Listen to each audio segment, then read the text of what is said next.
Workers of all countries, unite. Maurice Cornforth. Materialism and the Dialectical Method. Foreword. The present volume deals with the basic ideas of Marxist materialism and the dialectical method. A second volume will deal with the further development of these ideas in their application to society and the growth of human consciousness, historical materialism and the theory of knowledge. I have tried to confine myself to a straightforward exposition of the leading ideas of dialectical materialism, so far as I myself have succeeded in understanding them, without burdening the exposition with digressions into more technical questions of philosophy, or with discussions about and polemics against any of the more abstruse philosophical theories, past and present, or with much of the argumentation about particular points which might be necessary to defend them against philosophical opponents. I have done my best to limit the use of technical terms to the minimum, and to give an explanation of the meaning of all such terms as and when they occur. Maurice Cornforth. London. 1. Part 1, Materialism. One-party philosophy. Every philosophy expresses a class outlook. But in contrast to the exploiting classes, which have always sought to uphold and justify their class position by various disguises and falsifications, the working class, from its very class position and aims, is concerned to know and understand things just as they are, without disguise or falsification.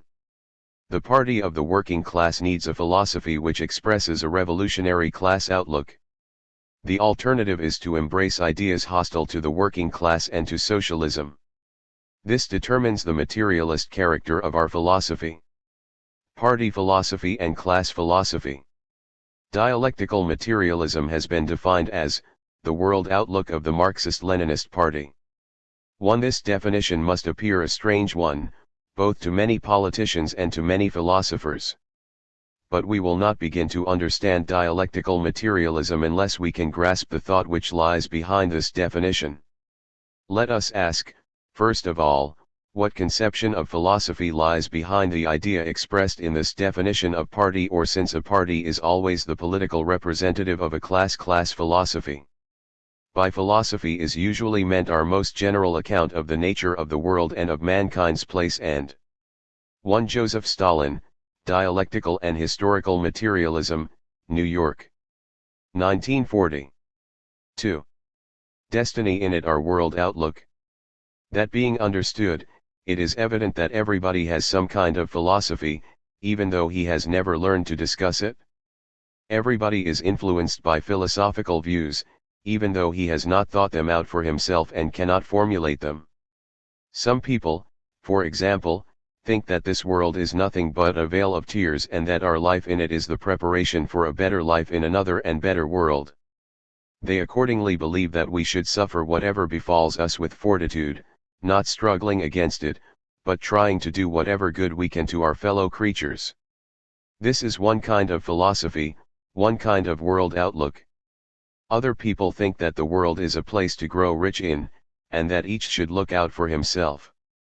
This is another kind of philosophy.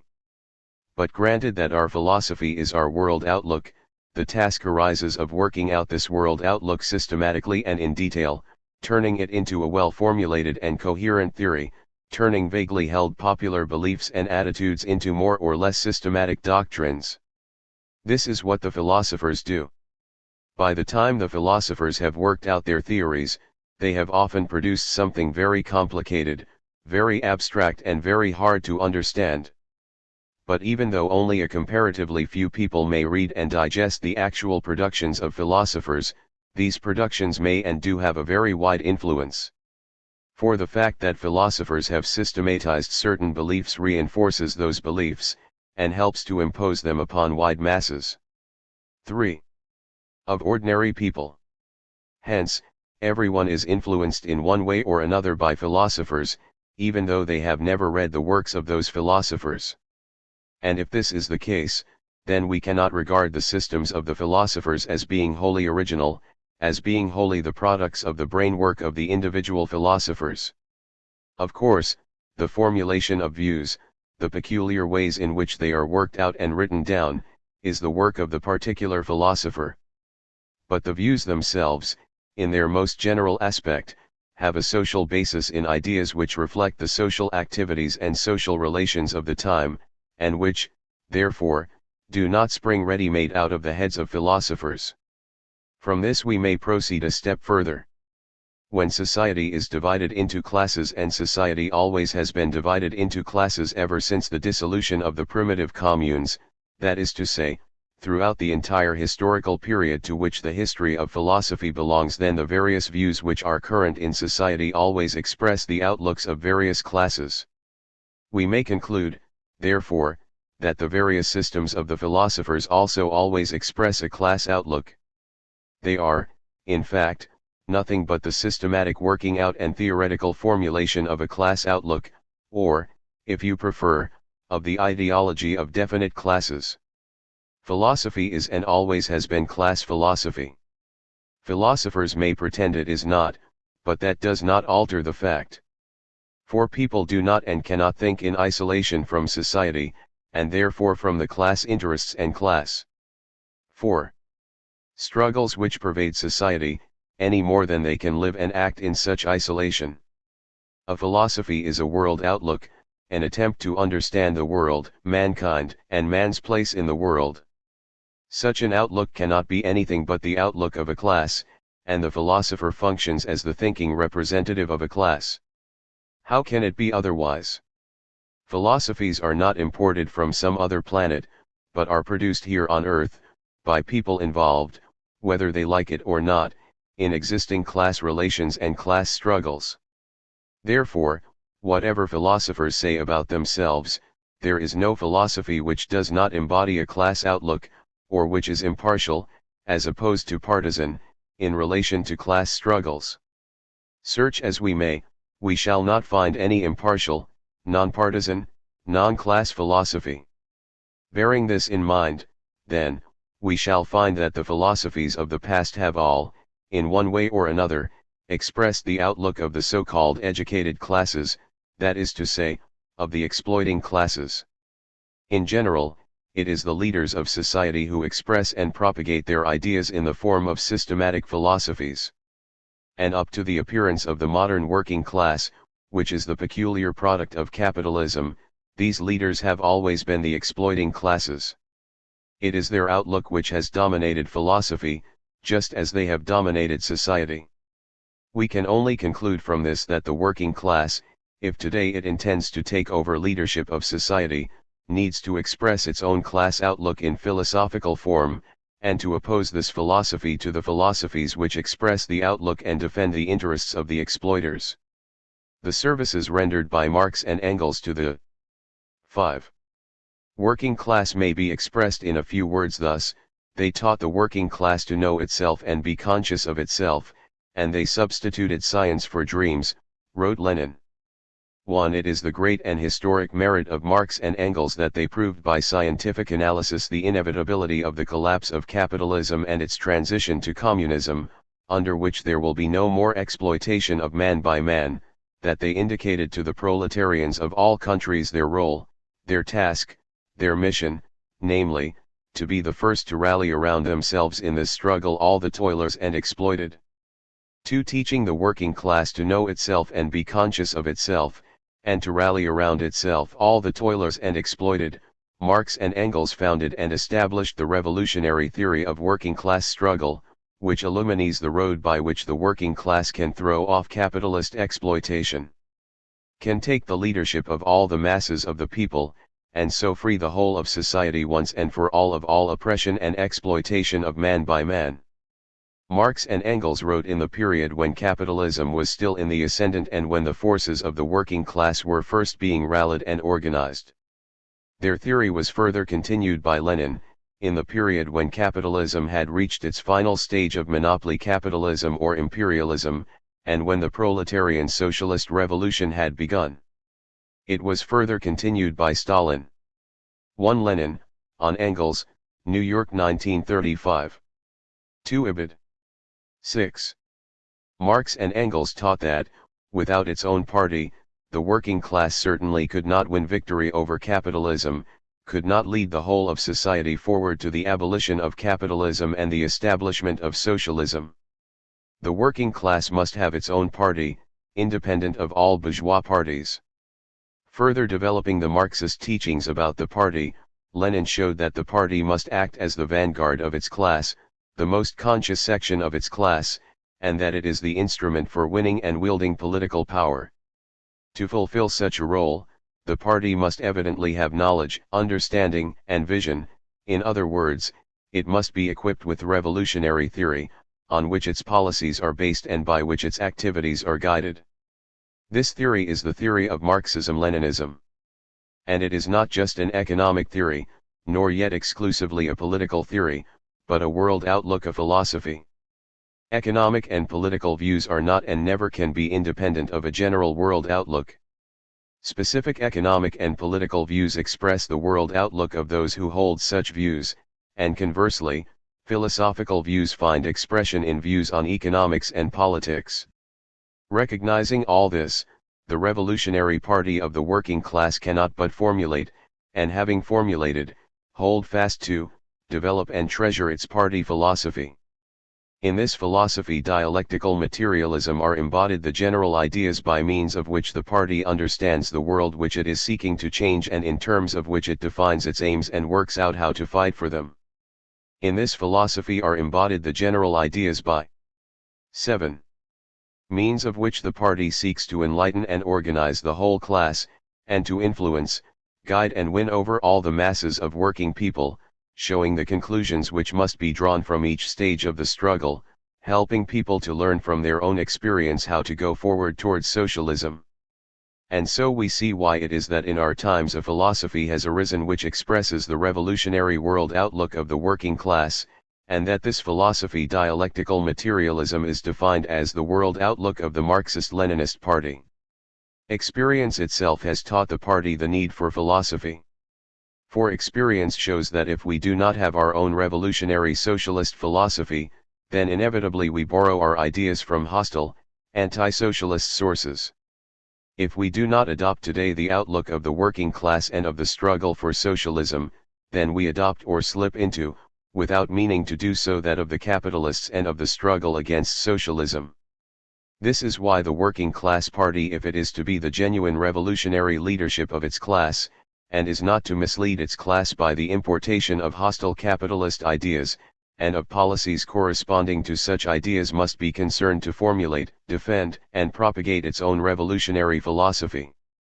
Class philosophy and truth.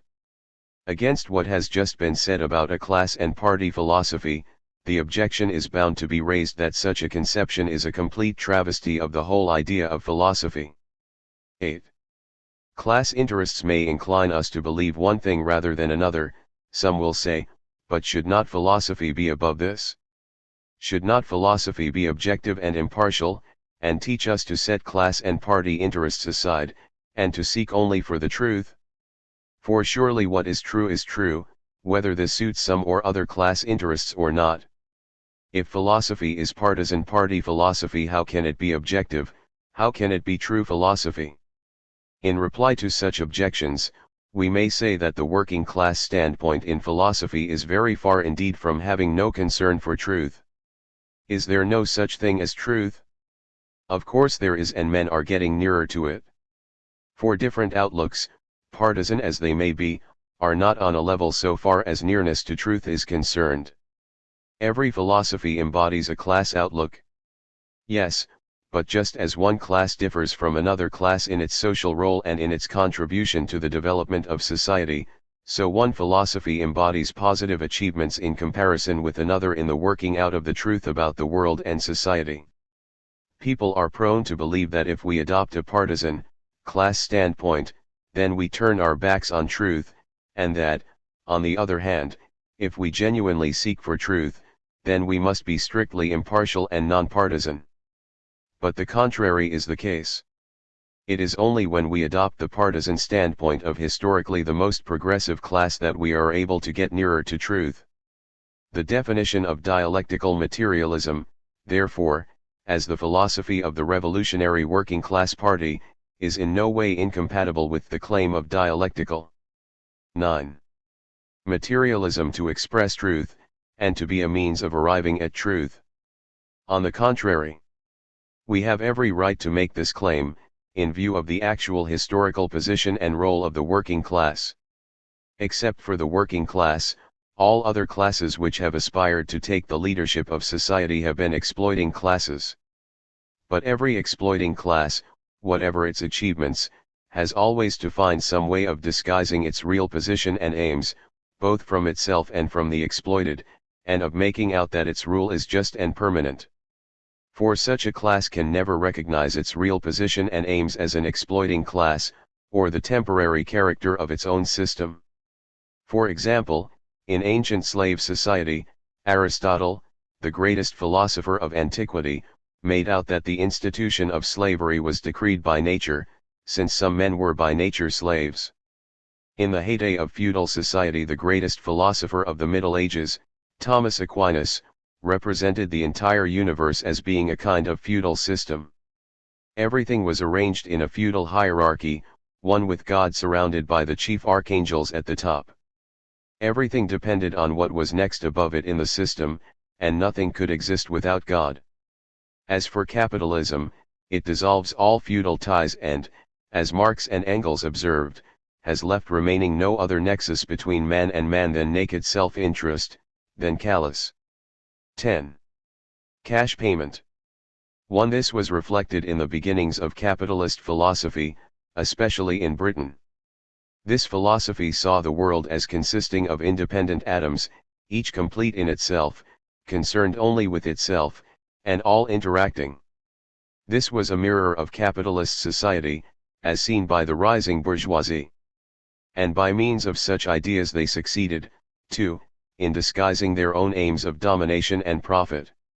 Worker and capitalist were on a level, each was a free human atom, and they entered into a free contract, the one to work, the other to provide capital and pay wages. But the working class does not need any such false consciousness as is contained in such philosophies. It does not want to set up a new system of exploitation, but to abolish all exploitation of man by man. For this reason, it has no interest whatever in disguising anything, but rather in understanding things just as they really are. For the better it understands the truth, the more is it strengthened in its struggle. Moreover, other classes have always wanted to perpetuate themselves and to last out for as long as they could. And so they have favored philosophical systems which give themselves a permanent place in the universe. Such systems attempt to define the nature of the universe so as to represent certain things and certain relations as being necessary, eternal, and unchangeable. And then they make it appear that a particular social system is a necessary part of the 11. whole. But the working class does not want to perpetuate itself. On the contrary, it wants to do away with its own existence as a class as quickly as possible, and to establish a classless society. Therefore, the working class has no use at all for any philosophical system which establishes any false permanence. Its class position and aims are such that it can afford to and needs to recognize and trace out the change, coming into being and ceasing to be of everything in existence. Party philosophy, then, has a right to lay claim to truth. For it is the only philosophy which is based on a standpoint which demands that we should always seek to understand things just as they are, in all their manifold changes and interconnections, without disguises and without fantasy. A revolution in philosophy. The Marxian doctrine is omnipotent because it is true, wrote Lenin. It is complete and harmonious, and provides men with an integral world conception which is irreconcilable with any form of superstition, reaction, or defense of bourgeois oppression. 1. And he further wrote, there is nothing resembling sectarianism in Marxism, in the sense of its being a hidebound, petrified doctrine, a doctrine which arose away from the high road of development of world civilization. On the contrary, the genius of Marx consists precisely in the fact that he furnished answers to questions the foremost minds of mankind had already raised. His teachings arose as the direct and immediate continuation of the teachings of the greatest representatives of philosophy, political economy, and socialism. 1. Marxism is a revolution in philosophy. This revolution appears as the culmination of a whole great development of philosophical thought, in which the problems of philosophy were posed and took shape in the course of a series of revolutions, the highest point being reached in the classical German philosophy of the early 19th century. Marxism is thus the continuation and culmination of the past achievements of philosophy. And it is a continuation which puts an end to an epoch and constitutes a new point of departure. In comparison with past philosophies, it launches out on new lines. It puts an end to the systems of the past, and is a philosophy of an entirely new kind. Marxism-Leninism is no longer a philosophy which expresses the world outlook of an exploiting class, of a minority, striving to impose its rule and its ideas upon the masses of the people, in order to keep them in subjection, but it is a philosophy which serves the common people in their struggle to throw off all exploitation and to build a classless society. Marxism-Leninism is a philosophy which seeks to understand the world in order to change it. The philosophers have only interpreted the world in various ways, wrote 13. Marx. The point, however, is to change it. 1. Therefore, if we could say of past philosophy that it has been an attempt to understand the world and man's place and destiny in it, an attempt necessarily conditioned by the class outlook, prejudices and illusions of the various exploiting class philosophers, we have to say of Marxist-Leninist philosophy that it is an attempt to understand the world in order to change the world and to shape and realize man's destiny in it. Dialectical materialism is a theoretical instrument in the hands of the people for use in changing the world. Marxism-Leninism, therefore, seeks to base our ideas of things on nothing but the actual investigation of them, arising from and tested by experience and practice. It does not invent a system, as previous philosophies have done, and then try to make everything fit into it. Thus dialectical materialism is in the truest sense a popular philosophy, a scientific philosophy and a philosophy of practice. The discovery of Marx and Engels represents the end of the old philosophy, i.e. the end of that philosophy which claimed to give a universal explanation of the world, said A. A. Zdanov. With the appearance of Marxism as the scientific world outlook of the proletariat, there ends the old period in the history of philosophy, when philosophy was the occupation of isolated individuals, the possession of philosophical schools consisting of a small number of philosophers and their disciples, detached from life and the people, and alien to the people. Marxism is not such a philosophical school. On the contrary, it supersedes the old philosophy, the philosophy that was the property of a small elite, the aristocracy of the intellect. It marked the beginning of a completely new period in the history of philosophy, when it became a scientific weapon in the hands of the proletarian masses in their struggle for emancipation from capitalism. Marxist philosophy, as distinguished from preceding philosophical systems, is not a science above other sciences, rather, it is an instrument of scientific investigation, a method, penetrating all natural and social sciences, enriching itself with their attainments in the course of their development. In this sense, Marxist philosophy is the most complete and decisive negation of all preceding philosophy. But to negate, as Engels emphasized, does not mean merely to say no. Negation includes continuity, signifies absorption, the critical reforming and unification in a new and higher synthesis of everything advanced and progressive that has been achieved in the history of human thought. 1. The revolutionary characteristics of dialectical materialism are embodied in the two features of Marxist-Leninist philosophy which give it its name: dialectics and materialism. In order to understand things so as to change them, we must study them, not according to the dictates of any abstract system, but in their real changes and interconnections, and that is what is meant by dialectics. We must set aside preconceived ideas and fancies about things, and strive to make our theories correspond to the real conditions of material existence, and that means that our outlook and theory are materialist. In dialectical materialism, wrote Engels, the materialist world outlook was taken really seriously for the first time and was carried through consistently, for it was resolved to comprehend the real world nature and history just as it presents itself to everyone who approaches it free from preconceived idealist fancies. It was decided relentlessly to sacrifice every idealist fancy which could not be brought into harmony with the facts conceived in their own and not in a fantastic connection. and materialism means nothing more than this. 1.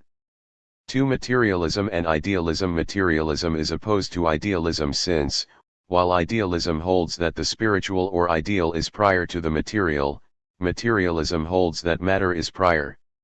This difference manifests itself in opposed ways of interpreting and understanding every question, and so in opposed attitudes in practice. While idealism takes many subtle forms in the writings of philosophers, it is at bottom a continuation of belief in the supernatural.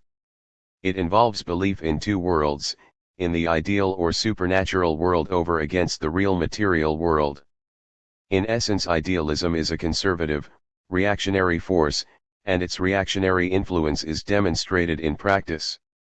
Marxism adopts a consistent standpoint of militant materialism. Materialism and idealism opposed ways of interpreting every question. Our philosophy is called dialectical materialism, said Stalin, because its approach to the phenomena one of nature, its method of studying and apprehending them, is dialectical, while its interpretation of the phenomena of nature, its conception of these phenomena, its theory, is materialistic. 2. Materialism is not a dogmatic system. It is rather a way of interpreting, conceiving of, explaining every question. The materialist way of interpreting events, of conceiving of things and their interconnections, is opposed to the idealist way of interpreting and conceiving of them. Materialism is opposed to idealism. With every question, there are materialist and idealist ways of interpreting it, materialist and idealist ways of trying to understand it. Thus materialism and idealism are not two opposed abstract theories about the nature of the world, of small concern to ordinary practical folk. They are opposed ways of interpreting and understanding every question, and, consequently, they express opposite approaches in practice and lead to very different conclusions in terms of practical activity. Nor are they, as some use the terms, opposite moral attitudes, the one high-minded, the other base and self-seeking. If we use the terms like this, we will never understand the opposition between capitalist and materialist conceptions. For this way of speaking is, as Engels said, nothing but an unpardonable concession to the traditional Philistine prejudice against the word materialism resulting from the long-continued defamation by the priests.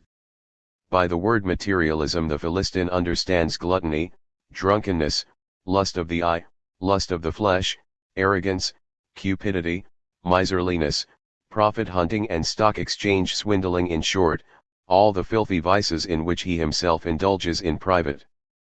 By the word idealism he understands the belief in virtue, universal philanthropy, and in a general way a better world, of which he boasts before others.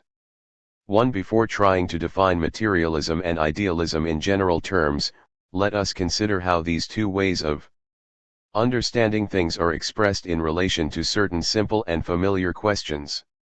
This will help us to grasp the significance of the distinction between a materialist and an idealist interpretation. First, let us consider a very familiar natural phenomenon, a thunderstorm. What causes thunderstorms? An idealist way of answering this question is to say that thunderstorms are due to the anger of God. Being angry, he arranges for lightning and thunderbolts to descend upon mankind. The materialist way of understanding thunderstorms is opposed to this. The materialist will try to explain and understand thunderstorms as being solely due to what we call natural forces. For example, ancient materialists suggested that far from thunderstorms being due to the anger of the gods, they were caused by material particles in the clouds banging against one another. That this particular explanation was wrong, is not the point is that it was an attempt at materialist as opposed to idealist explanation. Nowadays a great deal more is known about thunderstorms arising from the scientific investigation of the natural forces involved. Knowledge remains very incomplete, but at all events enough is known to make it quite clear that the explanation must be on materialist lines, so that the idealist explanation has become thoroughly discredited. It will be seen that while the idealist explanation tries to relate the phenomenon to be explained to some spiritual cause, in this case the anger of God, the materialist explanation relates it to material causes. In this example, most educated people today would 19. Agree in accepting the materialist interpretation. This is because they generally accept the scientific explanation of natural phenomena, and every advance of natural science is an advance in the materialist understanding of nature. Let us take a second example, this time one arising out of social life. For instance, why are there rich and poor? This is a question which many people ask, especially poor people. The most straightforward idealist answer to this question is to say simply it is because God made them so. It is the will of God that some should be rich and others poor. But other less straightforward idealist explanations are more in vogue. For example, it is because some men are careful and far-sighted, and these husband their resources and grow rich, while others are thriftless and stupid, and these remain poor. Those who favor this type of explanation say that it is all due to eternal human nature. The nature of man and of society is such that the distinction of rich and poor necessarily arises. Just as in the case of the thunderstorm, so in the case of the rich and poor, the idealist seeks for some spiritual cause if not in the will of God, the divine mind, then in certain innate characteristics of the human mind. The materialist, on the other hand, seeks the reason in the material, economic conditions of social life. If society is divided into rich and poor, it is because the production of the material means of life is so ordered that some have possession of the land and other means of production while the rest have to work for them. However hard they may work and however much they may scrape and save, the non-20 possessors will remain poor, while the possessors grow rich on the fruits of their labor. On such questions, therefore, the difference between a materialist and an idealist conception can be very important. And the difference is important not merely in a theoretical but in a practical sense. A materialist conception of thunderstorms, for example, helps us to take precautions against them, such as fitting buildings with lightning conductors. But if our explanation of thunderstorms is idealist, all we can do is to watch and pray. If we accept an idealist account of the existence of rich and poor, all we can do is to accept the existing state of affairs, rejoicing in our superior status and bestowing a little charity if we are rich, and cursing our fate if we are poor. But armed with a materialist understanding of society, we can begin to see the way to change society. It is clear, therefore, that while some may have a vested interest in idealism, it is in the interests of the great majority to learn to think and to understand things in the materialist way. How, then, can we define materialism and idealism, and the difference between them, in general terms, so as to define the essence of the question? This was done by Engels. The great basic question of all philosophy, especially of modern philosophy, is that concerning the relation of thinking and being. The answers which the philosophers have given to this question split them into two great camps. Those who asserted the primacy of spirit to nature and therefore in the last instance assumed world creation in some form or another, comprised the camp of idealism. 21. The others, who regarded nature as primary, belonged to the various schools of materialism. 1. Idealism is the way of interpreting things which regards the spiritual as prior to the material, whereas materialism regards the material as prior. Idealism supposes that everything material is dependent on and determined by something spiritual, whereas materialism recognizes that everything spiritual is dependent on and determined by something material. And this difference manifests itself both in general philosophical conceptions of the world as a whole, and in conceptions of particular things and events. Idealism and the supernatural. At bottom, idealism is religion, theology. Idealism is clericalism, wrote Lenin. 2. All idealism is a continuation of the religious approach to questions, even though particular idealist theories have shed their religious skin. Idealism is inseparable from superstition, belief in the supernatural, the mysterious and unknowable. Materialism, on the other hand, seeks for explanations in terms belonging to the material world, in terms of factors which we can verify, understand, and control.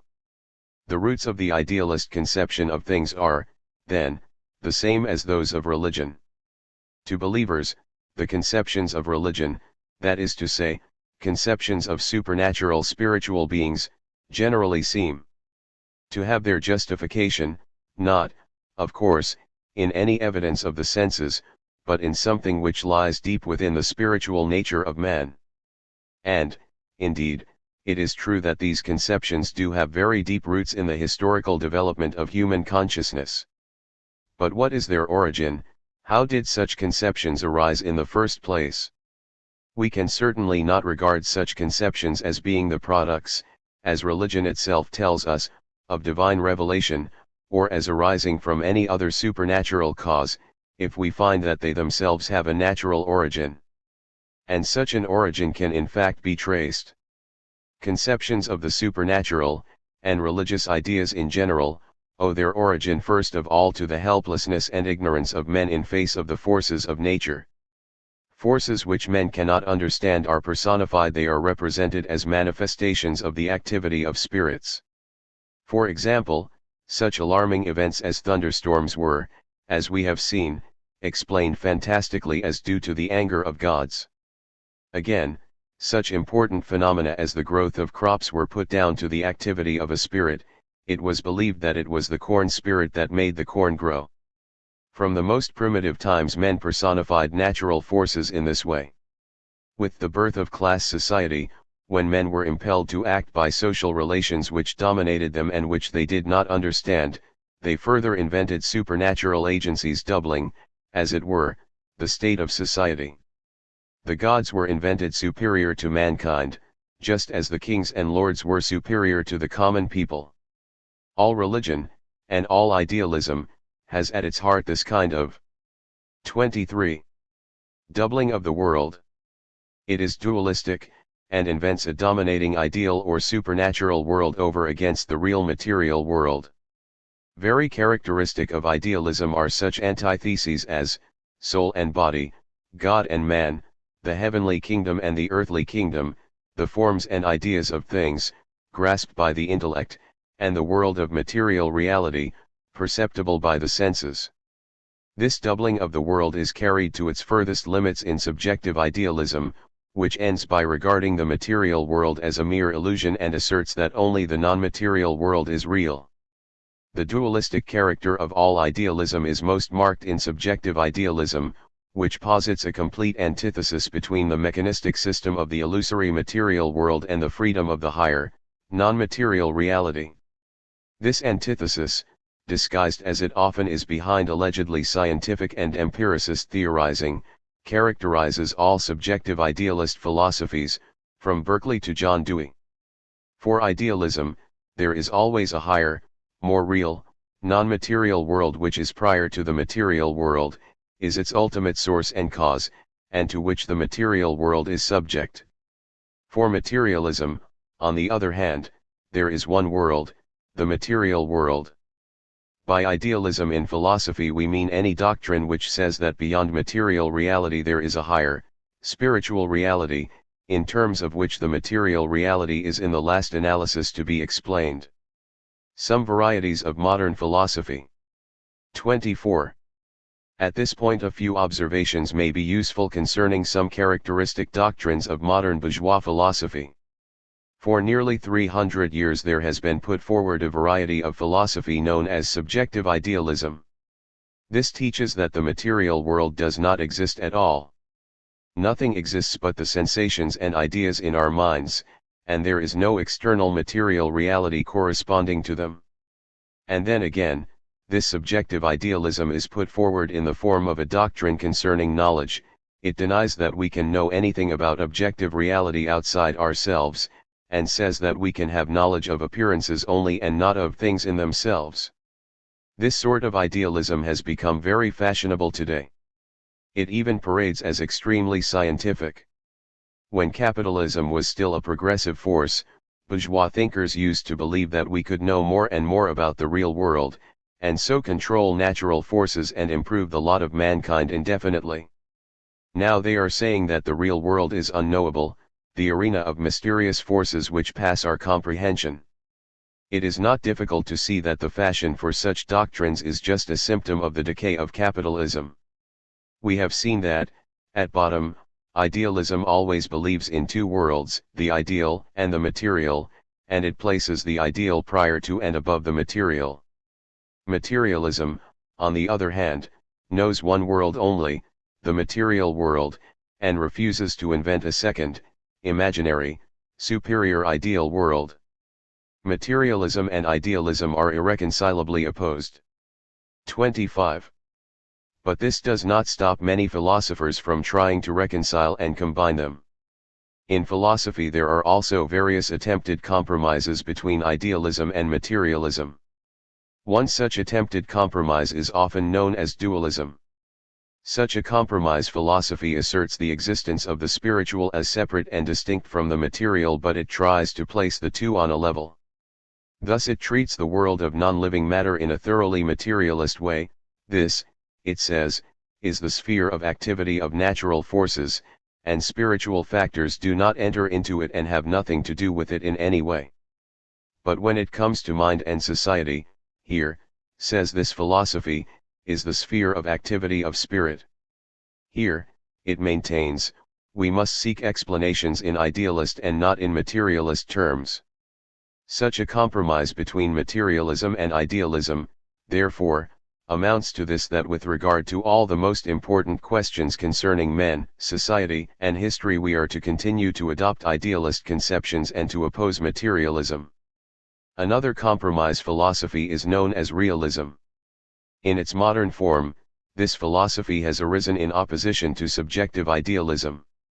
The realist philosophers say that the external material world really exists independent of our perceptions and is in some way reflected by our perceptions. In this the realists agree with the materialists in opposition to subjective idealism. Indeed, you cannot be a materialist unless you are a thoroughgoing realist on the question of the real existence of the material world. 26. But merely to assert that the external world exists independent of our perceiving it, is not to be a materialist.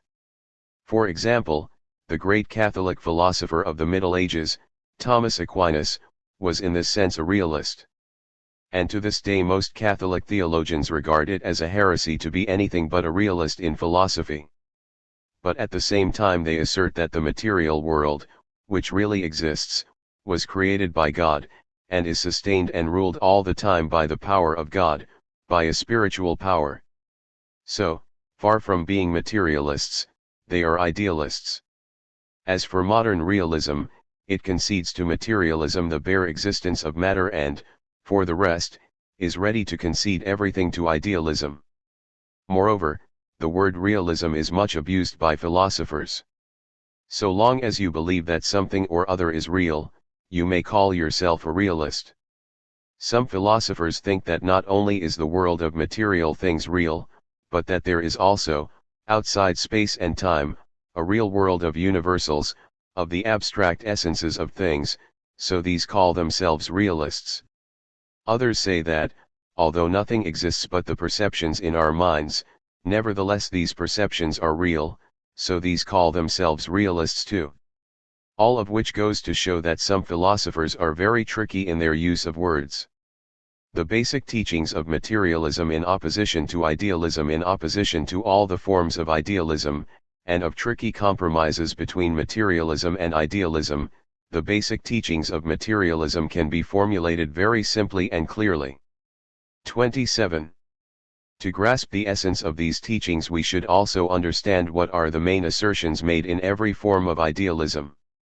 There are three such main assertions of idealism. 1. Idealism asserts that the material world is dependent on the spiritual. 2. Idealism asserts that spirit, or mind, or idea, can and does exist in separation from matter. The most extreme form of this assertion is subjective idealism, which asserts that matter does not exist at all but is pure illusion. 3. Idealism asserts that there exists a realm of the mysterious and unknowable, above, or beyond, or behind what can be ascertained and known by perception, experience, and science. The basic teachings of materialism stand in opposition to these three assertions of idealism. 1. Materialism teaches that the world is by its very nature material, that everything which exists comes into being on the basis of material causes, arises and develops in accordance with the laws of motion of matter. 2. Materialism teaches that matter is objective reality existing outside and independent of the mind, and that far from the mental existing in separation from the material, everything mental or spiritual is a product of material processes. 3. Materialism teaches that the world and its laws are fully knowable, and that while much may not be known, there is nothing which is by nature unknowable. The Marxist-Leninist philosophy is characterized by its absolutely consistent materialism all along the line, by its making no concessions whatever at any point to idealism. 28. Thus Stalin points out: a. Contrary to idealism, which regards the world as the embodiment of an absolute idea, a universal spirit, consciousness, Marx's philosophical materialism holds that the world is by its very nature material, that the multifold phenomena of the world constitute different forms of matter in motion, and that the world develops in accordance with the laws of movement of matter and stands in no need of a universal spirit. b. Contrary to idealism, which asserts that only our mind really exists, the Marxist materialist philosophy holds that matter, nature, being is an objective reality existing outside and independent of our mind, that matter is primary, since it is the source of sensations, ideas, mind, and that mind is secondary, derivative, since it is a reflection of matter, a reflection of being, that thought is a product of matter which in its development has reached a high degree of perfection, namely, of the brain, and the brain is the organ of thought. And that, therefore, one cannot separate thought from matter without committing a grave error. c. Contrary to idealism, which denies the possibility of knowing the world and its laws. Marxist philosophical materialism holds that the world and its laws are fully knowable, that our knowledge of the laws of nature, tested by experiment and practice, is authentic knowledge having the validity of objective truth, and that there are no things in the world which are unknowable, but only things which are still not known, but which will be disclosed and made. 29. Known by the efforts of science and practice. 1. Materialism and idealism in practice. As was pointed out above, the opposition of materialism and idealism which has now been stated in its most general terms is not an opposition between abstract theories of the nature of the world, but is an opposition between different ways of understanding and interpreting every question. That is why it is of such profound importance. Let us consider some of the very practical ways in which the opposition of materialism and idealism is manifested. Idealists tell us, for example, not to place too much reliance on science. They tell us that the most important truths are beyond the reach of science. Hence they encourage us not to believe things on the basis of evidence, experience, practice, but to take them on trust from those who pretend to know best and to have some higher source of information. In this way idealism is a very good friend and standby of every form of reactionary propaganda. It is the philosophy of the capitalist press and the radio. It favors superstitions of all sorts, prevents us from thinking for ourselves and taking a scientific approach to moral and social problems. Again, idealists tell us that what is most important for us all is the inner life of the soul. They tell us that we shall never solve our human problems except by some inner regeneration. This is a favorite theme in the speeches of well-fed persons. But many workers fall for it too in factories. For example, where a moral rearmament group is active. They tell you not to fight for better conditions, but to improve your soul. They do not tell you that the best way to improve yourself both materially and morally is to join in the fight for peace and socialism. Again, an idealist approach is common amongst many socialists. Many sincere socialists, for example, think that what is essentially wrong with capitalism is that goods are unfairly distributed, and that if only we could get everyone, including the capitalists, to accept a new conception of fairness and justice, then we could do away with the evils of capitalism. Socialism to them is nothing but the realization of an abstract idea of justice. The idealism of this belief lies in its assumption that it is simply the ideas which we hold that determine the way we live and the way society is organized. Those who think in this way forget to look for the material causes. For what in fact determines the way goods are distributed in capitalist society, the wealth enjoyed by one part of society, while the other and greater part lives in poverty, is not the ideas which men hold about the distribution of wealth, but the material fact that the mode of production rests on the exploitation of the worker by the capitalist. So long as this mode of production remains in existence, so long will extremes of wealth and poverty remain, and so long will socialist ideas of justice be opposed by capitalist ideas of justice. The task of socialists, therefore, is to organize and lead the struggle of the working class against the capitalist class to the point where the working class takes power from the capitalist class. 31. If we do not understand this, then we cannot find the way to fight effectively for socialism. We shall find that our socialist ideals are constantly disappointed and betrayed. Such, indeed, has been the experience of British socialism. It can be seen from these examples how idealism serves as a weapon of reaction, and how when socialists embrace idealism they are being influenced by the ideology of the capitalists.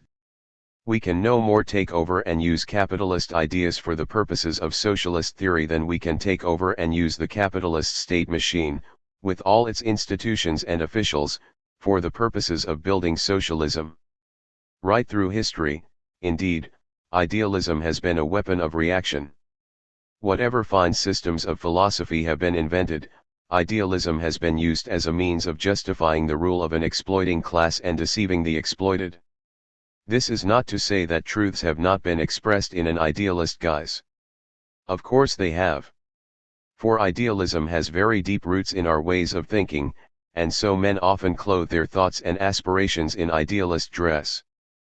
But the idealist form is always an impediment, a hindrance in the expression of truth, a source of confusion and error. Again, progressive movements in the past have adopted and fought under an idealist theory. But this has shown only that they contained in themselves the seeds of future reaction, inasmuch as they represented the striving of a new exploiting class to come to power, or that they were themselves influenced by ideas of reaction, or it has been a mark of their weakness and immaturity. For example, the great revolutionary movement of the 32 English bourgeoisie in the 17th century fought under idealist, religious slogans. But the same appeal to God which justified Cromwell in the execution of the king justified him also in stamping out the levelers. Early Democrats and Socialists had many idealist notions. But in their case this demonstrated the immaturity and weakness of the movement. The idealist illusions had to be overcome if the revolutionary working class movement was to arise and triumph. As the movement grew strong, the continuance within it of idealist notions represented an alien, reactionary influence. We can truly say that idealism is essentially a conservative force, an ideology helping the defense of things as they are, and the preservation of illusions in men's minds about their true condition. On the other hand, every real social advance, every increase in the productive forces, every advance of science generates materialism and is helped along by materialist ideas. And the whole history of human thought has been the history of the fight of materialism against idealism, of the overcoming of idealist illusions and fantasies. The fight for materialism. Marxists, as the organized vanguard of the working class fighting to end all exploitation of man by man and to establish communism, have no use for idealism in any form. Here, for example, are some of the ways in which Lenin expressed himself on this question. The genius of Marx and Engels consisted in the very fact that in the course of a long period, nearly half a century, 33, they developed materialism, that they further advanced one fundamental trend in philosophy. Take the various philosophical utterances by Marx, and you will find an invariable basic motif, viz. Insistence upon materialism and contemptuous derision of all obscurantism, of all confusion and all deviations towards idealism.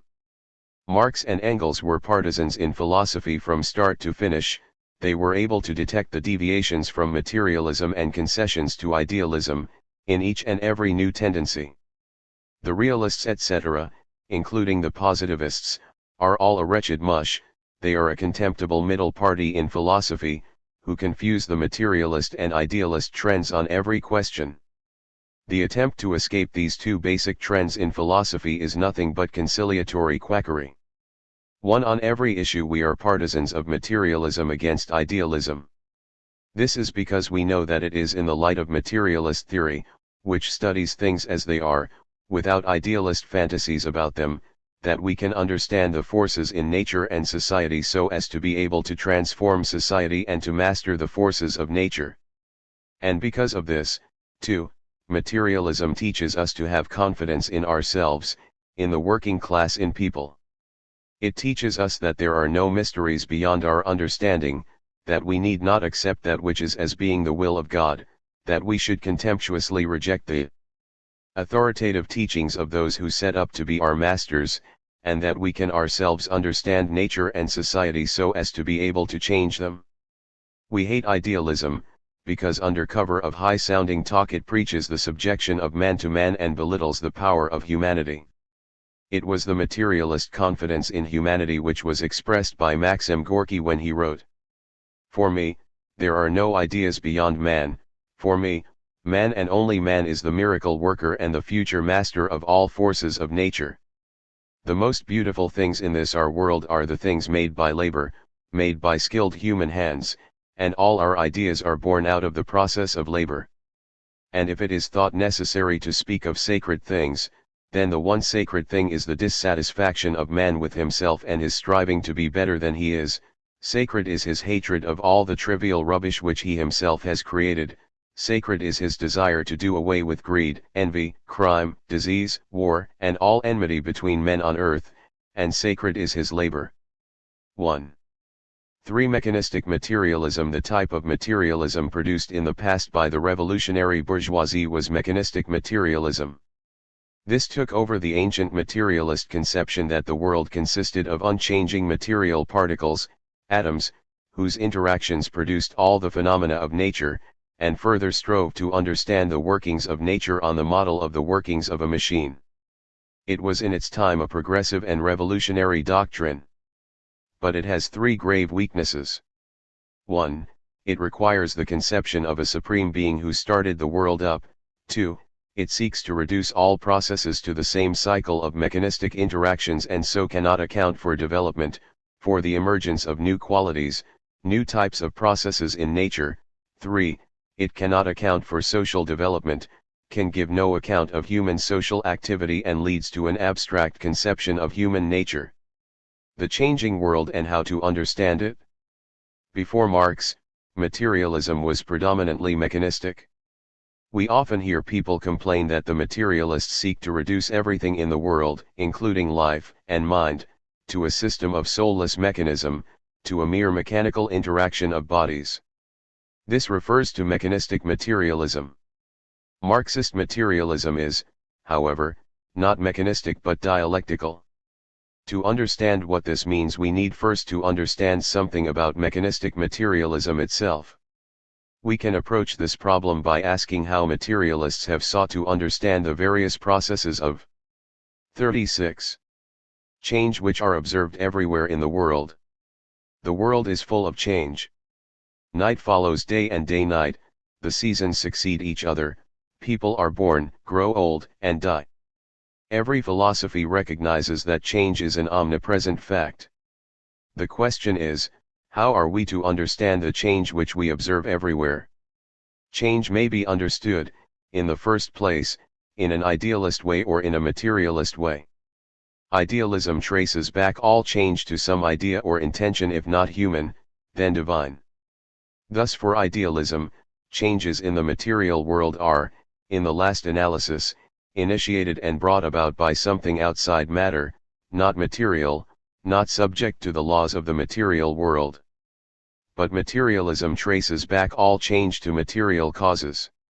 In other words, it seeks to explain what happens in the material world from the material world itself. But while the occurrence of change has been recognized by everyone, since none can ignore it, philosophers have nevertheless sought to find something which does not change, something permanent, something changeless, behind or within the change. This is generally an essential part of the ideology of an exploiting class.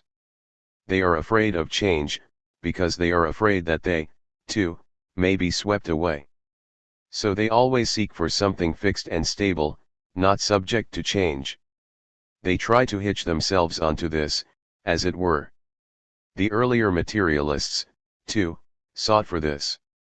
Behind all the changing appearances they looked for something which never changes.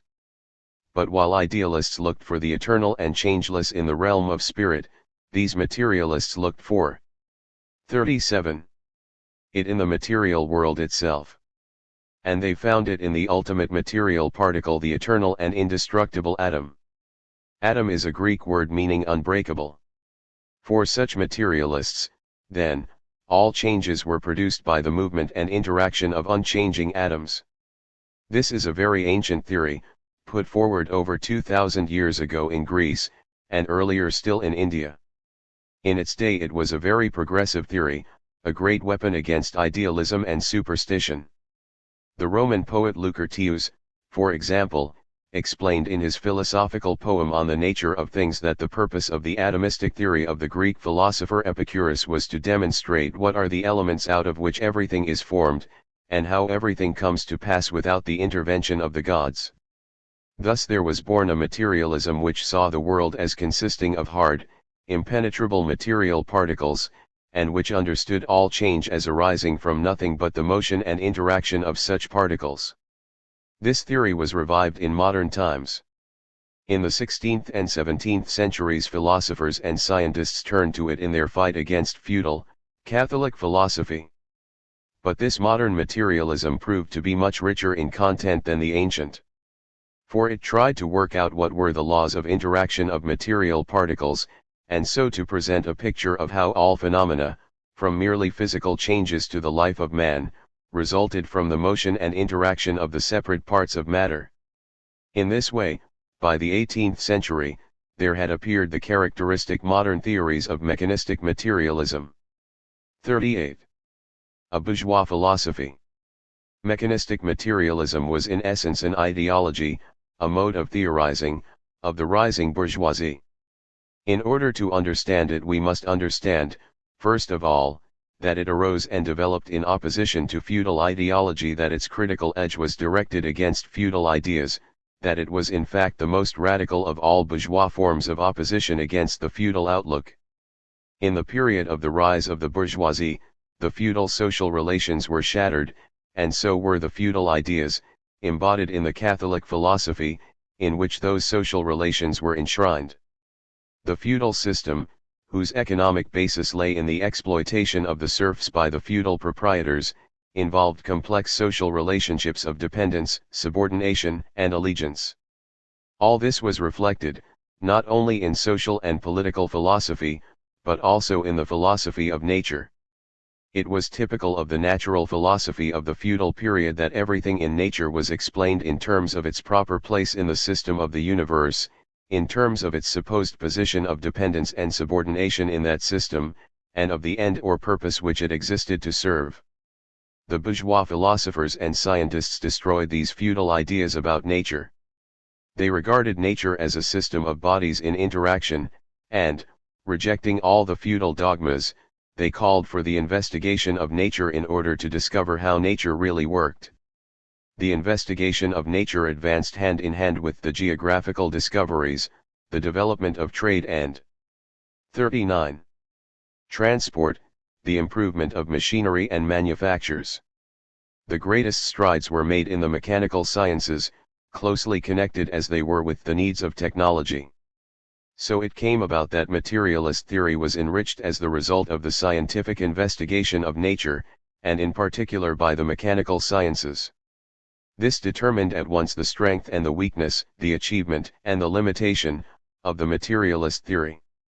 What pushed that theory forward was, so Engels writes, the powerful and ever more rapidly onrushing progress of science and industry. But it remained predominantly mechanical, because only the mechanical sciences had attained any high degree of development. Its specific, but at that time inevitable limitation was its exclusive application of the standards of mechanics.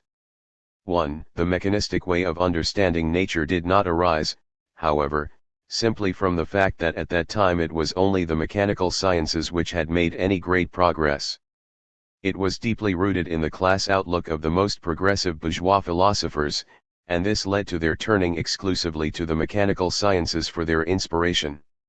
Just as the bourgeoisie, overthrowing feudal society, stood for individual liberty, equality, and the development of a free market, so the most progressive philosophers of the bourgeoisie, the materialists overthrowing the feudal ideas, proclaimed that the world consisted of separate material particles interacting with one another in accordance with the laws of mechanics.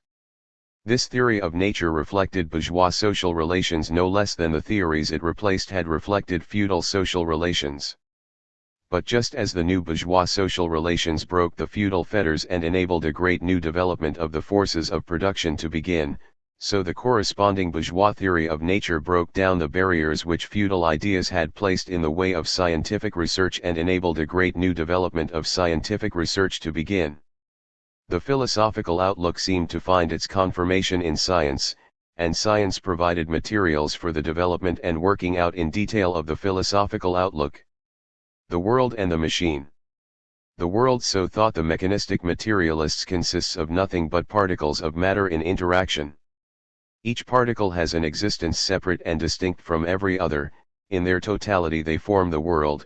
The totality of their interactions forms the totality of everything that happens in the world, and these interactions are of the mechanical type, that is to say, they consist simply of the external influence of one particle upon another. Such a theory is equivalent to regarding the whole world as nothing but a complex piece of machinery, a mechanism.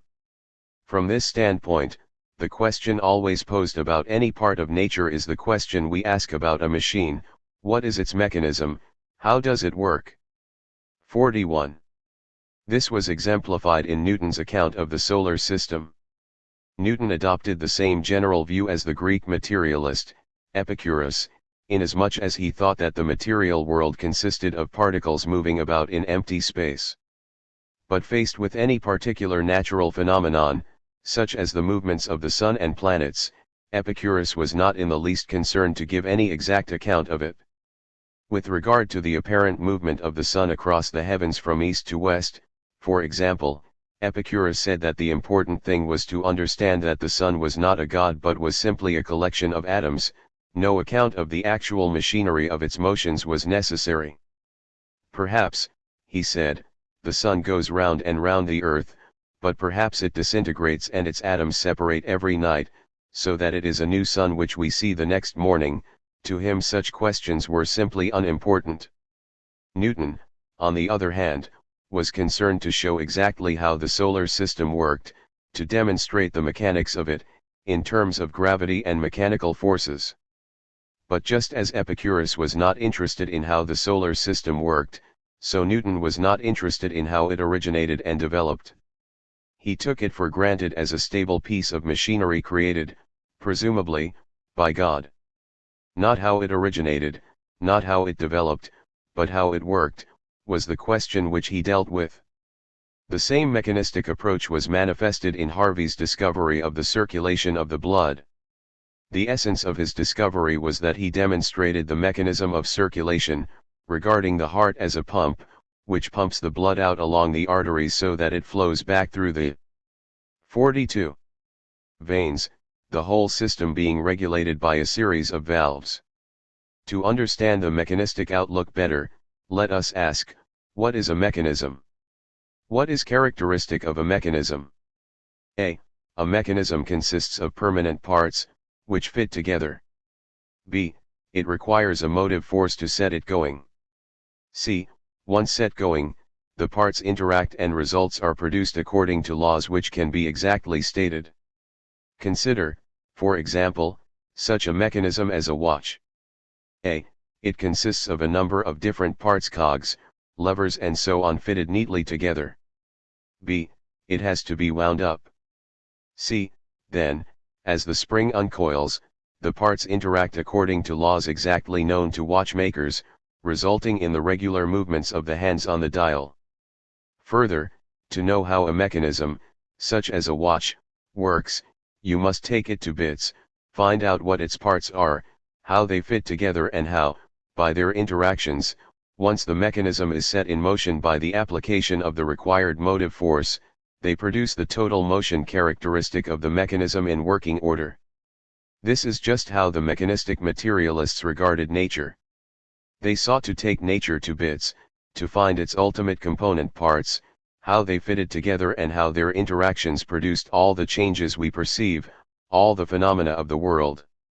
And moreover, finding out how the mechanism worked, they sought to find out how to repair it, how to improve it, how to change it and to make it produce new results corresponding to the requirements of man.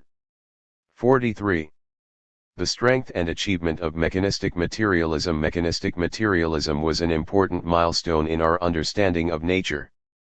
And it was a great progressive step of bourgeois thinkers, a blow against idealism. The mechanists were thoroughgoing in their materialism.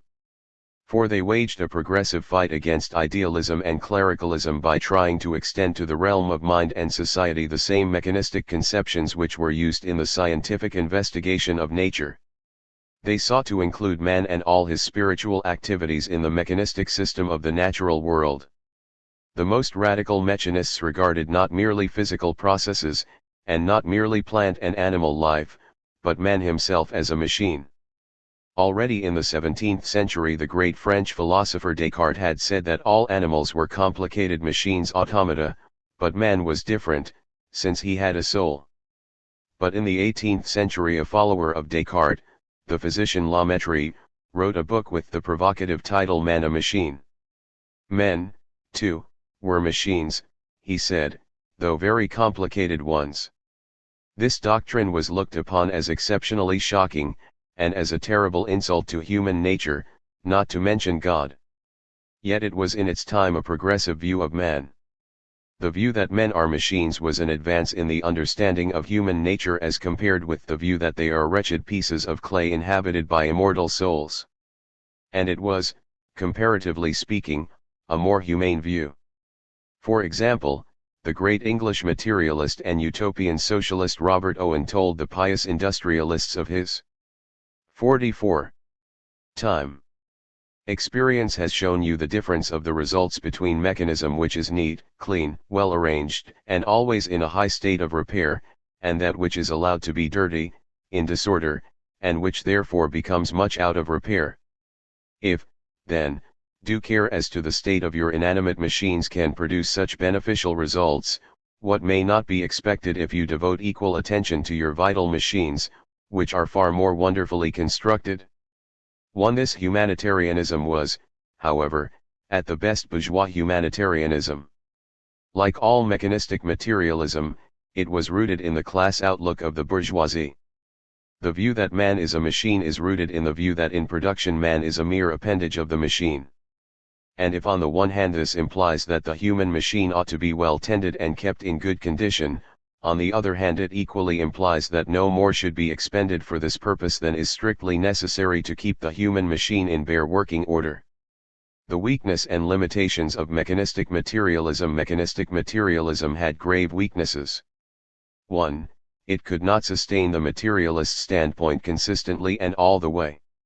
For if the world is like a machine, who made it, who started it up? There was necessary, in any system of mechanistic materialism, a supreme being, outside the material world, even if he no longer continuously interfered in the world and kept things moving, but did no more than start things up and then watch what happened. Such a supreme being was postulated by nearly all the mechanistic materialists, for example, by Voltaire and Tom Paine. But this opens the door to idealism. 2. Mechanistic materialism sees change everywhere. Yet because it always tries to reduce all phenomena to the same system of mechanical interactions, it sees this change as nothing but the eternal repetition of the same kinds of mechanical processes, an eternal cycle of the same changes. This limitation is inseparable from the view of the world as a machine. For just as a machine has to be started up, so it can never do anything except what it was made to do. It cannot change itself or produce anything radically new. Mechanistic theory, therefore, always breaks down when it is a question of accounting for the emergence of new quality. It sees change everywhere but nothing new, no development. The various processes of nature, chemical processes and the processes of living matter, for example, cannot in fact be all reduced to one and the same kind of mechanical interaction of material particles. Chemical interactions differ from mechanical interactions inasmuch as the changes which take place as a result of chemical interaction involve a change of quality.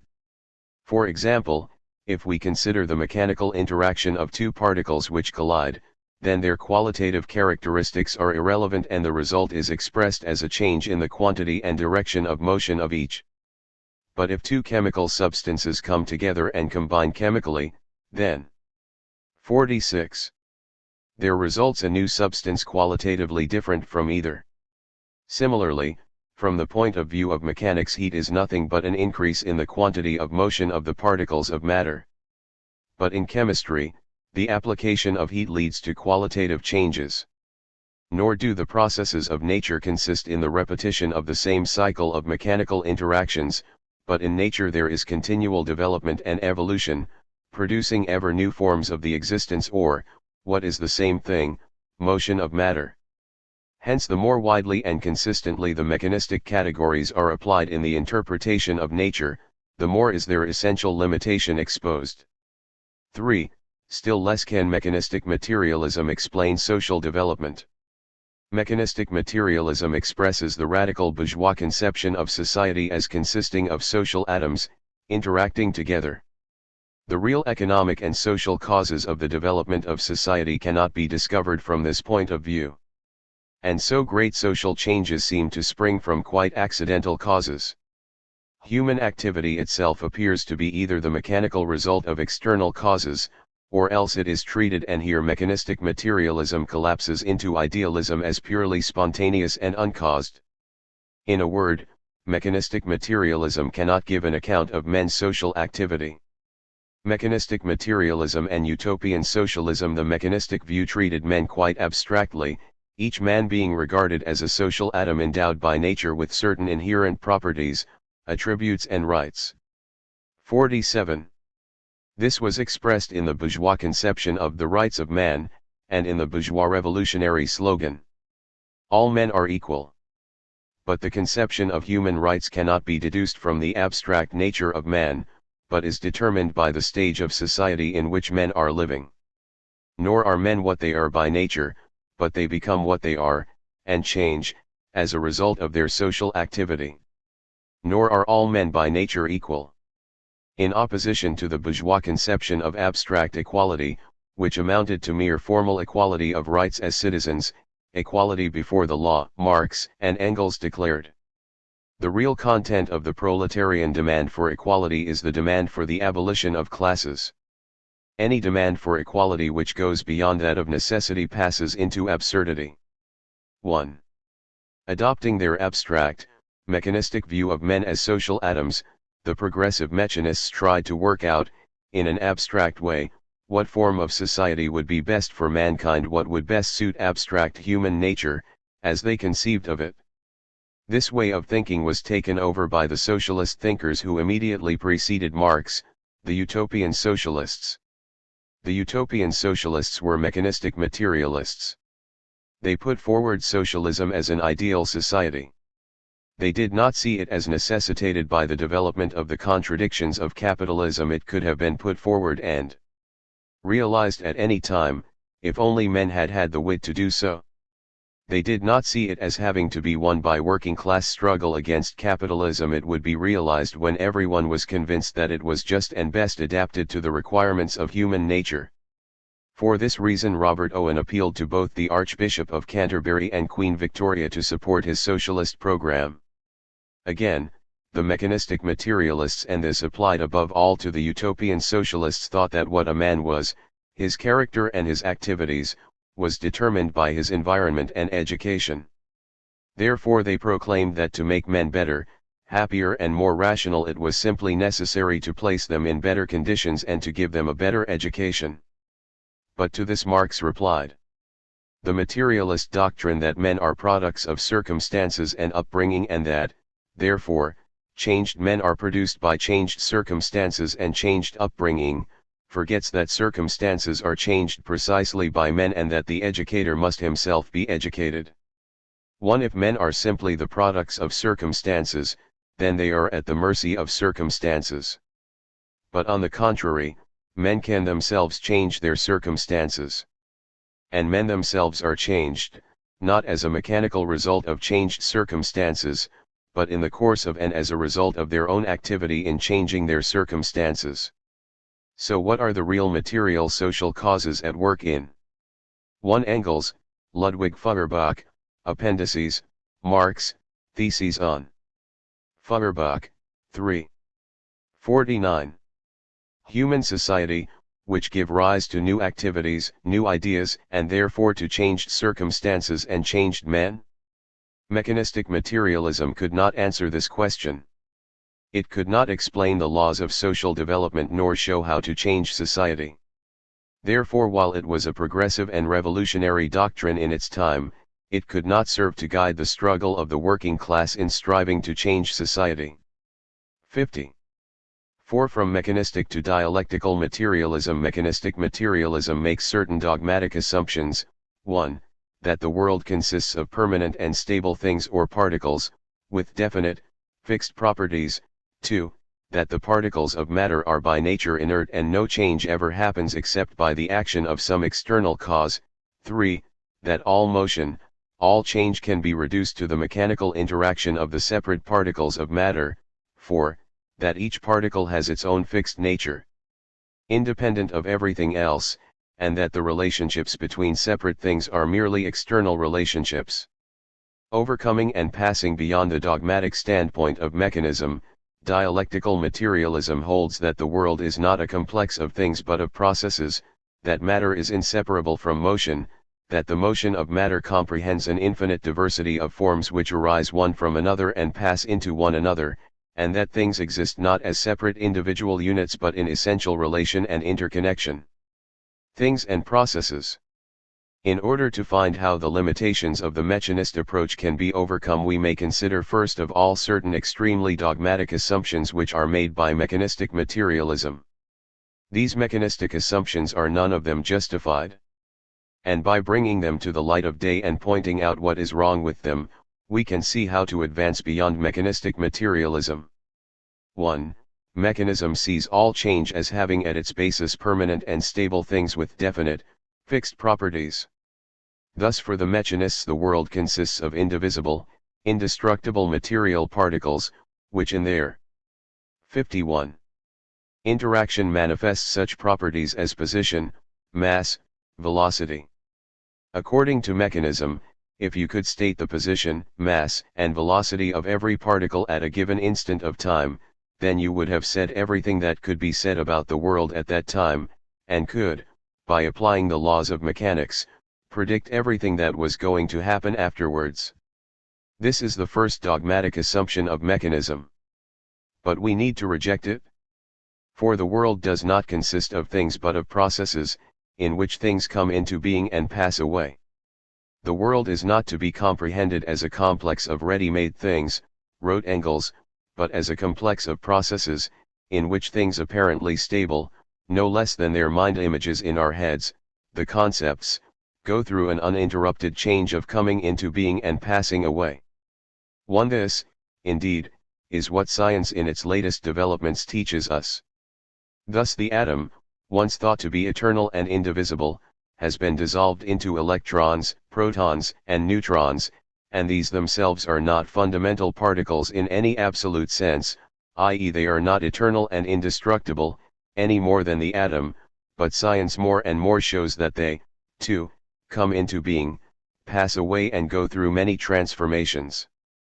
What is fundamental is not the thing, the particle, but the unending processes of nature, in which things go through an uninterrupted change of coming into being and passing away.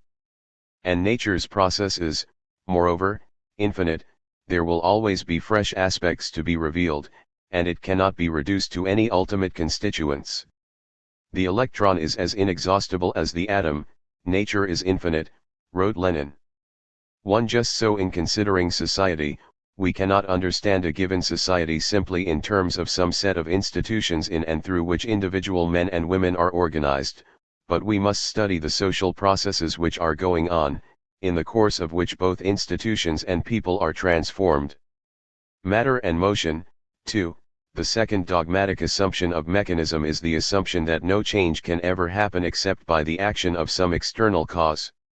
Just as no part of a machine moves unless another part acts on it and makes it move, so mechanism sees matter as being inert without motion, or rather without self-motion. For mechanism, nothing ever moves unless something else pushes or pulls it, it never changes unless something else interferes with it. No wonder that, regarding matter in this way, the mechanists had to believe in a supreme being to give the initial impulse. But we need to reject this lifeless, dead theory about matter. This theory separates matter and motion. It 1 Lenin, Selected Works, Volume 11, Materialism and Empirio. Criticism, Chapter V, Section 2. 53. Thinks of matter as just a dead mass, so that motion always has to be impressed on matter from outside. But, on the contrary, you cannot separate matter and motion.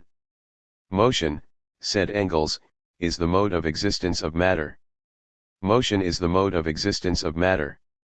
Never anywhere has there been matter without motion, nor can there be.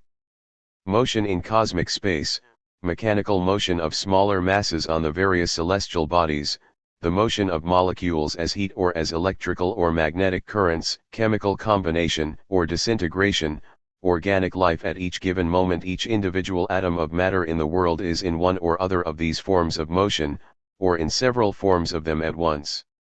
All rest, all equilibrium is only relative, and only has meaning in relation to one or other definite form of motion. A body, for example, may be on the ground in mechanical equilibrium, may be mechanically at rest, but this in no way prevents it from participating in the motion of the Earth and in that of the whole solar system, just as little as it prevents its most minute parts from carrying out the oscillations determined by its temperature, or its atoms from passing through a chemical process. Matter without motion is just as unthinkable as motion without matter. One far from being dead, lifeless, inert, it is the very nature of matter to be in process of continual change, of motion. Once we realize this, then there is an end of appeal to the initial impulse. Motion, like matter, never had a beginning. The conception of the inseparability of matter and motion, the understanding that motion is the mode of existence of matter, provides the way to answering a number of perplexing questions which usually haunt people's minds when they think about materialism and which lead them to desert materialism and to run to the priests for an explanation of the ultimate truth about the universe.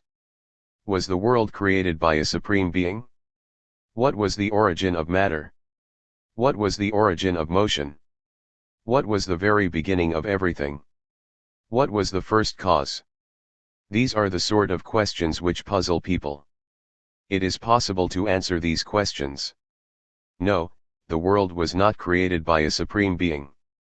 Any particular organization of matter, any particular process of matter in motion, has an origin and a beginning. It originated out of some previous organization of matter, out of some previous process of matter in motion. But matter in motion had no origin, no beginning. Science teaches us the inseparability of matter and motion. However static some things may seem to be, there is in them continual motion. The atom, for instance, maintains itself as the same only by means of a continual movement of its parts. So in studying the causes of change, we should not merely seek for external causes of change, but should above all seek for the source of the change within the process itself, in its own self-movement, in the inner impulses to development contained within things themselves. Thus in seeking the causes of social development and its laws, we should not see social changes as being brought about by the actions of great men, who impressed their 55. Superior ideas and will on the inert mass of society, nor as being brought about by accidents and external factors, but as being brought about by the development of the internal forces of society itself, and that means, by the development of the social forces of production. Thus, unlike the utopians, we see socialism as the result, not of the dreams of reformers, but of the development of capitalist society itself, which contains within itself causes which must inevitably bring it to an end and lead to the socialist revolution. The forms of motion of matter. 3. The third dogmatic assumption of mechanism is the assumption that the mechanical motion of particles, i.e. the simple change of place of particles as the result of the action on them of external forces, is the ultimate, basic form of motion of matter, and that all changes, all happenings whatsoever can be reduced to and explained by such mechanical motion of particles. Thus all the motion of matter is reduced to simple mechanical motion. All the changing qualities which we recognize in matter are nothing but the appearances of the basic mechanical motion of matter. However varied the appearances may be, whatever new and higher forms of development may appear to arise, they are all to be reduced to one and the same thing, the eternal repetition of the mechanical interaction of the separate parts of matter. It is difficult to find any justification for such an assumption. In the material world there are many different types of process, which all constitute different forms of the 56. Motion of matter. But they can by no means be all reduced to one and the same form of mechanical motion. Motion in the most general sense, wrote Engels, conceived as the mode of existence, the inherent attribute, of matter, comprehends all changes and processes occurring in the universe, from mere change of place right to thinking. The investigation of the nature of motion had as a matter of course to start from the lowest, simplest forms of this motion and to learn to grasp these before it could achieve anything in the way of explanation of the higher and more complicated forms. 1. The simplest form of motion is the simple change of place of bodies, the laws of which are studied by mechanics. But that does not mean that all motion can be reduced to the simplest form of motion. It rather means that we need to study how, from the simplest form of motion, all the higher forms of motion arise and develop from mere change of place right to thinking. One form of motion is transformed into another and arises from another. The higher, more complex form of motion cannot exist without the lower and simpler form, but that is not to say that it can be reduced to that simpler form. It is inseparable from the simpler form, but its nature is not exhausted thereby. For example, the thinking which goes on in our heads is inseparable from the chemical, electrical etc. motion which goes on in the gray matter of the brain, but it cannot be reduced to that motion, its nature is not exhausted thereby. The materialist standpoint, however, which rejects the mechanistic idea that all forms of motion of matter can be reduced to mechanical motion, must not be confused with the idealist notion that the higher forms of motion cannot be explained as arising from the lower forms. For example, idealists assert that life, as a form of motion of matter, cannot possibly be derived from any processes characteristic of non-living matter.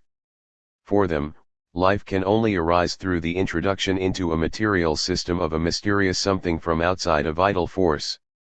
But to say that a higher form of motion cannot be reduced to a lower form is not to say that it cannot be derived from the lower form in the course of the latter's development. Thus materialists will always affirm that life, for example, appears at a certain stage in the development of more complex forms of non-living matter, and arises as a result of that development, not as a result of the introduction into non-living matter of a mysterious vital force. The task of science in this sphere remains to demonstrate experimentally how the transition from non-living to living matter takes place. Thus the mechanistic program of reducing all the motion of matter to simple, mechanical motion must be rejected.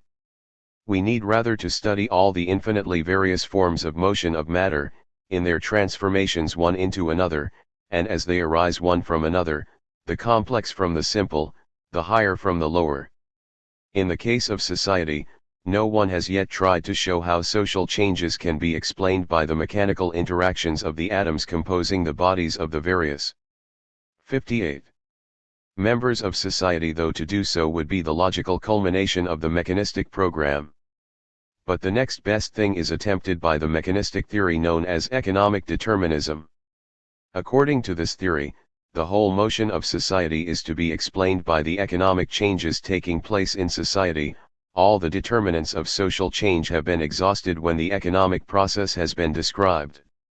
This is an example of the mechanistic program of reducing a complex motion to a simple form, the process of social change, including all the political, cultural, and ideological developments, to a simple economic process.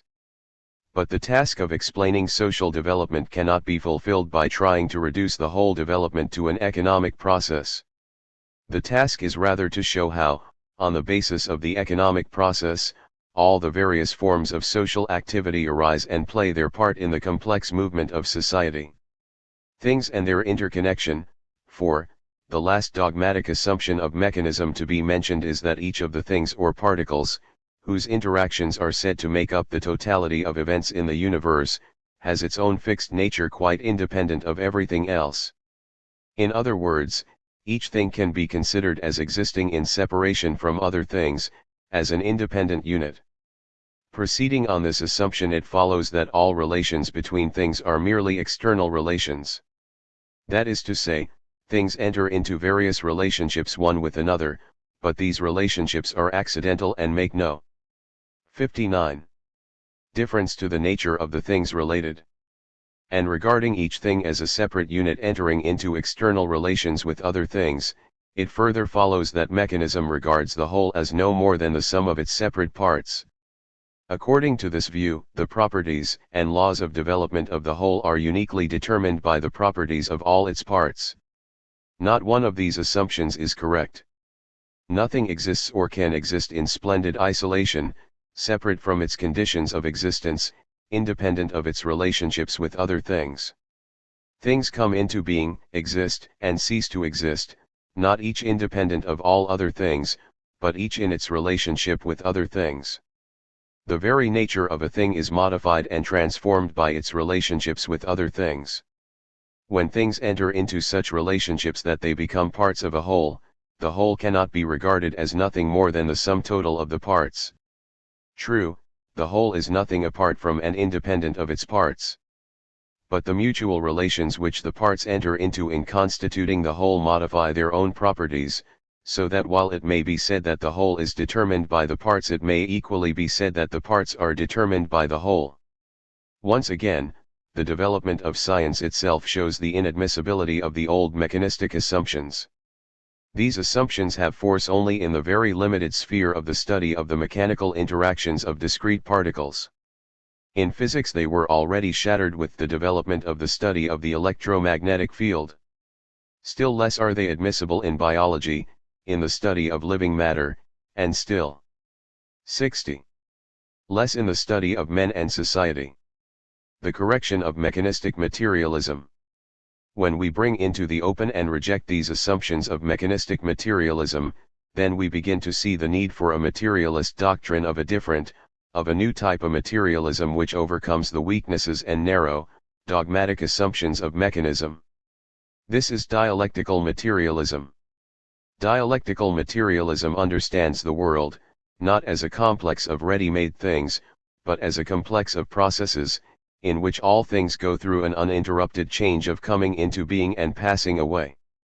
Dialectical materialism considers that matter is always in motion, that motion is the mode of existence of matter, so that there can no more be matter without motion than motion without matter. Motion does not have to be impressed upon matter by some outside force, but above all it is necessary to look for the inner impulses of development, the self-motion, inherent in all processes.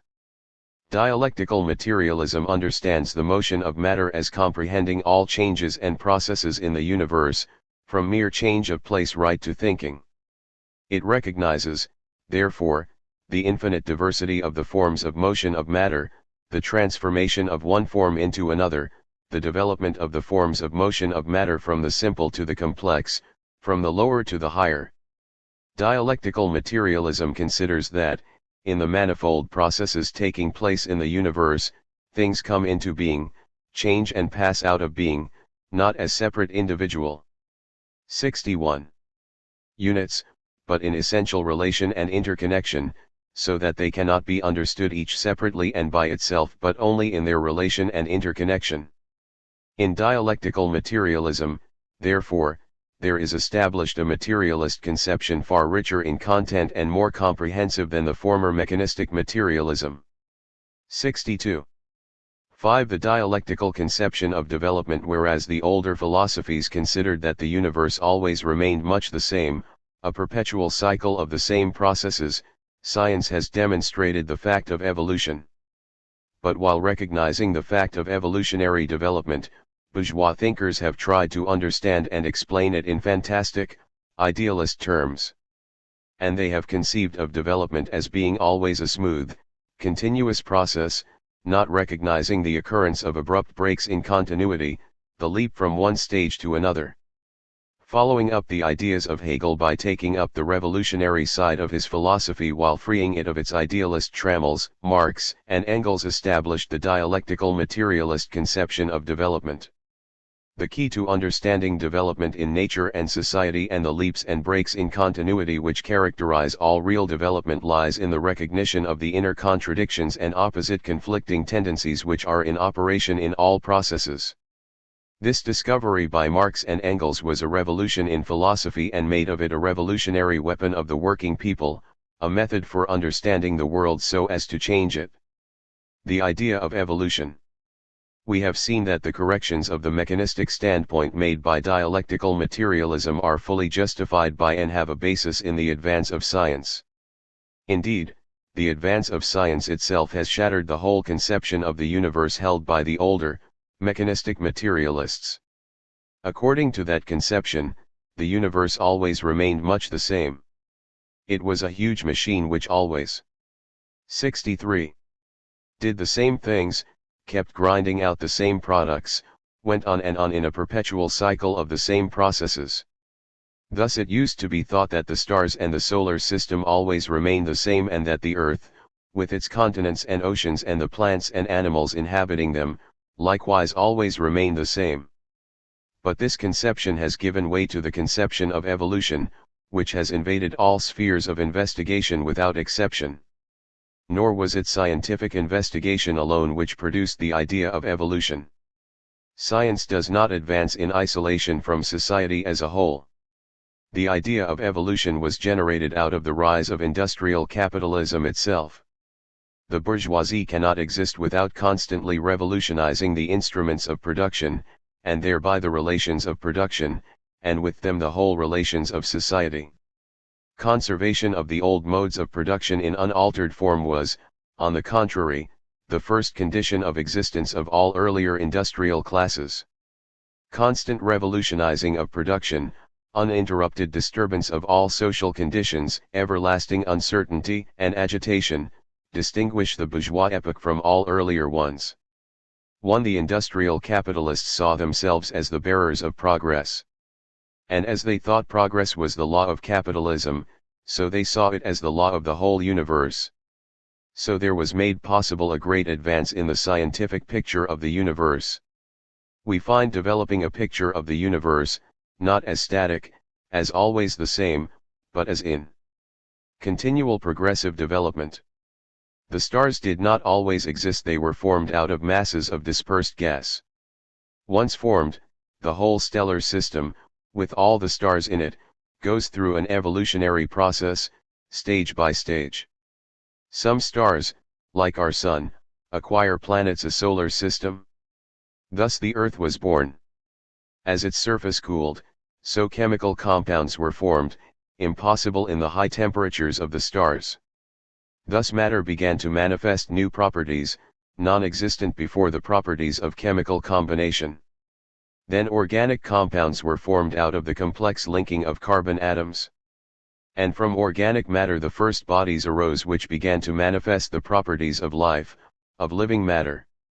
Still new properties of matter emerged, the properties of living matter. Living organisms went through a long evolution, leading eventually to man. With man, human society was born. And still new processes, with new laws, arose, the laws of society, and the laws of thought. What comes next?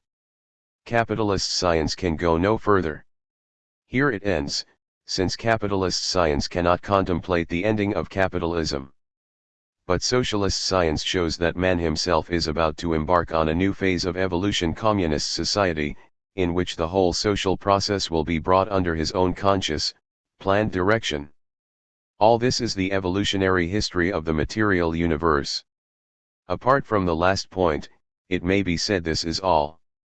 65. Common knowledge. Bourgeois thinkers know this as well as Marxists, though they often forget it. But Marxism does not only stress the fact that everything in the world goes through a process of development. What Marxism found out was how to understand and explain this development in a materialist way. The discovery of Marxism was the discovery of the laws of materialist dialectics. And that is why Marxism alone is able to give a fully scientific account of development and to point out the future path. This is the meaning of Marx's great discovery: how to understand change and development in a materialist way, and therefore how to become masters of the future. Idealist conceptions of change and development. How did bourgeois thinkers try to account for the universal change and development which they discovered? Let us consider what some of them have had to say over a period of more than a century. Hegel said that the whole process of development taking place in history was due to the absolute idea realizing itself in history. Herbert Spencer said that all development was a process of increasing integration of matter, and he put this down to what he called an incomprehensible and omnipresent power. Henry Bergson said that everything was in process of evolution, due to the activity of the life force. Fairly recently, a school of British philosophers has coined the phrase emergent evolution. They pointed out that in the course of development new qualities of matter are continually emerging, one after the other. But as to why this 66 should happen, one of the leaders of this school, Professor Samuel Alexander, said that it was inexplicable and must be accepted with natural piety, while another of its leaders, Professor C. Lloyd Morgan, said that it must be due to some immanent force at work in the world, which he identified with God. Thus in every case some fantasy, something inexplicable and unpredictable, was conjured up to explain development. And so, when they thought about the future, all these bourgeois philosophers of evolution either thought, like Hegel, that development had now finished. Hegel taught that the absolute idea was fully realized in the Prussian state of which he was a distinguished employee, or else regarded the future as unfathomable. Nowadays they begin to give up hope altogether and regard everything past, present and future as incomprehensible, the result of forces no one can ever understand or control. It is the same story in the sciences. The cosmogonists, who study the evolution of the stars, appeal to a mysterious creation to start the process off. The biologists who study the evolution of organic life appeal to a series of unpredictable accidents, the random mutations of genes, as the basis for the whole process. Such ideas are, however, unscientific. Why? Because they assert that the processes they are supposed to be investigating take place without any cause. True, the assertion is often made under a cloak of scientific objectivity and humility. It is not positively stated that no cause exists, but only that we have at present no clue as to what the cause, if any. 67. May be. But such reservations do not materially alter the nature of the theories in question. For the fact remains that to say that matter was created, to say that mutations occur spontaneously, is to say that something happens for no reason, without any discoverable cause. Such statements do not deserve to be called even provisional scientific hypotheses but are simply idealist inventions, fantasies. Science may not yet know why something happens, but to say that it happens for no reason is to abandon science. A second defect in the evolutionary ideas of most bourgeois thinkers is that they regard the process of evolution as a smooth, continuous, and unbroken process. They see the process of transition from one evolutionary stage to another as taking place through a series of gradations, without conflict, and without any break in continuity. But continuity is not the law of development. On the contrary, periods of smooth, continuous evolutionary development are interrupted by sudden and abrupt changes. The emergence of the new stage in development takes place, when the conditions for it have matured, by a break in continuity, by the leap from one state to another. Hegel was the first to point this out. With every period of transition, he observed, it is as in the case of the birth of a child, after a long period of nutrition in silence, the continuity of the gradual growth in size, of quantitative change, is suddenly cut short by the first breath drawn. There is a break in the process, a qualitative change, and the child is born. 1. But Marx alone followed up this profound observation of Hegel. As for the ensuing bourgeois thinkers, although the investigations of science, and common experience itself, clearly demonstrate that development cannot take place without discontinuity, without abrupt transitions and the leap from one state to another, they have nevertheless in their general theories tried to make unbroken continuity the law of evolution. This prejudice in favor of a smooth line of evolution has gone hand in hand with the liberal belief that capitalist society will evolve smoothly through orderly bourgeois progress, broadening down from precedent to precedent, as Tennyson once expressed it. To have thought differently about evolution in general would have implied that we would have to think differently about social evolution in particular. The dialectical materialist conception of development, the problem of understanding and explaining development in a materialist way that is, in harmony with the facts conceived in their own and not in a fantastic connection, is answered by dialectical materialism. Dialectical materialism considers the universe, not as static, not as unchanging, but as in continual process of development. It considers this development, not as a smooth, continuous, and unbroken process, but as a process in which phases of gradual evolutionary change are interrupted by breaks in continuity, by the sudden leap from one state to another. And it seeks for the explanation, the driving force, of this universal movement, not in inventions of idealist. 69. Fantasy, but within material processes themselves, in the inner contradictions, the opposite conflicting tendencies, which are in operation in every process of nature and society. The main ideas of materialist dialectics, which are applied in dealing with the laws of development of the real material world, including society, will be the subject of the following chapters. But this is how Lenin summed them up: the essential idea of materialist dialectics is the recognition of the contradictory, mutually exclusive, opposite tendencies in all phenomena and processes of nature. This alone furnishes the key to the self-movement of everything in existence. It alone furnishes the key to the leaps, to the break in continuity, to the transformation into the opposite, to the destruction of the old and emergence of the new. In its proper meaning, dialectics is the study of the contradiction within the very essence of things. Development is the struggle of opposites. 1. From Hegel to Marx. Where contradiction is at work, there is the force of development. This profound conception was first put forward by Hegel. But he worked it out in an idealist way. According to Hegel, the whole process in the material world, in space and time, is nothing but the realization of the absolute idea, outside space and time. The idea develops through a series of contradictions, and it is this ideal development which manifests itself in the material world.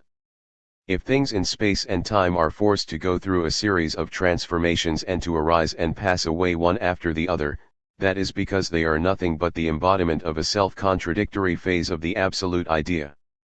For Hegel, the development of real things was due to the self-contradictoriness of their concepts.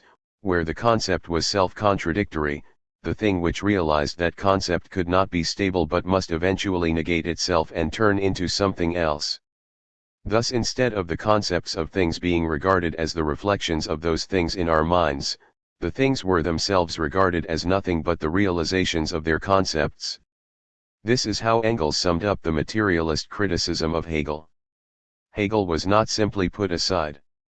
On the contrary, one started out from his revolutionary side, from the dialectical method. But in its Hegelian form this method was unusable. According to Hegel, dialectics is the self-development of the concept. The absolute concept does not only exist where unknown from eternity, it is also the actual living soul of the whole existing world. According to Hegel, therefore, the dialectical development apparent in nature and history, i.e. the causal interconnection of the progressive movement from the lower to the higher, which asserts itself through all zigzag movements and temporary setbacks, is only a miserable copy of the self-movement of the concept going on from eternity, no one knows where, but at all events independently of any. 71. Thinking human brain. This ideological reversal had to be done away with. We comprehended the concepts in our heads once more materialistically as images of real things instead of regarding the real things as images of this or that stage of development of the absolute concept. Thus dialectics reduced itself to the science of the general laws of motion both of the external world and of human thought, two sets of laws which are identical in substance, but differ in their expression in so far as the human mind can apply them consciously, while in nature and also up to now for the most part in human history, these laws assert themselves unconsciously in the form of external necessity in the midst of an endless series of seeming accidents. Thereby the dialectic of the concept itself became merely the conscious reflection of the dialectical motion of the real world, and the dialectic of Hegel was placed upon its head, or rather, turned off its head, on which it was standing before, and placed on its feet again. In this way, however, the revolutionary side of Hegelian philosophy was again taken up and at the same time freed from the idealist trammels which in Hegel's hands had prevented its consistent execution.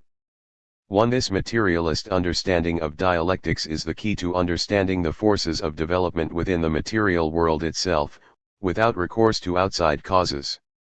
This discovery arises from the whole advance of science and philosophy. But above all it arises from the investigation of the laws of society, an investigation made imperative thanks to the very development of society from the discovery of the contradictions of capitalism, explaining the forces of social development, and thereby showing the way forward from capitalism to socialism. That is why bourgeois thinkers could not answer the problem of explaining the real material forces of development in nature and society. To answer this problem was to condemn the capitalist system. And here they had a blind spot. Only the revolutionary philosophy of the vanguard of the revolutionary class, the working class, could do it. Marx's discovery of the laws of materialist dialectics showed us how to understand the dialectical development of nature. But above all it showed us how to understand social change and how to wage the working class struggle for socialism. This discovery revolutionized philosophy. It signalized the triumph of materialism over idealism, by doing away with the limitations of the merely mechanistic materialism of the past. It likewise spelled the end of all systems of philosophy. It made philosophy into a revolutionary weapon of the working people, an instrument, a method for understanding the world so as to change it. Summing up the essential ideas of materialist dialectics, Stalin wrote, "Life always contains the new and the old, the growing and the dying, the revolutionary and the counter." 73. Revolutionary. That in life which is born and grows day after day is invincible, its progress cannot be checked. That is to say, if, for example, the proletariat as a class is born and grows day after day, no matter how weak it may be today, in the long run it must conquer. Why? Because it is growing, gaining strength, and marching forward. On the other hand, that in life which grows old and is advancing to its grave, must inevitably sustain defeat, even if today it represents a titanic force. That is to say, if, for example, the ground is gradually slipping further and further back from under the feet of the bourgeoisie, and the latter is slipping further and further back every day, no matter how strong it may be today, it must, in the long run, sustain defeat. Thus the materialist dialectics of Marx shows us the way forward and gives us unshakable confidence in our cause. Part 2, Dialectics. 6. Dialectics and Metaphysics. Dialectics, as a method of investigation, a method of thinking, is opposed to metaphysics. The metaphysical way of thinking deals with abstractions. It considers things each by itself, in abstraction from their real conditions of existence and interconnections, and it considers things as fixed and frozen, in abstraction from their real change and development. Consequently it invents rigid formulas and is always posing hard and fast antitheses either or. It fails to comprehend the unity and struggle of opposite processes and tendencies manifested in all phenomena of nature and society. In contrast to metaphysics, the aim of dialectics is to trace the real changes and interconnection in the world and to think of things always in their real motion and interconnection. Dialectical materialism, the world outlook of the Marxist-Leninist Party, is materialist in its theory, its interpretation and explanation of everything, dialectical in its method. We have seen how materialist explanation is opposed to idealist explanation. And then we saw how materialists formerly interpreted things in a mechanist way, but how mechanistic materialism proved inadequate to explain real processes of change and development. For this we need materialist dialectics. We need to study and understand things dialectically. The dialectical method is, indeed, nothing but the method of studying and understanding things in their real change and development. 75. As such, it stands opposed to metaphysics. What is metaphysics? Or more exactly, what is the metaphysical way of thinking, which is opposed by the dialectical way of thinking? Metaphysics is essentially an abstract way of thinking. In a sense all thinking is abstract, since it works with general concepts and cannot but disregard a great deal of particular and unessential detail. For example, if we say that men have two legs, we are thinking of the two-leggedness of men in abstraction from their other properties, such as having a head, two arms, and so on, and similarly we are thinking of all men in general, disregarding the individuality of particular men, of Peter, Paul, and so on. But there is abstraction and abstraction. Metaphysics is distinguished by the fact that it makes false, misleading abstractions. As Engels once pointed out, the art of working with concepts is not inborn, but requires real thought.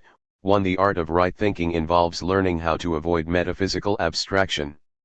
Suppose, for example, we are thinking about men, about human nature. Then we should think about human nature in such a way that we recognize that men live in society and that their human nature cannot be independent of their living in society but develops and changes with the development of society. We shall then form ideas about human nature which correspond to the actual conditions of men's existence and to their change and development. But yet people often think about human nature in a very different way. As though there were such a thing as human nature which manifested itself quite independent of the actual conditions of human existence and which was always and everywhere exactly the same. To think in such a way is obviously to make a false, misleading abstraction. And it is just such an abstract way of thinking that we call metaphysics. The concept of fixed, unchanging human nature is an example of metaphysical abstraction, of the metaphysical way of thinking. The metaphysician does not think in terms of real men, but of man in the abstract. Metaphysics, or the metaphysical way of thinking, is, then, that way of thinking which thinks of things, 1. In abstraction from their conditions of existence, and, 2. In abstraction from their change and development. It thinks of things, 1. In separation one from another, ignoring their interconnections, and, 2. As fixed and frozen, ignoring their change and development. One example of metaphysics has already been given. It is not difficult to find plenty more. Indeed, the metaphysical way of thinking is so widespread, and has become so much part and parcel of current bourgeois ideology, that there is hardly an article in a journal, a talk on the radio, or a book by a learned professor, in which examples of metaphysical fallacy are not to be found. A good deal is said and written, for example, about democracy. But the speakers and writers usually refer to some pure or absolute democracy, which they seek to define in abstraction from the actual development of society, of classes, and of class struggle. But there can be no such pure. 77. Democracy, it is a metaphysical abstraction. If we want to understand democracy we have always to ask, democracy for whom, for the exploiters or the exploited? We have to understand that since democracy is a form of government, there is no democracy which is not associated with the rule of some particular class, and that the democracy which is established when the working class is the ruling class is a higher form of democracy than capitalist democracy, just as capitalist democracy is a higher form of democracy than, say, the slave owners' democracy of ancient Greece. In other words, we should not try to think of democracy in abstraction from real social relations and from the real change and development of society. Again, pacifists try to base their opposition to war on the idea that all wars are wrong.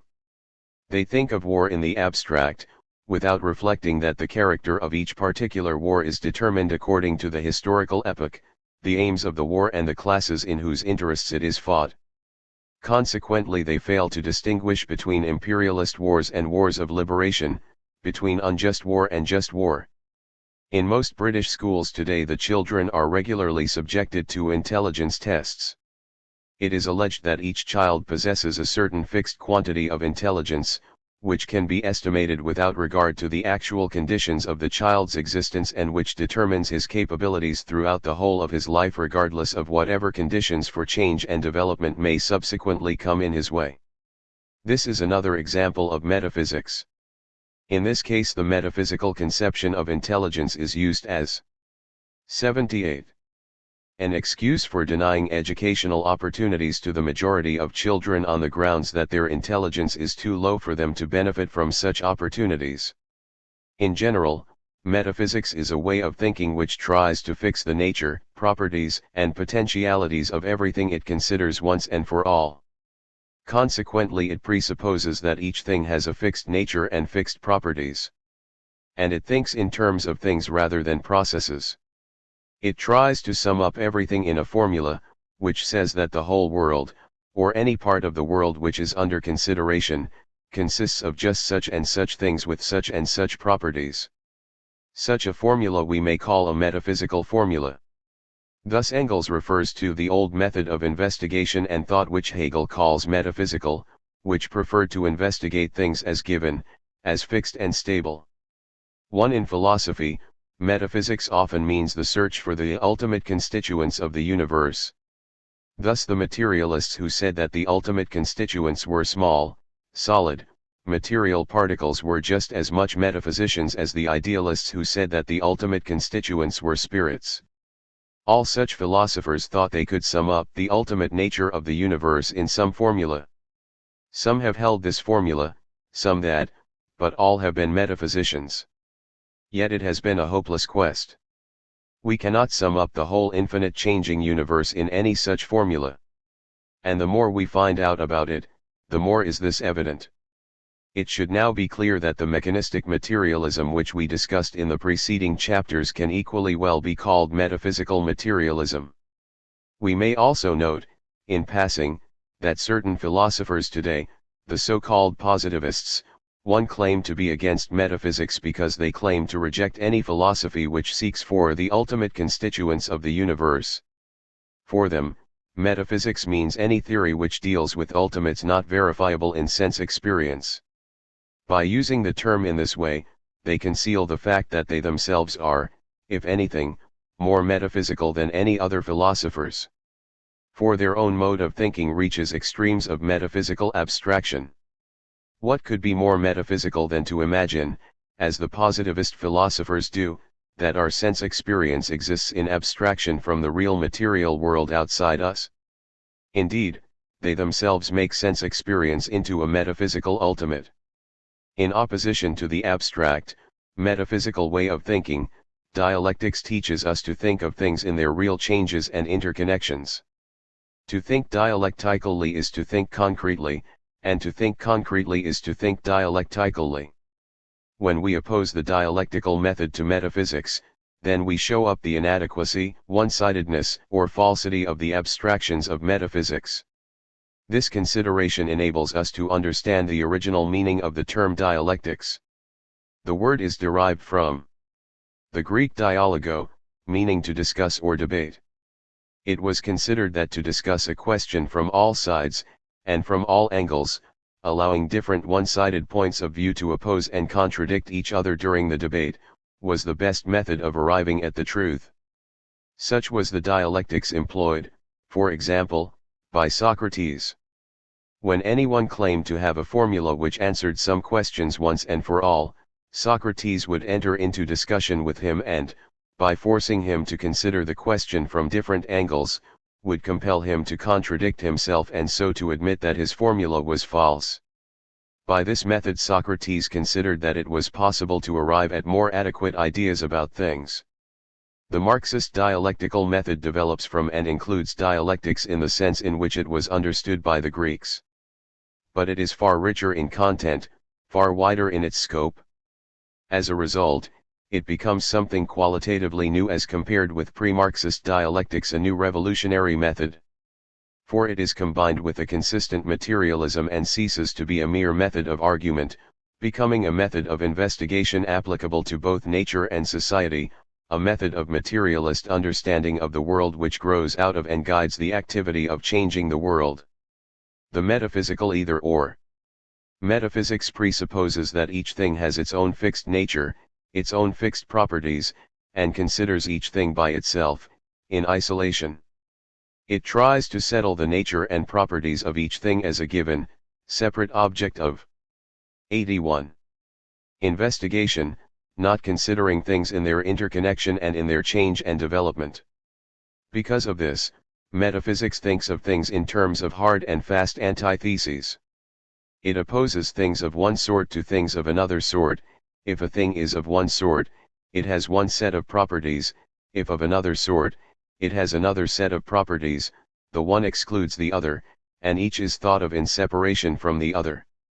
Thus Engels writes, "To the metaphysician, things, and their mental images, ideas, are isolated, to be considered one after the other, apart from each other, rigid fixed objects of investigation given once and for all."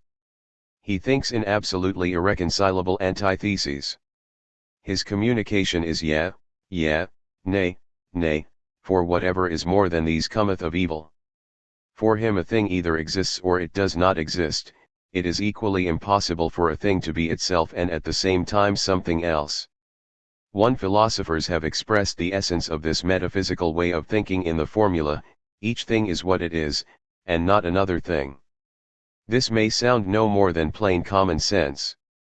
But that only shows that so-called common sense itself conceals misleading ideas which need to be brought into the open. This way of thinking prevents us from studying things in their real changes and interconnections in all their contradictory aspects and relationships, in their process of changing from one thing into another thing. It is not only philosophers who are metaphysicians. There are left-wing trade unionists, for example, who are as metaphysical as any school of philosophers. For them everyone at their trade union local meeting is either a class-conscious militant or else he is a right-wing opportunist. Everyone must fit into one or other category, and once he is down as right-wing he is finished so far as they are concerned. That some worker who has been their opponent in the past and on some issues may yet prove an ally in the future and on other issues is not allowed for in their metaphysical outlook on life. In one of Molière's plays there is a man who learns for the first time about prose. When they explain to him what prose is, he exclaims, "Why, I've been speaking prose all my life." Similarly, there are many workers who may well say, "Why, I've been a metaphysician all my life."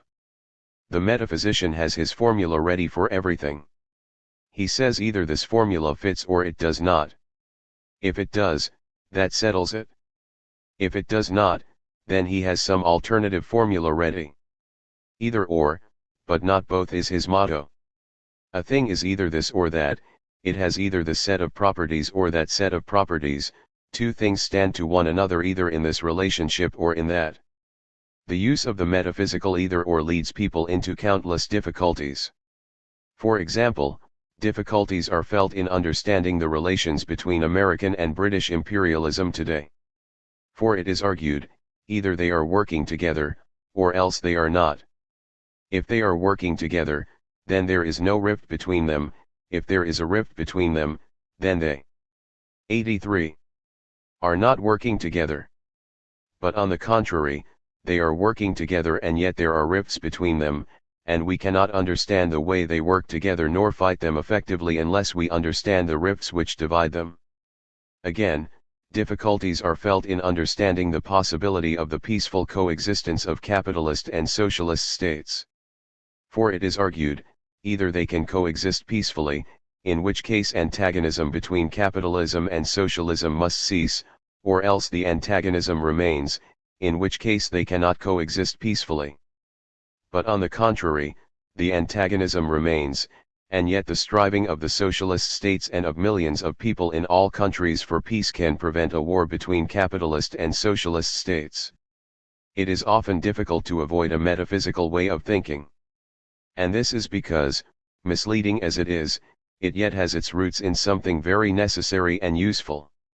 It is necessary for us to classify things, to have some system of classifying them and assigning their properties and relations.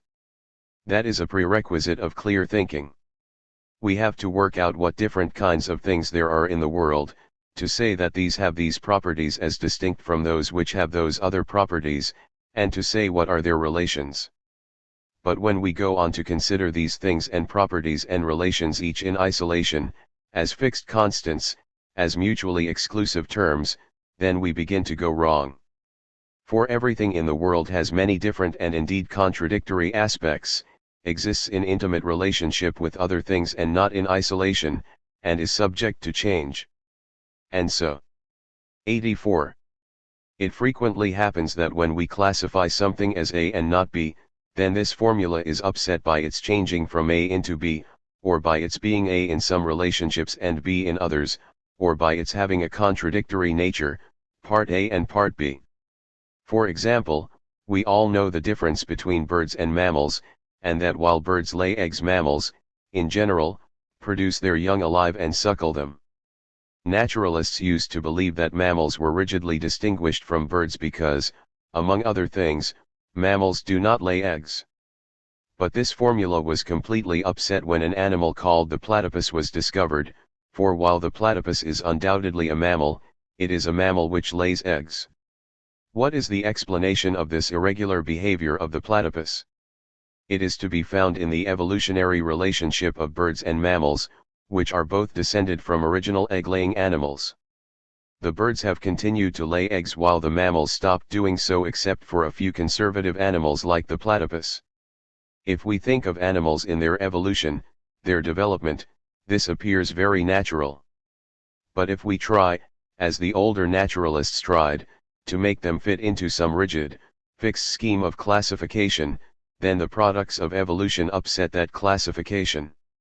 Again, an idea or a theory which was progressive in one set of circumstances, when it first arose, cannot for that reason be labeled progressive in an absolute sense, since it may later become reactionary in new circumstances. For instance, mechanistic materialism when it first arose was a progressive theory. But we cannot say that it is still progressive today. On the contrary, under the new circumstances which 85 have arisen, mechanistic theory has become retrograde, reactionary. Mechanism, which was progressive in the rising phase of capitalism, goes hand in hand with idealism as part of the ideology of capitalism in decay. Common sense, too, recognizes the limitation of the metaphysical way of thinking. For example, when is a man bald? Common sense recognizes that though we can distinguish bald men from non-bald men, nevertheless baldness develops through a process of losing one's hair, and therefore men in the midst of this process enter into a phase in which we cannot say absolutely either that they are bald or that they are not, they are in process of becoming bald. The metaphysical either or breaks down. In all these examples we are confronted with the distinction between an objective process, in which something undergoes change, and the concepts in terms of which we try to sum up the characteristics of the things involved in the process. Such concepts never do and never can always and in all respects correspond to their objects, precisely because the objects are undergoing change. Thus Engels writes, are the concepts that prevail in natural science fictions because they by no means always coincide with reality. From the moment we accept the theory of evolution, all our concepts of organic life correspond only approximately to reality. Otherwise there would be no change. On the day that concept and reality absolutely coincide in the organic world, development is at an end. 1. And he pointed out that similar considerations apply to all concepts without exception. The unity and struggle of opposites. When we think of the properties of things, their relationships, their modes of action and interaction, the processes into which they enter, then we find that, generally speaking, all these properties, relationships, interactions, and processes divide into fundamental opposites.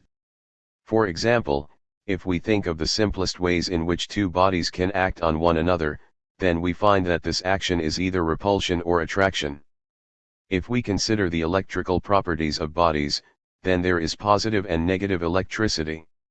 In organic life, there is the building up of organic compounds and the breaking down of them.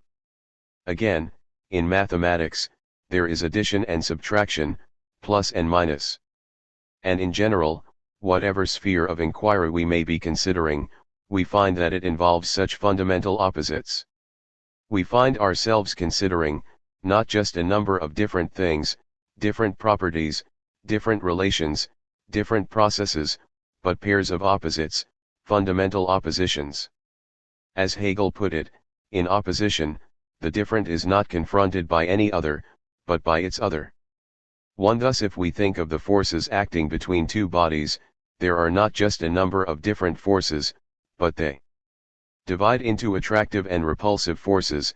If we think of electric charges, there are not just a number of different charges, but they divide into positive and negative, and so on.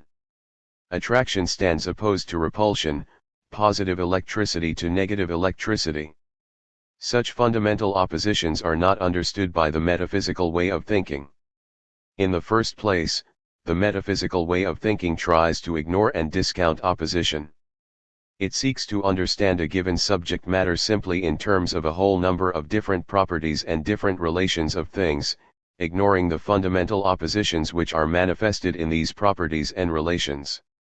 Thus those who think in metaphysical terms about class-divided societies, for example, try to understand society as consisting merely of a large number of different individuals connected together by all kinds of different social relations, but they ignore the fundamental opposition of exploiters and exploited, manifested in all those social relations.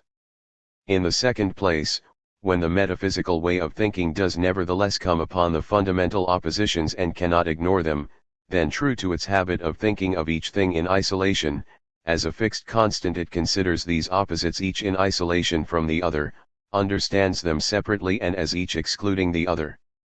Thus, for example, the older physicists used to think of positive and negative electricity just simply as two different electrical fluids.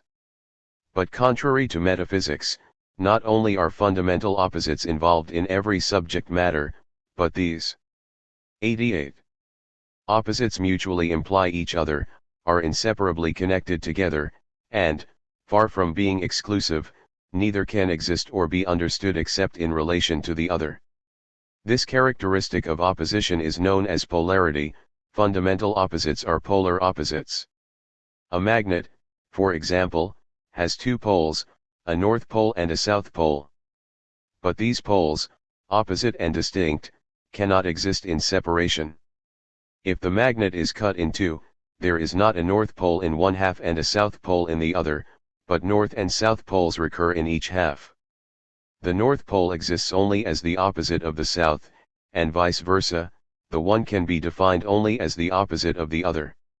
In general, fundamental opposition has to be understood as polar opposition, and every subject matter has to be understood in terms of the polar opposition involved in it. Thus in physics we find that attraction and repulsion are involved in every physical process in such a way that they cannot be separated or isolated the one from the other. In considering living bodies, we do not find in some cases the building up of organic compounds and in other cases their breaking down, but every life process involves both the building up and the breaking down of organic compounds. In capitalist society, the increasing socialization of labor is inseparable from its opposite, the increasing centralization of capital. This unity of opposites, the fact that opposites cannot be understood in separation one from another, but only in their inseparable connection in every field of investigation is strikingly exemplified in mathematics. Here the 89 fundamental operations are the two opposites, addition and subtraction. And so far is it from being the case that addition and subtraction can be understood each apart from the other, that addition can be represented as subtraction and vice versa. Thus the operation of subtraction, AB, can be represented as an addition, B plus A. Similarly a division A/B can be represented as a multiplication AX, 1/B. 1. The unity of opposites, their inseparable connection, is by no means to be understood as a harmonious and stable relationship, as a state of equilibrium. On the contrary, the unity of opposites is conditional, temporary, transitory, relative. The struggle of mutually exclusive opposites is absolute, just as development and motion are absolute. 2. The existence of fundamental polar oppositions, manifesting themselves in every department of nature and society, expresses itself in the conflict and struggle of opposed tendencies, which, despite phases of temporary equilibrium, lead to continual motion and development, to a perpetual coming into being and passing away of everything in existence, to sharp changes of state and transformations. Thus, for example, the equilibrium of attractive and repulsive forces in the physical world is never more than conditional and temporary. The conflict and struggle of attraction and repulsion always asserts itself, issuing in physical changes and transformations, whether transformations on an atomic scale, chemical changes or, on a grand scale, in the explosion of stars. Dialectics and metaphysics. To sum up, metaphysics thinks in terms of ready-made things, whose properties and potentialities it seeks to fix and determine once and for all. It considers each thing by itself, in isolation from every other, in terms of irreconcilable antitheses either or. It contrasts one thing to another, one property to another, one relationship to another, not considering things in their real movement and interconnection, and not considering that every subject matter represents a unity of opposites opposed but inseparably connected together. Contrary to metaphysics, dialectics refuses to think of things each by itself, as having a fixed nature and fixed properties either or, but it recognizes that things come into being, exist, and cease to be, in a process of unending change and development, in a process of complicated and ever-changing interrelationship, in which each thing exists only in its connection with other things and goes through a series of transformations, and in which is always manifested the unity, inseparable interconnection and struggle of the opposite properties, aspects, tendencies characteristic of every phenomenon of nature and society. Contrary to metaphysics, the aim of dialectics is to trace the real changes and interconnections in the world and to think of things always in their motion and interconnection. Thus Engels writes, "The world is not to be comprehended as a complex of ready-made things but as a complex of processes." 1 No. 91. Longer permits oneself to be imposed upon by the antitheses insuperable for the old metaphysics. 1 The old rigid antitheses, the sharp impassable dividing lines are more and more disappearing. The recognition that these antagonisms and distinctions are in fact to be found in nature but only with relative validity, and that on the other hand their imagined rigidity and absoluteness have been introduced into nature only by our minds. This recognition is the kernel of the dialectical conception of nature. 2. Dialectics grasps things and their images, ideas, essentially in their interconnection, in their sequence, their movement, their birth and death. 3. Lenin wrote that the understanding of the contradictory parts of every phenomenon was the essence of dialectics. It consists in the recognition, discovery, of the contradictory, mutually exclusive, opposite tendencies in all phenomena and processes of nature, including mind and society. 4. Lastly, Marx wrote that, dialectic, in its rational form is a scandal and abomination to bourgeoisdom and its doctrinaire professors, because it includes in its comprehension and affirmative recognition of the existing state of things. At the same time also, the recognition of the negation of that state, of its inevitable breaking up, because it regards every historically developed social form as in fluid movement, and therefore takes into account its transient nature not less than its momentary existence, because it lets nothing impose upon it, and is in its essence critical and revolutionary. 1. 7. Change and interconnection. The Marxist dialectical method demands that we must always consider things, not in isolation, but in their interconnection with other things, in relation to the actual conditions and circumstances of each case, and that we must consider things in their change and movement, their coming into being and going out of being, always taking particularly into account what is new, what is rising and developing. It follows that the Marxist dialectical method forbids the employment of ready-made schemes and abstract formulas, but demands the thorough, detailed analysis of a process in all its concreteness, basing its conclusions only on such an analysis.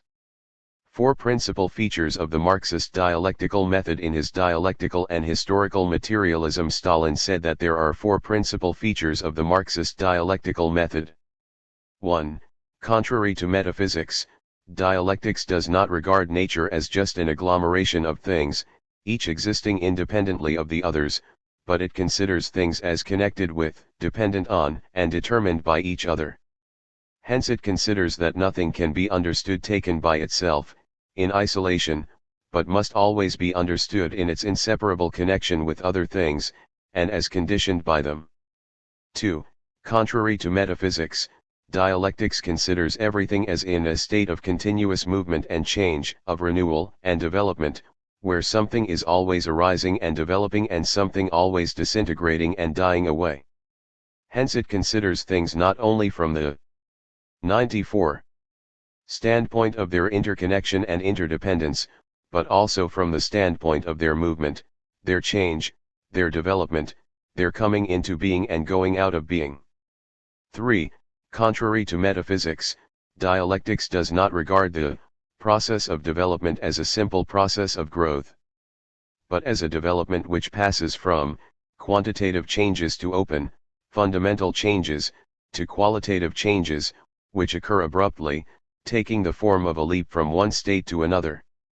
Hence it considers development as an onward and upward movement, as a transition from an old qualitative state to a new qualitative state, as a development from the simple to the complex, from the lower to the higher. 4. Contrary to metaphysics, dialectics holds that the process of development from the lower to the higher takes place, as a disclosure of the contradictions inherent in things, as a struggle of opposite tendencies which operate on the basis of these contradictions.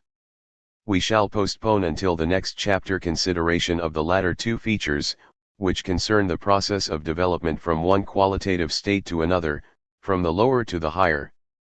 In this chapter we shall consider the first 2 features of the dialectical method, namely, that it considers things always in their interconnection and in their movement and change. Considering things in their interconnection and circumstances, the dialectical method demands, first, that we should 95. Consider things, not each by itself, but always in their interconnection with other things. This sounds obvious. Nevertheless, it is an obvious principle which is very often ignored and is extremely important to remember. We have already considered it and some examples of its application in discussing metaphysics, since the very essence of metaphysics is to think of things in an abstract way, isolated from their relations with other things and from the concrete circumstances in which they exist. The principle of considering things in relation to actual conditions and circumstances, and not apart from those actual conditions and circumstances, is always of fundamental importance for the working class movement in deciding the most elementary questions of policy. For example, there was a time when the British workers were fighting for a 10-hour day. They were right at that time not to make their immediate demand an 8-hour day, since this was not yet a realizable demand. They were equally right, when they got a 10-hour day, not to be satisfied with it. There are times when it is correct for a section of workers to come out on strike, and there are times when it is not correct.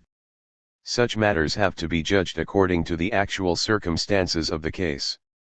Similarly, there are times when it is correct to go on prolonging and extending a strike, and there are times when it is correct to call it off. No working-class leader can be of very much value if he tries to decide questions of policy in terms of general principle alone, without taking into account the actual 96 circumstances in relation to which policy has to be operated, without understanding that the same policy can be right in one case and wrong in another, depending on the concrete circumstances of each case. Thus Lenin wrote. Of course, in politics, in which sometimes extremely complicated national and international relationships between classes and parties have to be dealt with, it would be absurd to concoct a recipe, or general rule, that would serve in all cases. One must have the brains to analyze the situation in each separate case. This readiness on the part of Marxists to adapt policy to circumstances and to change policy with circumstances is sometimes called communist opportunism. But it is nothing of the kind, or rather, it is the very opposite. It is the application in practice of the science of the strategy and tactics of working-class struggle. Indeed, what is meant by opportunism in relation to working-class policy? It means subordinating the long-term interests of the working class as a whole to the temporary interests of a section, sacrificing the interests of the class to defense of the temporary privileges of some particular group. Communists are guided by Marx's principle that they always and everywhere represent the interests of the movement as a whole.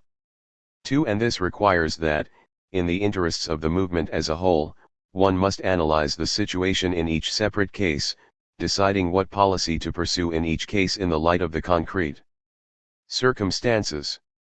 On general questions, too, the greatest confusion can arise from forgetting the dialectical principle that things must not be considered in isolation but in their inseparable interconnection. For example, the British Labour leaders once said, and many members of the Labour Party continue to say, that nationalisation is an installment of socialism. They consider nationalisation by itself, in isolation, out of connection with the state and with the social structure in relation to which nationalisation measures are introduced. They overlook the fact that if the public power, the state, remains in the hands of the exploiters, and if their representatives sit on and control the boards of the nationalised industries, which continue to be run on the basis of exploiting the labour of one class for the profit of another class, then nationalisation is not socialism. Socialist nationalisation can come into being only when the public power, the state, is in the hands of the workers. Again, in political arguments people very often appeal to a concept of fairness which leads them to judge events without the slightest consideration of the real meaning of those events, of the circumstances in which they occur. What's sauce for the goose is sauce for the gander, that is the principle employed in such arguments. Thus it is argued that if we defend the democratic right of the workers in a capitalist country to agitate for the ending of capitalism and the introduction of socialism, then we cannot deny to others in a socialist country the right to agitate for the ending of socialism and the reintroduction of 98. Capitalism. Those who argue like this throw up their hands in horror when they find that counter-revolutionary groupings in the USSR, who sought to restore capitalism in that country, were deprived of the possibility of carrying out their aims. Why, they exclaim, this is undemocratic, this is tyranny. Such an argument overlooks the difference between fighting in the interests of the vast majority of the people to end exploitation, and fighting in the interests of a small section to preserve or reintroduce exploitation. It overlooks the difference between defending the right of the vast majority to run their affairs in their own interests, and defending the right of a small minority to keep the majority in bondage. In other words, it overlooks the difference between moving forward and backward, between putting the clock ahead and putting it back, between revolution and counter-revolution. Of course, if we fight to achieve socialism, and if we achieve it, then we shall defend what we have achieved and shall not allow the slightest possibility of any group destroying that achievement. Let the capitalists and their hangers-on shout about democracy in general. If, as Lenin said, we have the brains to analyze the situation, we shall not be deceived by them. The liberal concept of fairness has, indeed, become a favorite weapon of reaction lately. In 1949 and again in 1950, when the fascists decided to hold a demonstration in London on May Day, the Home Secretary promptly banned the workers' May Day demonstration. "If I ban one, I must ban the other," he blandly explained. How scrupulously fair he was. The principle of understanding things in their 99 circumstances and interconnections is likewise a very important principle in science. Yet scientists, who take things to bits and consider their various properties, very often forget that things which they may consider in isolation do not exist in isolation. And this leads to serious misunderstandings. Soviet biologists, for example, guided by this first principle of dialectics, have stressed the unity of the organism and its environment. They have pointed out that you cannot consider the organism as having a nature of its own, isolated from its environment, that is metaphysics. Thus there is no such thing as a plant, for instance, isolated from its environment. Such a plant is a mere museum piece, a dead plant artificially preserved. Living plants grow in a soil, in a climate, in an environment, and they grow and develop by assimilating that environment. Thus Lysenko defined the heredity, or nature, of an organism as its requirement of certain conditions for its life and development, and its responding to various conditions in a certain way. This understanding of the unity of organism and environment had important consequences. For it led to the expectation that by compelling an organism to adapt itself to and assimilate changed conditions, its nature could be changed. And this expectation has been verified in practice. The biologists of the Mendel-Morgan school, on the other hand, treat the organism abstractly, metaphysically, as isolated from its real conditions of life. They conceive of the nature of the organism as quite independent of its conditions of life. Hence they conclude, in true metaphysical style, that the heredity of an organism is what is, and that 100. It is no use trying to change it in the ways in which Soviet biologists have changed the heredity of organisms. Considering things in their movement, their coming into being and going out of being, let us now consider some examples of the second principle of dialectics, which demands that we should consider things in their movement, their change, their coming into being and going out of being. This principle, too, is of great importance in science. Soviet biologists, for example, guided by this principle of dialectics, have considered the organism in its growth and development. Thus at a certain stage of growth, the nature of the organism is still plastic. If you can modify it at that stage, you can often change its nature, give it a changed heredity. Something is newly coming into being in the organism, and that is the time to foster it and to give it a desired direction. But if that stage is past, then its nature becomes fixed and you cannot change it. You must find just the right stage of growth if you wish to modify the heredity of the organism. The biologists of the Mendel-Morgan school, on the other hand, consider the nature of the organism as given and fixed from the very start. This second principle of dialectics teaches us always to pay attention to what is new, to what is rising and growing, not just to what exists at the moment, but to what is coming into being. This principle is of paramount importance for revolutionary understanding, for revolutionary practice. 101. The Russian Bolsheviks, for example, saw from the very beginning how Russian society was moving, what was new in it, what was coming into being. They looked for what was rising and growing, though it was still weak, the working class. While others discounted the importance of the working class and finished by entering into compromises with the forces of the old society, the Bolsheviks concluded that the working class was the new, rising force, and led it to victory. Just this same understanding of what was rising and growing and of what was disintegrating and dying away, was exemplified in Stalin's leadership during the war, 1941–45. When the Germans were before Moscow in November 1941, and all the Allied military strategists outside the Soviet Union considered that Russia's defeat was certain, Stalin said that while the Germans were at the peak of their military power, the Soviet forces, on the other hand, were still mobilizing and increasing. Therefore the defeat of the German fascists was certain. Germany, whose reserves of manpower are already being exhausted, has been considerably more weakened than the Soviet Union, whose reserves are only now being mobilized to the full.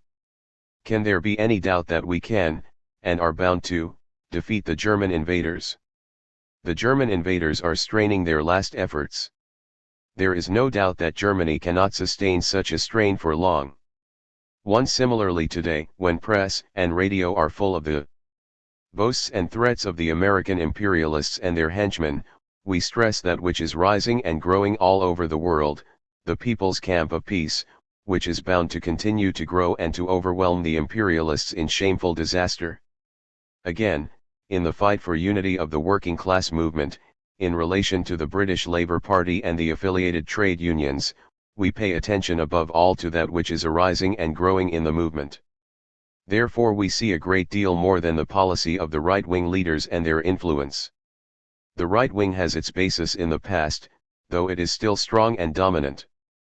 But there are arising the forces of the future, determined to fight against capitalism and war.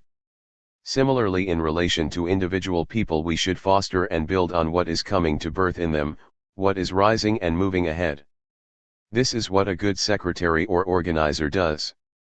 Such examples as these show that the basis of the dialectical method, its most essential principle, is to study and understand things in their concrete interconnection and movement.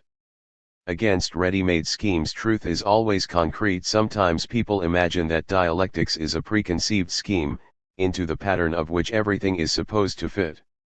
This is the very opposite of the truth about dialectics.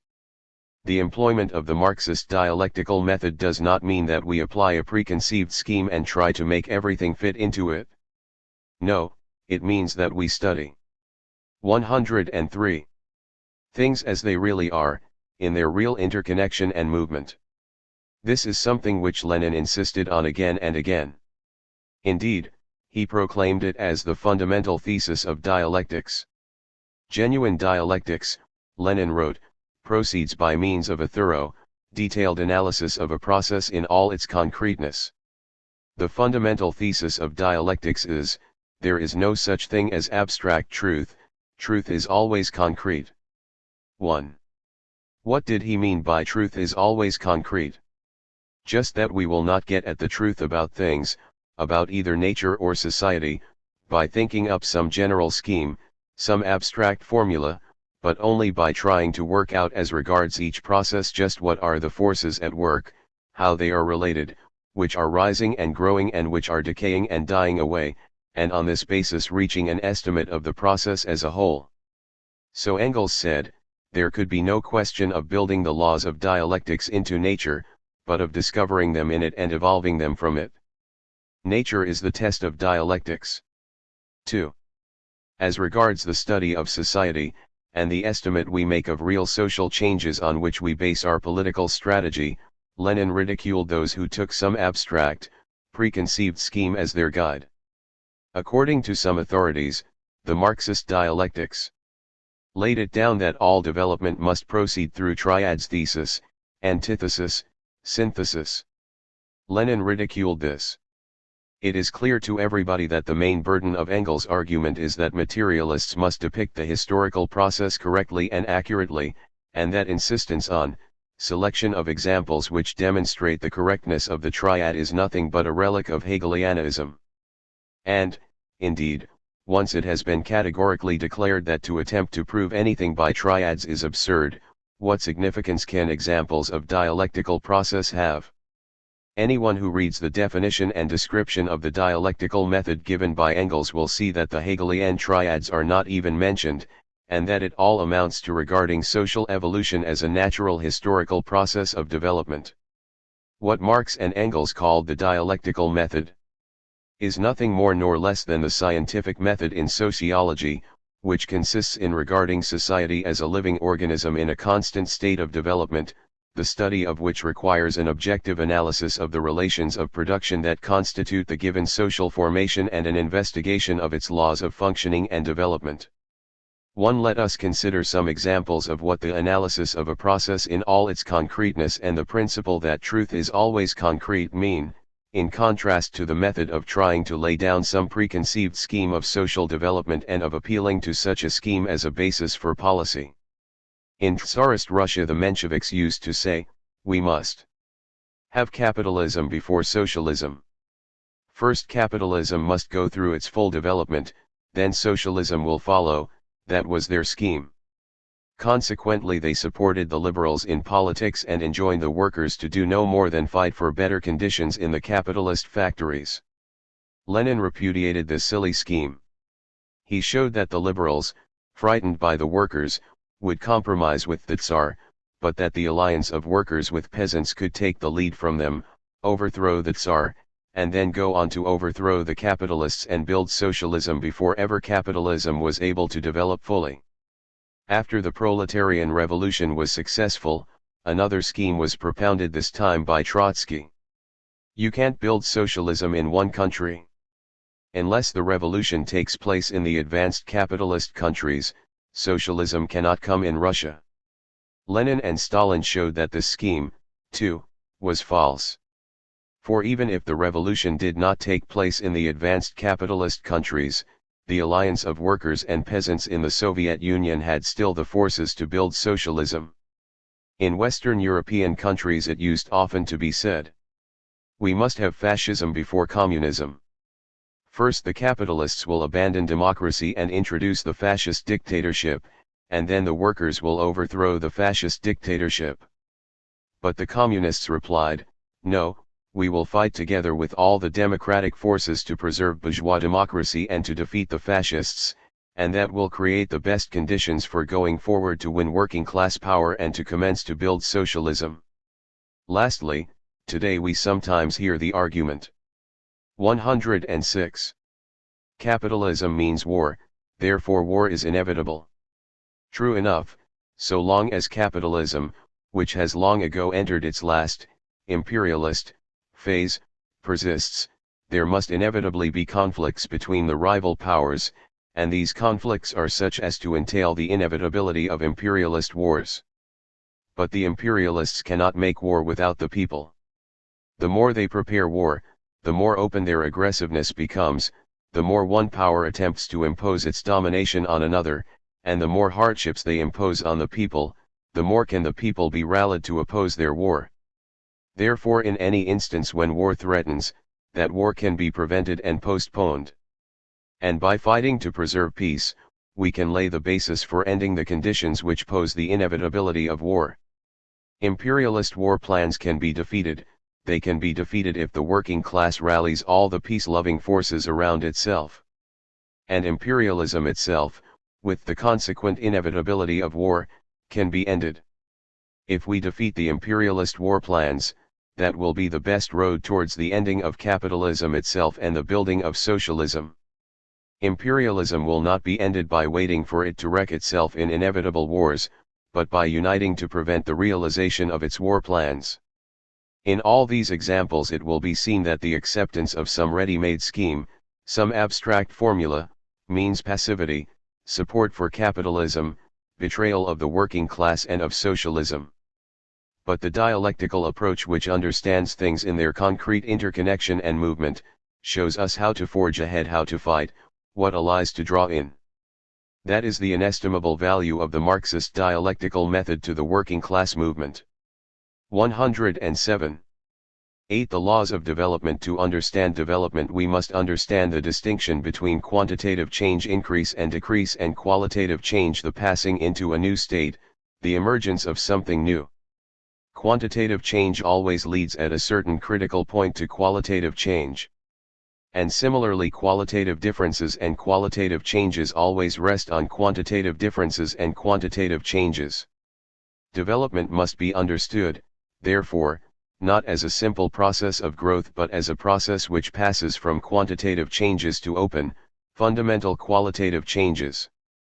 Further, this transformation of quantitative into qualitative changes takes place as a result of the conflict or struggle of opposite tendencies which operate on the basis of the contradictions inherent in all things and processes. The Marxist dialectical method, therefore, teaches us to understand processes of development in terms of the transformation of quantitative into qualitative changes, and to seek the grounds and the explanation of such development in the unity and struggle of opposites. What do we mean by development? In stressing the need to study real processes in their movement and in all their interconnections, Stalin pointed out that in the processes of nature and history there is always renewal and development, where something is always arising and developing and something always disintegrating and 108. Dying away. 1. When that which is arising and developing comes to fruition, and that which is disintegrating and dying away finally disappears, there emerges something new. For as we saw in criticizing mechanistic materialism, processes do not always keep repeating the same cycle of changes, but advance from stage to stage as something new continually emerges. This is the real meaning of the word development. We speak of development where stage by stage something new keeps emerging. Thus there is a difference between mere change and development. Development is change proceeding according to its own internal laws from stage to stage. And there is equally a difference between growth and development. This difference is familiar to biologists, for example. Thus growth means getting bigger, merely quantitative change. But development means, not getting bigger, but passing into a qualitatively new stage, becoming qualitatively different. For example, a caterpillar grows longer and fatter, then it spins itself a cocoon, and finally emerges as a butterfly. This is development. A caterpillar grows into a bigger caterpillar, it develops into a butterfly. Processes of nature and history exemplify, not merely change, not merely growth, but development. Can we, then, reach any conclusions about the general laws of development? This is the further task of materialist dialectics, to find what general laws are manifested in all development, and to give us, therefore, the method of approach for understanding, explaining and controlling development. Quantity and quality, the law of the transformation of quantitative into qualitative changes. This brings us to the two latter features of the Marxist dialectical method, as explained by Stalin. The first of these may be called the law of the transformation of quantitative into qualitative change. What does this mean? All change has a quantitative aspect, that is, an aspect of mere increase or decrease which does not alter the nature of that which changes. But quantitative change, increase or decrease, cannot go on indefinitely. At a certain point it always leads to a qualitative change, and at that critical point, or nodal point, as Hegel called it, the qualitative change takes place relatively suddenly, by a leap, as it were. For example, if water is being heated, it does not go on getting hotter and hotter indefinitely. At a certain critical temperature, it begins to turn into steam, undergoing a qualitative change from liquid to gas. A cord used to lift a weight may have a greater and greater load attached to it, but no cord can lift a load indefinitely great. At a certain point, the cord is bound to break. A boiler may withstand a greater and greater pressure of steam up to the point where it bursts. A variety of plant may be subjected to a series of changes in its conditions of growth for a number of generations. For instance, to colder temperatures, the variety continues unchanged, until a point is reached when suddenly a qualitative change is induced, a change in the heredity of the plant.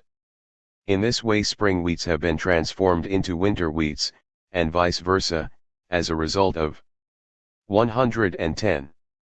The accumulation of a series of quantitative changes. This law of the transformation of quantitative into qualitative change is also met with in society. Thus before the system of industrial capitalism comes into being there takes place a process of the accumulation of wealth in money form in a few private hands, largely by colonial plunder, and of the formation of a propertyless proletariat, by enclosures and the driving of peasants off the land. At a certain point in this process, when enough money is accumulated to provide capital for industrial undertakings, when enough people have been proletarianized to provide the labor required, the conditions have matured for the development of industrial capitalism. At this point an accumulation of quantitative changes gives rise to a new qualitative stage in the development of society. In general, qualitative changes happen with relative suddenness by a leap. Something new is suddenly born, though its potentiality was already contained in the gradual evolutionary process of continuous quantitative change which went before. Thus we find that continuous, gradual quantitative change leads at a certain point to discontinuous, sudden qualitative change. We have already remarked in an earlier chapter that most of those who have considered the laws of development in nature and society have conceived of this development only in its continuous aspect. This means that they have considered it only from the aspect of a process of growth, of quantitative change, and have not considered its qualitative aspect, the fact that at a certain point in the gradual process of growth a new quality suddenly arises. A. 111. Transformation takes place. Yet this is what always happens. If you are boiling a kettle, the water suddenly begins to boil when boiling point is reached. If you are scrambling eggs, the mixture in the pan suddenly scrambles. And it is the same if you are engaged in changing society. We will only change capitalist society into socialist society when the rule of one class is replaced by the rule of another class, and this is a radical transformation, a leap to a new state of society, a revolution. If, on the other hand, we consider quality itself, then qualitative change always arises as a result of an accumulation of quantitative changes, and differences in quality have their basis in differences of quantity. Thus, just as quantitative change must at a certain point give rise to qualitative change, so if we wish to bring about qualitative change we must study its quantitative basis, and know what must be increased and what diminished if the required change is to be brought about. Natural science teaches us how purely quantitative difference, addition or subtraction, makes a qualitative difference in nature. For example, the addition of one proton in the nucleus of an atom makes the transition from one element to another. The atoms of all the elements are formed out of combinations of the same protons and electrons, but a purely quantitative difference between the numbers combined in the atom gives different kinds of atoms. Atoms of different elements with different chemical properties. Thus an atom consisting of one proton and one electron is a hydrogen atom, but if another proton and another electron are added it is an atom of helium, and so on. Similarly in chemical compounds, the addition of one atom to a molecule makes the difference between substances with different chemical properties. In general, different qualities have their basis in quantitative difference. As Engels put it, in nature, in a manner exactly fixed for each individual case, qualitative changes can only occur by the quantitative addition or subtraction of matter or motion. All qualitative differences in nature rest on differences of chemical composition or on different quantities or forms of motion or, as is almost always the case, on both. Hence it is impossible to alter the quality of a body without addition or subtraction of matter or motion, i.e. without quantitative alteration of the body concerned. This feature of the dialectical law connecting quality and quantity is familiar to readers of the popular literature about atomic bombs. To make a uranium bomb it is necessary to have the isotope, uranium-235, the more common isotope, uranium-238, will not do. The difference between these two is merely quantitative, a difference in atomic weight, depending on the number of neutrons present in each case. But this quantitative difference of atomic weight, 235 and 238, makes the qualitative difference between a substance with the properties required for the bomb and a substance without those properties. Further, having got a quantity of uranium-235, a certain critical mass of it is required before it will explode. If there is not enough, the chain reaction which constitutes the explosion will not occur. When the critical mass is reached, the reaction does occur. Thus we see that quantitative changes are transformed at a certain point into qualitative changes, and qualitative differences rest on quantitative differences. This is a universal feature of development. What makes such development happen? Development takes place through the unity and struggle of opposites in general. The reason why in any particular case a quantitative change leads to a qualitative change lies in the very nature, in the content, of the particular processes involved. Therefore in each case we can, if we only know enough, explain just why a qualitative change is inevitable, and why it takes place at the point it does. To explain this we have to study the facts of the case. We cannot invent an explanation with the aid of dialectics alone. Where an understanding of dialectics helps is that it gives us the clue as to where to look. In a particular case we may not yet know how and why the change takes place. In that case we have the task of finding out, by investigating the facts of the case. For there is nothing unknowable, no essential mystery or secret of development, of the emergence of the qualitatively new. Let us consider, for example, the case of the qualitative change which takes place when water boils. 114. When heat is applied to a mass of water contained in a kettle, then the effect is to increase the motion of the molecules composing the water.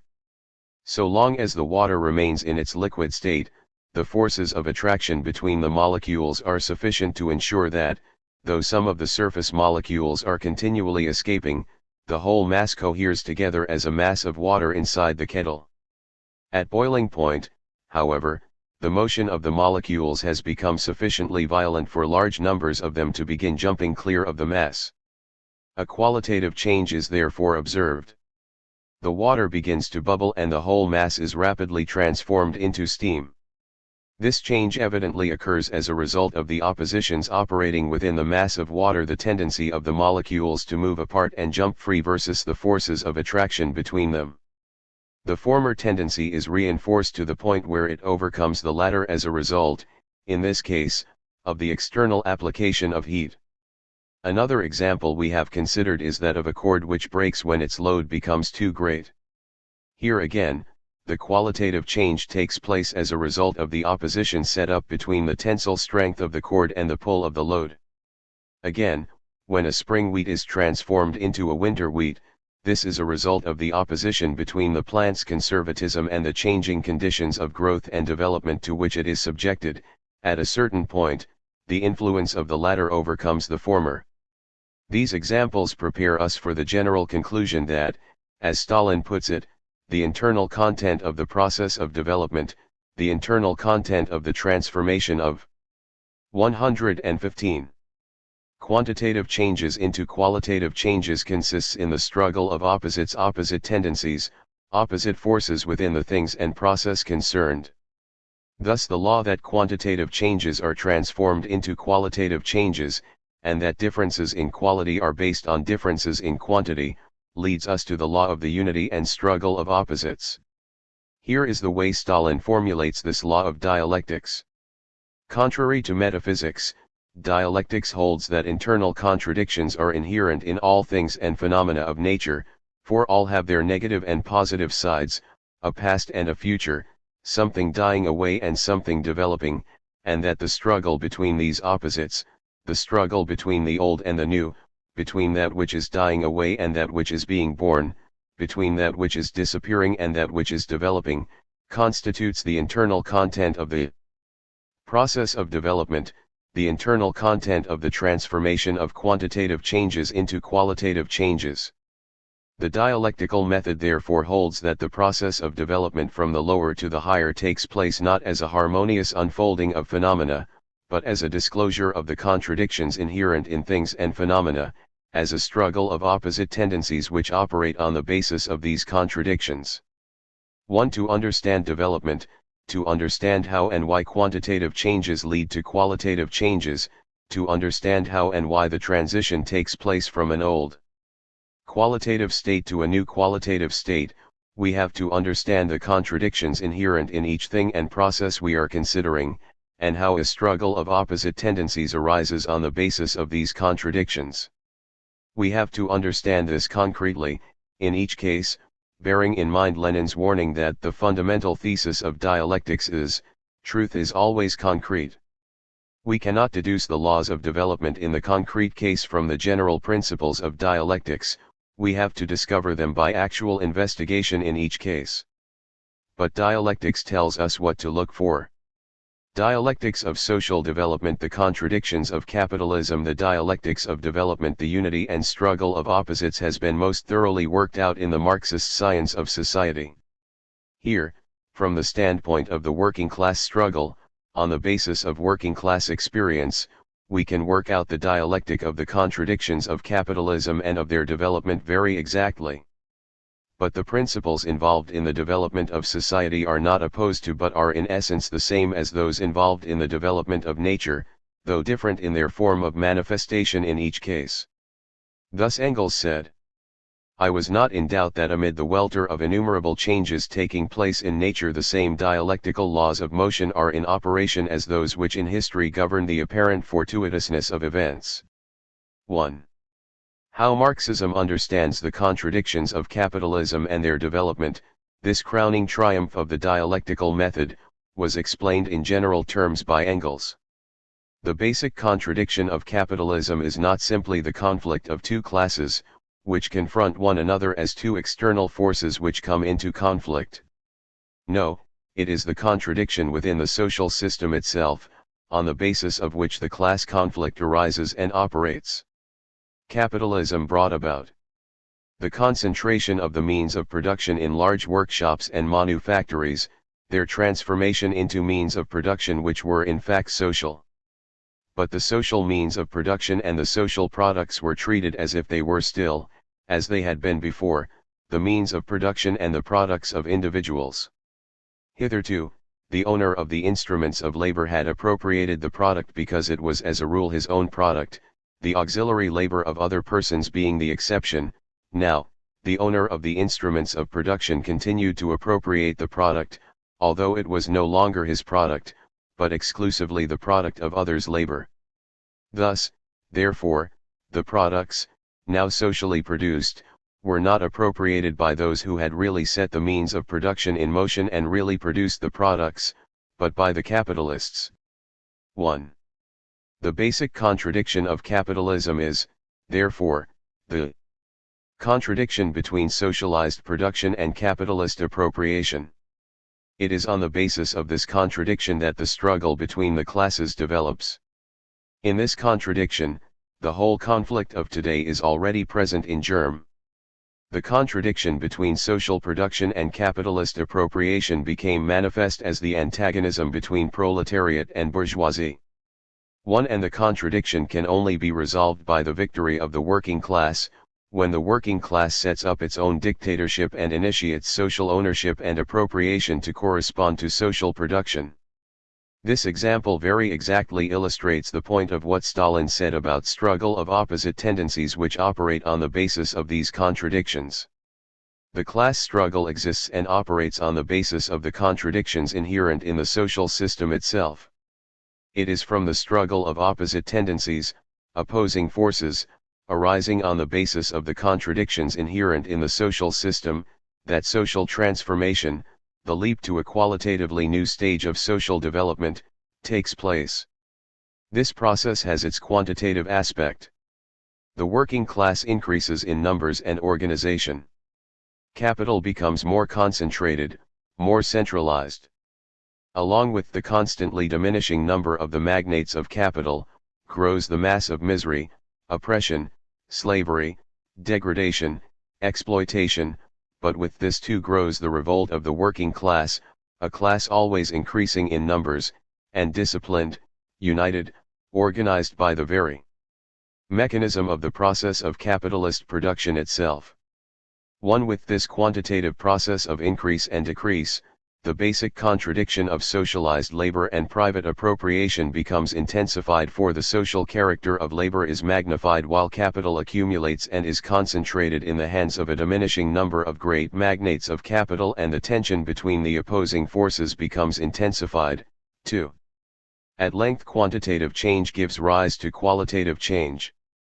Centralization of the means of production and socialization of labor at last reach a point where they become incompatible with their capitalist int-egument. This int-egument is burst asunder. The knell of capitalist private property sounds. The expropriators are expropriated. 2. In this way the laws of dialectical development, summarized in the principles of the transformation of quantitative into qualitative change and of the unity and struggle of opposites, are found at work in the development of society. This development is to be understood in terms of the operation of those laws, and this dialectical understanding, once it has become the theoretical possession of the working class, serves as an indispensable instrument of the working class in carrying into effect The socialist transformation of society. 9. The new and the old. The struggle of opposed forces which constitutes the driving force of development does not take place accidentally but on the basis of internal contradictions inherent in the very nature of the processes concerned.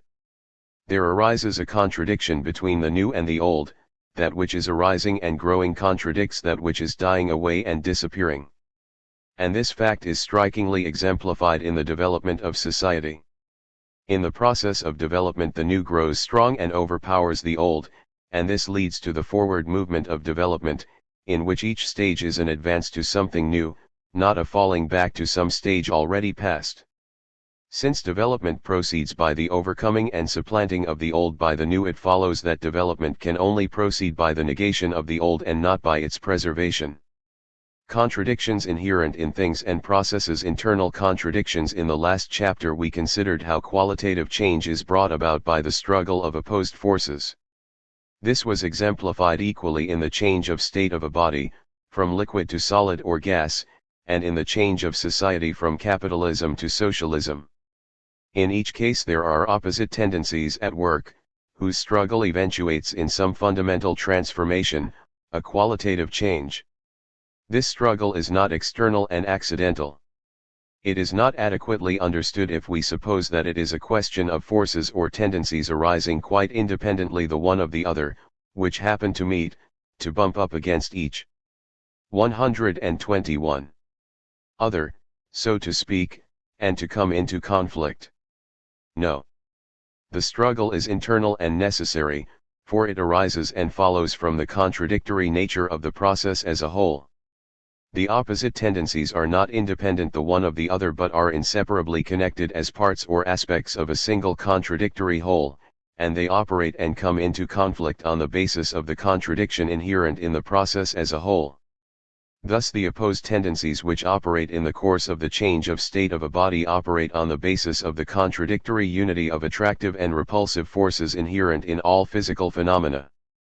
And the class struggle which operates in capitalist society operates on the basis of the contradictory unity of socialized labor and private appropriation inherent in that society. This dialectical understanding of the internal necessity of the struggle of opposed forces, and of its outcome, based on the contradictions inherent in the process as a whole, is no mere refinement of philosophical analysis. It is of very great practical importance.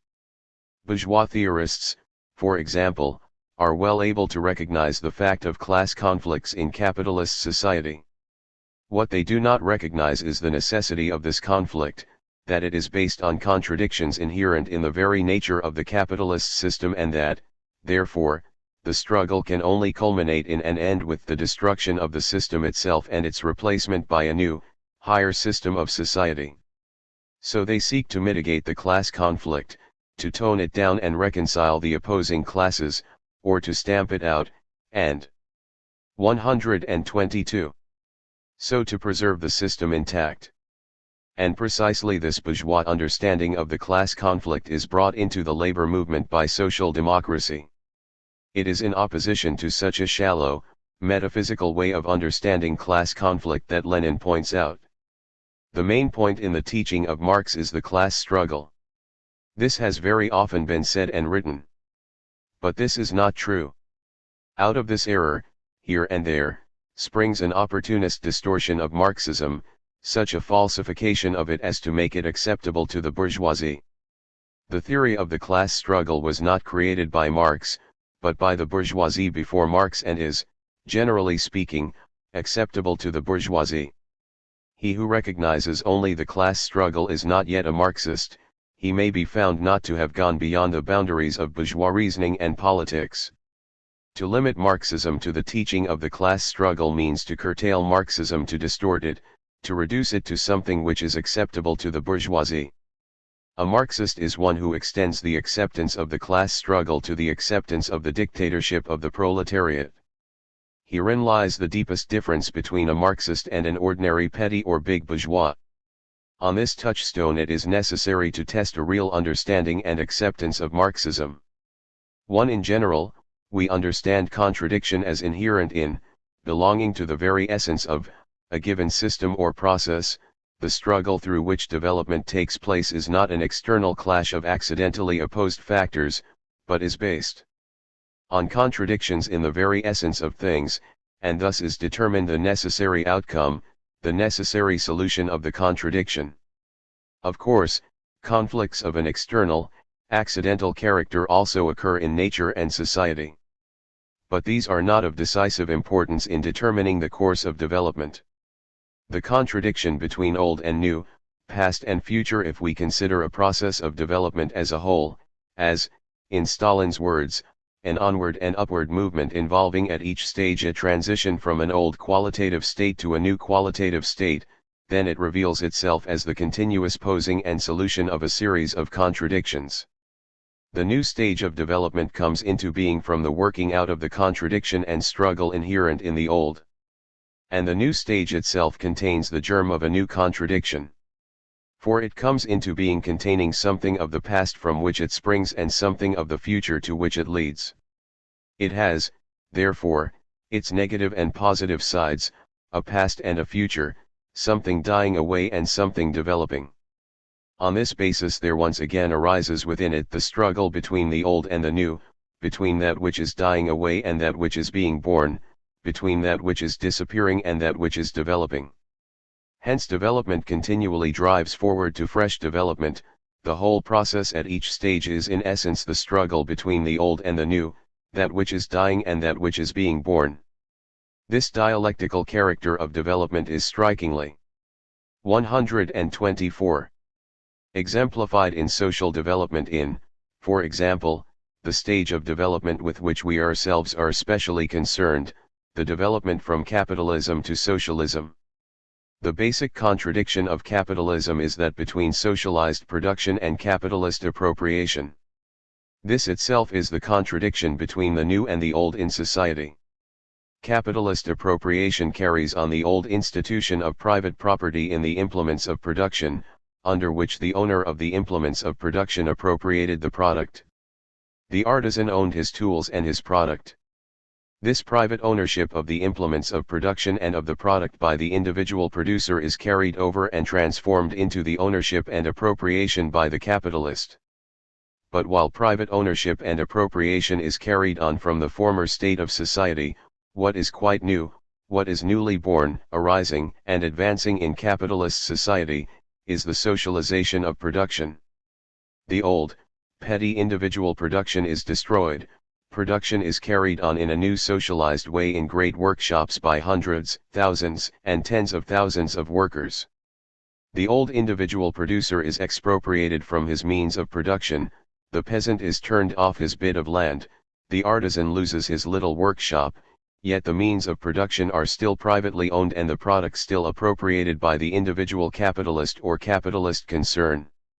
What the capitalist appropriates, however, is no longer the product of his own labor, but the social product of the social labor of others. Hence this private capitalist appropriation now contradicts the new socialized character of production. In this way, as capitalist society comes into being and develops. 125. The old contradicts the new. At first capitalism continues to expand, bringing all aspects of economy under its sway and extending its sway over the whole world. But then begins its process of decline. The contradictions reach a breaking point. Capitalism enters into its period of death throes, the general crisis of capitalism. A handful of great monopolists stands opposed to the working class in the capitalist countries, and not only to the working class in the capitalist countries but to the millions of oppressed peoples in the colonial territories. The old masters of the world stand opposed to its future masters, the past to the future. Moreover, rival groups of monopolists stand opposed to one another, as new imperialist claimants to world domination rise and confront the older established powers. The system begins to break at its weakest points, first in one country, then in a series of countries. The capitalists are overpowered and the new system of socialism begins to arise, so that a new socialist power building up in part of the world confronts the old capitalist power dying but fighting for life in the rest of the world. Thus the old goes down, fighting against the new. The new grows strong, overpowers and supplants the old. Such is the pattern of development. The forward movement of development. This pattern of development is the dialectic of forward movement in which, as Engels said, in spite of all seeming accidents and all temporary retrogression, a. 126. Progressive development asserts itself in the end. 1. The process moves forward from stage to stage, each stage being a genuine advance to something new, not a falling back to some stage already past. In this process of development there are processes of advance, the birth and surging forward of the new, and processes of decay, the decline and fall of the old. Of course, there are times and occasions when the process of decay may become paramount, and when the forces of advance are not sufficiently strong to overcome the old and to supplant it. This has occurred in the past, for instance, in the history of society, when civilizations have disintegrated and disappeared, because they decayed and the forces of advance were not strongly enough developed in them to carry them forward. No matter. Despite such temporary retrogression, the progressive development asserts itself in the end. At the present day there are people who talk about the likelihood of the end of civilization. If we considered only the capitalist forces, such an end might well be expected. If there were no Soviet Union, if there were no People's China, if there were no organized working class movement, no national liberation movement, no peace movement, then the capitalists would quite certainly destroy their own civilization. But in fact there have already risen and grown tens of millions strong the new forces which will carry civilization forward from capitalism to socialism. The overall, long-term, forward-moving process of development takes place, not in a straight line, but in a series of zigzags, of particular and seemingly accidental occurrences, of temporary setbacks, for the development as a whole is but the summation of an entire complex of infinitely various changes and interrelations. If, then, we want to understand how the development proceeds in the concrete case, we have to see it as taking its course through a series of particular, concrete events. On the other hand, if we want to understand these particular events themselves, we should understand them, not in isolation, but in their context within the process of development as a whole. As concerns particular changes of particular things which take part in the process of development, they do not, of course, all fall into a single pattern of forward movement. There are manifold comings and goings and interactions of particular things, changes of form and changes of state, changes of one thing into another and destruction of one thing by another, cycles of change which revert again to the original starting point, and so on. Dialectics, as the study of processes in all their concreteness, in all their manifold changes and interconnections, is concerned with all these processes. Here, however, we are concerned with the general laws of the overall process of development, as an onward and upward movement manifested in a series of transitions from an old qualitative state to a new qualitative state. The role of negation in development. This general forward movement, as we have seen, infinitely complex as it is in detail, takes place through the struggle of the new and the old and the overcoming of the old and dying by the new and rising. 128. This dialectical conception of development is opposed to the older liberal conception favored by bourgeois theoreticians. The bourgeois liberals recognize development and assert that progress is a universal law of nature and society. But they see development as a gradual and smooth process, proceeding through a series of easy and imperceptible changes. They may recognize struggle where they cannot help but notice it, but to them it seems an unfortunate interruption of orderly progress, more likely to impede development than to help it forward. For them, what exists has not to be supplanted by what is coming into existence, the old has not to be overcome by the new, but it has to be preserved, so that it can gradually improve itself and become a higher existence. True to this philosophy, which they took over from the capitalists, the Social Democrats strove to preserve capitalism, with the idea that it could imperceptibly grow into socialism, and thus striving to preserve capitalism, they end by fighting, not for socialism, but against it. When the struggle is on, These exponents of social peace and class collaboration cannot avoid struggle, they simply enter into it on the other side. Comparing the dialectical materialist, or revolutionary, conception of development with this liberal, reformist conception of development, we may say that the one recognizes and embraces, while the other fails to recognize and shrinks from, the role of negation in development. Of course, we cannot assert that the transition from the old state to the new, from one quality to another, must always take place in exactly the same way. For, as we have 129 already seen, dialectics does not mean applying some preconceived scheme to every process, but, on the contrary, every process has its own dialectic, which must be deduced from the study of the process itself. Thus, while dialectics teaches us to recognize how the old supplants the new in a sudden, revolutionary way, by a blow in which the old is abolished and the new established in its place, we must also take into account how the transition to a new quality takes place in a different way, not by a sudden blow, but by the gradual and prolonged accumulation of the elements of the new quality, and the gradual dying away of the elements of the old quality. Both types of transition are exemplified in nature, and also in society. The gradual process is manifested, for example, as Stalin has recently pointed out, in the development of languages. And again, while fundamental changes in society take place through revolutionary upheavals, so long as antagonistic classes exist, such revolutions are no longer necessary after antagonistic classes have been finally abolished in socialist society. The liberals' mistake lies, not in recognizing the occurrence of gradual changes, but in recognizing nothing else and failing to comprehend the role of negation in development. Dialectics teaches us to understand that the new must struggle with and overcome the old, that the old must give way to and be supplanted by the new, in other words, that the old must be negated. The liberal, who thinks metaphysically, understands negation simply as saying, no. To him negation is merely the end to something. Far from meaning advance, it means retreat; far from meaning gain, it means loss. Dialectics, on the other hand, teaches us not to be afraid of negation, but to understand how it becomes a condition of progress, a means to positive advance. 131. 10. The negation of negation. The dialectical conception of development through negation is opposed to the liberal conception of development.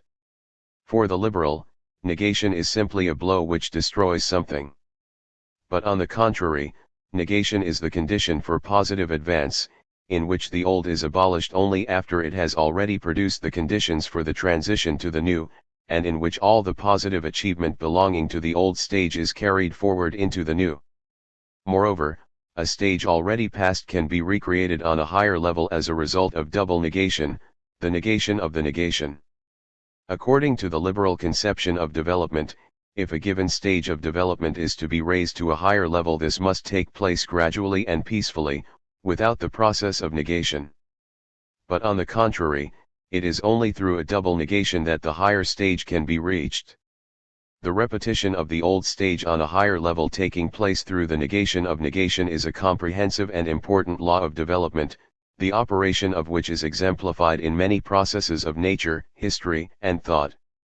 The positive character of negation. Negation in dialectics does not mean simply saying no, wrote Engels. When in the process of development the old stage is negated by the new, then, in the first place, that new stage could not have come about except as arising from and in opposition to the old. The conditions for the existence of the new arose and matured within the old. The negation is a positive advance, brought about only by the development of that which is negated. The old is not simply abolished, leaving things as though it had never existed; it is abolished only after it has itself given rise to the conditions for the new stage of advance. In the second place, the old stage, which is negated, itself constitutes a stage of advance in the forward-moving process of development as a whole. It is negated, but the advance which took place in it is not negated. On the contrary, this advance is carried forward to the new stage, which takes into itself and carries forward all the past achievement.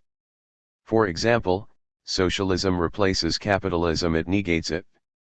But the conditions for the rise and victory of socialism were born of capitalism, and socialism comes into existence as the next stage of social development after capitalism. Every achievement, every advance in the forces of production, and likewise every cultural achievement, which took place under capitalism, is not destroyed when capitalism is destroyed, but, on the contrary, is preserved and carried further. This positive content of negation is not understood by liberals, for whom negation is simply saying no. Moreover, they think of negation as coming only from outside, externally. Something is developing very well, and then something else comes from outside and negates it, destroys it. That is their conception. That something by its own development leads to its own negation, and thereby to a higher stage of development lies outside their comprehension. Thus the liberals conceive of social revolution not only 133 as a catastrophe, as an end to ordered progress, but they believe that such a catastrophe can be brought about only by outside forces. If a revolution threatens to upset the capitalist system, that is not because of the development of the contradictions of that system itself, but is due to agitators. Of course, there is negation which takes the form simply of a blow from outside which destroys something. For instance, if I am walking along the road and am knocked down by a car, I suffer negation of a purely negative sort. Such occurrences are frequent both in nature and in society. But this is not how we must understand negation if we are to understand the positive role of negation in the process of development. At each stage in the process of development there arises the struggle of the new with the old. The new arises and grows strong within the old conditions, and when it is strong enough it overcomes and destroys the old. This is the negation of the past stage of development, of the old qualitative state, and it means the coming into being of the new and higher stage of development, the new qualitative state. Negation of negation. This brings us to a further dialectical feature of development, the negation of negation. According to the liberal idea that negation means simply saying no, if the negation is negated, then the original position is restored once more without change. According to this idea, negation is simply a negative, a taking away. Hence if the negation, the taking away, is itself negated, that merely means putting back again what was taken away. If a 134 thief takes my watch, and then I take it away from him, we are back where we started, I have the watch again. Similarly, if I say, it's going to be a fine day, and you say, no, it's going to be a wet day, to which I reply, no, it's not going to be a wet day, I have simply, by negating your negation, restated my original proposition. This is enshrined in the principle of formal logic, not A equals A. According to this principle, negation of negation is a fruitless proceeding. It just takes you back where you started.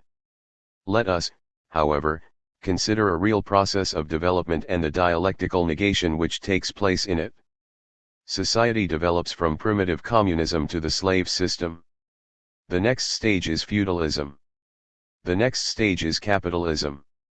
Each stage arises from the previous one, and negates it. So far we have simply a succession of stages, each following as the negation of the other and constituting a higher stage of development. But what comes next? Communism. Here there is a return to the beginning, but at a higher level of development. In place of primitive communism, based on extremely primitive forces of production, comes communism based on extremely advanced forces of production and containing within itself tremendous new potentialities of development. The old, primitive classless society has become the new and higher classless society. It has been raised, as it were, to a higher power, has reappeared on a higher level. But this has happened only because the old classless society was negated by the appearance of classes and the development of class society, and because finally class society, when it had gone through its whole 135 development, was itself negated by the working class taking power, ending exploitation of man by man, and establishing a new classless society on the foundation of all the achievements of the whole previous development. This is the negation of negation. But it does not take us back to the original starting point. It takes us forward to a new starting point, which is the original one raised, through its negation and the negation of the negation, to a higher level. Thus we see that in the course of development, as a result of a double negation, a later stage can repeat an earlier stage, but repeat it on a higher level of development. There is a development that seemingly repeats the stages already passed, but repeats them otherwise, in a new way, on a higher basis, a development, so to speak, in spirals, not in a straight line. This is a conception of development, like that of dialectical negation in general, which the liberal outlook cannot stomach. To the liberal outlook, development seems to be a smooth, upward course proceeding through a series of small changes. If a given stage of development is to be raised to a higher level, then this must take place gradually and peacefully, through the harmonious unfolding of all the higher potentialities latent in the original stage. But on the contrary, the facts show that it is only through struggle and through negation that the higher stage is won. The development takes place not as a harmonious unfolding but as a disclosure of contradictions, in which the lower stage is negated, destroyed, in which the development which follows its negation is itself negated, and in which the higher stage is reached only as a result of that double negation. As Hegel put it, the higher end of development is reached only through the suffering, the patience, and the labor of the negative. 1. A comprehensive and important law of development. In discussing the negation of negation, we must again stress what was said earlier, namely, that the essence of dialectics is to study a process in all its concreteness, to work out how it actually takes place, and not to impose on it some preconceived scheme and then try to prove the necessity of the real process reproducing the ideal scheme. We do not say in advance that every process will exemplify the negation of negation. Still less do we use this conception to try to prove anything. Referring to Marx's demonstration of the occurrence of the negation of negation in history, Engels said, in characterizing the process as the negation of the negation, therefore, Marx does not dream of attempting to prove by this that the process was historically necessary. On the contrary, after he has proved from history that in fact the process has partially already occurred, and partially must occur in the future, he then also characterizes it as a process which develops in accordance with a definite historical law. That is all. 2. Dialectics teaches us that we shall understand the laws of development of each particular process by studying that process itself, in its development. But when we do that, we shall discover the repetition of the old stage on a higher level taking place through the negation of negation. What, therefore, is the negation of the negation, wrote Engels. An extremely general and for this reason extremely comprehensive and important law of development of nature, history, and thought. It is obvious that in describing any evolutionary process as the negation of the negation, I do not say anything concerning the particular process of development. When I say that all these processes are the negation of negation, I bring them all together under this one law of motion, and for this very reason I leave out of account the peculiarities of each separate process. Dialectics is nothing more than the science of the general laws of motion and development of nature, human society, and thought. How extremely comprehensive and important is this law of development can be shown in numerous examples. We have already seen how the negation of the negation occurs in history in the development from primitive communism to communism. It occurs again in the development of individual property. Marx pointed out that the pre-capitalist individual private property founded on the labors of the proprietor is negated, destroyed by capitalist private property. For capitalist private property arises only on the ruin and expropriation of the pre-capitalist individual producers. The individual producer used to own his instruments of production and his product both were taken away from him by the capitalists. But when capitalist private property is itself negated, when the expropriators are expropriated, then the individual property of the producers is restored once more, but in a new form, on a higher level. This does not re-establish private property for the producer, but gives him individual property based on the acquisitions of the capitalist era, i.e. on cooperation and the possession in common of the land and of the means of production. 1. The producer, as a participant in socialized production, then enjoys, as his individual property, a share of the social product according to his labor, in the first stage of communist society, and according to his needs in the fully developed communist society. When capitalism arose, the only way forward was through this negation of negation.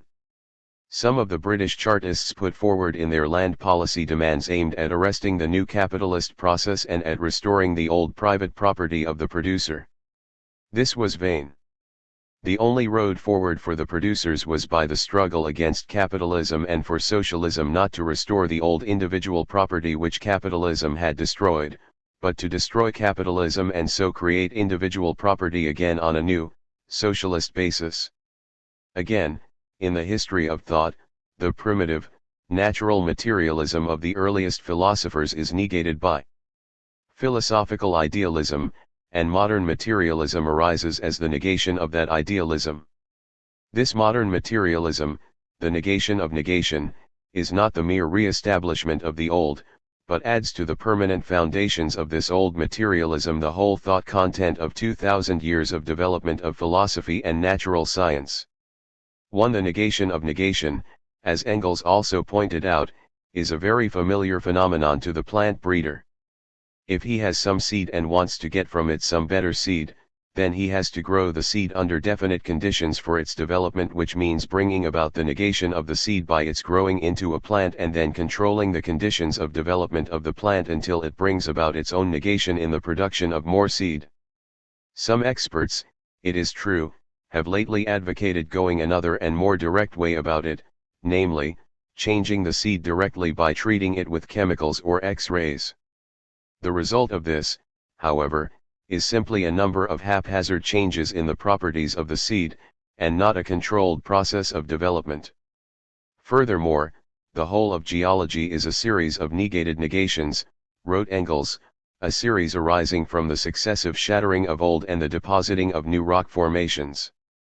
But the result of this process has been a very positive one, the creation, out of the most varied chemical elements, of a mixed and mechanically pulverized soil which makes possible the most abundant and diverse vegetation. It is the same in mathematics, he continued. If you want to raise a number a to a higher power, then this can be done by first operating on a so as to get a, and then making the additional operation of multiplying a by itself, which results in a 2. Thus a 2, the second power of a, is reached by a negation of negation. In this case it is also possible to get a 2 from a by a single process, namely, multiplying a by a. Nevertheless, as Engels pointed out, the negated negation is so securely entrenched in a 2 that the latter always has 2 square roots, namely a and a. 1. The negation of negation is found in the series of chemical elements, in which properties of elements of lower atomic weight disappear and then reappear again in elements of higher atomic weight. And the development of life itself obeys the law of negation of negation. The most primitive living organisms are comparatively speaking immortal, continuing themselves in being by continually dividing. The development of higher organisms, with sexual reproduction, was possible only at the cost of death. The organism becomes mortal. The higher development of life takes place through its negation, death. And after that, these mortal organisms advance further. The process of the evolution of species of plants and animals begins. With the birth of man, social evolution begins, the whole process of social development from primitive communism, through its negation, class society, to the classless society of communism. Moreover, man begins to master nature. And when, with communism, he brings his own social organization under his own conscious control, then an entirely new epoch in the evolution of life opens up. 142. 11. Criticism and self-criticism. Development through contradiction, the struggle between the new and the old, will continue to be the rule in the future development of communist society. But with the ending of all exploitation of man by man, this development will no longer take place through violent social conflicts and upheavals but through the rational method of criticism and self-criticism, which will become the new level of development. From the whole discussion of the Marxist dialectical method, the conclusion follows that Marxism is a creative science which must continually advance in application to new conditions of development. Criticism and self-criticism lies at the very heart of the Marxist dialectical method. A new type of development. What, now, of the future development of society, after the stage of communism has been reached? Are we to suppose that the same dialectical laws of development will continue to operate? Or that development will cease? Development will not cease. On the contrary, it is only with the achievement of communism that human development in the proper sense, that is to say, a development consciously planned and controlled by men themselves, really begins. All the rest was only the painful preparation for it, the birth pangs of the human race. When all the means of production are brought fully under planned social direction, then it may be expected that men's mastery over nature will enormously increase, and the conquest and transformation of nature by man will in turn mean profound changes in men's mode of life. For instance, 143. Ability to produce an absolute abundance of products with a minimum expenditure of human labor, abolition of the antithesis between town and countryside, abolition of the antithesis between manual and intellectual labor, clearly imply profound changes in social organization, in outlook, in habits, in mode of life generally. But the effecting of such changes cannot but involve, at each stage, the overcoming of forms of social organization, of outlooks and habits, belonging to the past. Development, therefore, will continue to take place through the disclosure of contradictions, the struggle between the new and the old, the future and the past. How else can we expect things to move forward? New tendencies will arise out of the existing conditions at each stage, which will come into contradiction with the existing conditions and hence lead to their passing and giving way to new conditions. But there is no reason to expect that this development will take place, as hitherto, through violent conflicts and social upheavals. On the contrary, with communism there will have taken place, as Engels expressed it, humanity's leap from the realm of necessity into the realm of freedom. And that means that the elemental conflicts characteristic of the realm of necessity will give place to changes controlled and planned. The laws of his own social activity, which have hitherto confronted him as external, dominating laws of nature, will then be applied by man with complete understanding, and hence will be dominated by man. Men's own social organization, which has hitherto stood in opposition to them as if 144. Arbitrarily decreed by nature and history, will then become the voluntary act of men themselves. Men with full consciousness will fashion their own history. When men understand the laws of their own social organization and have it under their own cooperative control, when there is no exploitation of man by man, when what is new and rising and its contradiction with the old is fully understood, then it is possible to do away with old conditions and create new conditions in a deliberate and planned way, without conflict or upheaval. Contradiction and the overcoming of the old by the new remain, but the element of antagonism and conflict as between men in society disappears and gives way to the properly human method of deciding affairs by rational discussion, criticism and self-criticism. This mode of social development is already beginning in the Soviet Union today.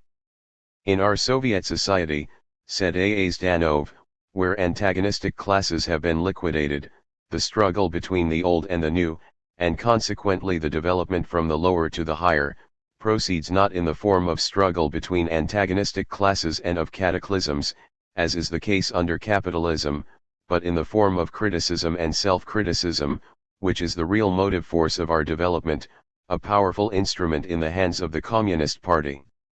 This is incontestably a new aspect of movement, a new type of development, a new dialectical law. 1. Human perspectives. In the first phase of the transition from socialism to communism, development takes place through continued struggle against the old heritage of capitalism. What will happen when the last traces of old class society have been obliterated throughout the world? We can at all events predict certain initial features of the development of world communist society associated humanity. Thus the organization of the state and of a government party will become outmoded, and state and party will disappear. This was already foreseen by Marx and Engels. Again, Stalin has pointed out that the fullest development of national cultures and national languages, which is the task first arising from the abolition of the national oppression of capitalism, will provide the basis for an eventual universal human culture and human language. When socialism has become part and parcel of the life of the peoples, and when practice has convinced the nations of the superiority of a common language over national languages, then national differences and languages will begin to die away and make room for a world language, common to all nations. 2. As for the more remote future, we have no data on which to base predictions, though we can be quite sure that vast changes will take place, and that the people of the future, masters of nature and knowing no oppression of man by man, will be well able to look after the destinies of the human race. Bernard Shaw, in his Back to Methuselah, speculated on the possibility of the span of human life being greatly extended, and eventually extended indefinitely. True, he thought this would happen through the mysterious operation of the life force. Yet it was a profound speculation, for such a result may well be brought about through the development of physiological knowledge and medical science. And Shaw was quite right in supposing that such a development would make a tremendous difference in the whole mode of human life and in all social institutions. This is, indeed, one of the ways in which the advance of science and of men's mastery over nature, our own nature, in this case, could lead to developments of vast, transforming significance for human life and society. At all events, we cannot set limits to the powers of human achievement. And bearing this in mind, we may well believe that our descendants a few hundred generations hence will in their manner of life resemble us far less than we resemble our own ancestors among the primitive savages. Creative Marxism. With this, we may try to sum up the main conclusions about dialectics. Dialectics is concerned with interconnection, change, and development. Understood in the materialist way. 147. Dialectics is the science of the general laws of motion and development of nature, human society, and thought. The dialectical method is the method of approach by the application of which we advance our materialist understanding of nature and history, and all particular processes of nature and history. It is a method, not a general formula, and not an abstract philosophical system. It guides us in understanding things so as to change them. Such being the nature of dialectics and of the dialectical method, it should be clear that the science of dialectics itself grows and develops, and that the method is enhanced and enriched with each further application. Every new social development and every new advance of the sciences and the arts provides the basis for enriching and extending the understanding of dialectics and of the dialectical method. We cannot understand and master new material simply by repeating what has already been learned, but on the contrary, we learn more, and extend, correct and enrich our ideas in the light of new problems and new experiences. Thus Marxism is a developing, progressive science. There is dogmatic Marxism and creative Marxism. I stand by the latter, said Stalin. One creative Marxism concentrates its attention upon the path and means of realizing Marxism for various situations, changing the path and means when the situation changes. It takes its directives and guiding lines not from historical analogies and parallels, but from the study of surrounding conditions. In its activities it relies, not on quotations and aphorisms but on practical experience, testing every step it takes by experience, learning from its mistakes and teaching others to build a new life. One mastering the Marxist-Leninist theory means assimilating the substance of this theory and learning to use it in the solution of the practical problems of the revolutionary movement under the varying conditions of the class struggle of the proletariat. Mastering the Marxist-Leninist theory means being able to enrich this theory with the new experience of the revolutionary movement, with new propositions and conclusions, it means being able to develop it and advance it without hesitating to replace in accordance with the substance of the theory such of its propositions and conclusions as have become antiquated by the new ones corresponding to the new historical situation. 2. Creative Marxism is the very opposite of revisionism. This must be stressed, because revisionism usually begins by announcing that Marxism must not become a dogma. Revisionism means going backward from Marxism. In the name of opposing dogmas, it abandons Marxism in favor of the dogmas of bourgeois theory. Creative Marxism preserves and cherishes the substance of the Marxist materialist theory. Thus Stalin said of Lenin. Lenin was, and remains, the most loyal and consistent pupil of Marx and Engels, and he wholly and entirely based himself on the principles of Marxism. But Lenin did not merely carry out the doctrines of Marx and Engels. He was also the continuator of these doctrines. He developed the doctrines of Marx and Engels still further in application to the new conditions of development. 1. Criticism and self-criticism, a lever of progress. In order, then, to master the method of Marxism-Leninism, the method of dialectics, we must use it and develop it in use. And this demands criticism and self-criticism in all spheres of theoretical and practical activity. Criticism and self-criticism, which belongs at the very heart of the Marxist dialectical method, means that theory and practice must always be matched up one with the other. Theory must not be allowed to lag behind practice. Theory must keep not only level with practice but in advance of it, so as to serve as a true and reliable guide. Practice must not be allowed to grope in the dark without the light of theory, nor to be distorted by wrong and antiquated theory. And this matching up of theory and practice can only be achieved by constant alertness, by constant readiness to criticize and to learn, by continuous check-up of ideas and actions both from above and from below, by readiness to recognize what is new and to correct or cast aside what is old and no longer applicable, by frank recognition of mistakes. Mistakes are inevitable. But by the check-up which recognizes mistakes. In time, by examining critically the roots of those mistakes and correcting them, by learning from mistakes, we advance to new successes. A party is invincible, wrote Stalin, if it does not fear criticism and self-criticism, if it does not gloss over the mistakes and defects in its work, if it teaches and educates its cadres by drawing the lessons from the mistakes in party work, and if it knows how to correct its mistakes in time. 1. Mistakes are seldom mere accidental errors of judgment. Most often mistakes arise because we cling to old habits and old formulations which have become antiquated and inapplicable to new conditions and new tasks. When this happens, and when, as a result, things do not turn out as anticipated, then, if we are ready critically to examine what has gone wrong, we learn something new and grow in strength, stature, and experience. We are advancing in the process of struggle, in the process of the development of contradictions, in the process of overcoming these contradictions, in the process of bringing these contradictions to light and liquidating them, said Stalin. Something in life is always dying. But that which is dying refuses to die quietly, it fights for its existence, defends its moribund cause. Something new in life is always being born. But that which is being born does not come into the world quietly, it comes in squealing and screaming, defending its right to existence. The struggle between the old and the new, between the dying and the nascent, such is the foundation of development. By failing openly and honestly, as befits Bolsheviks, to point to bring to light, the defects and mistakes in our work, we close our road to progress. But we want to go forward.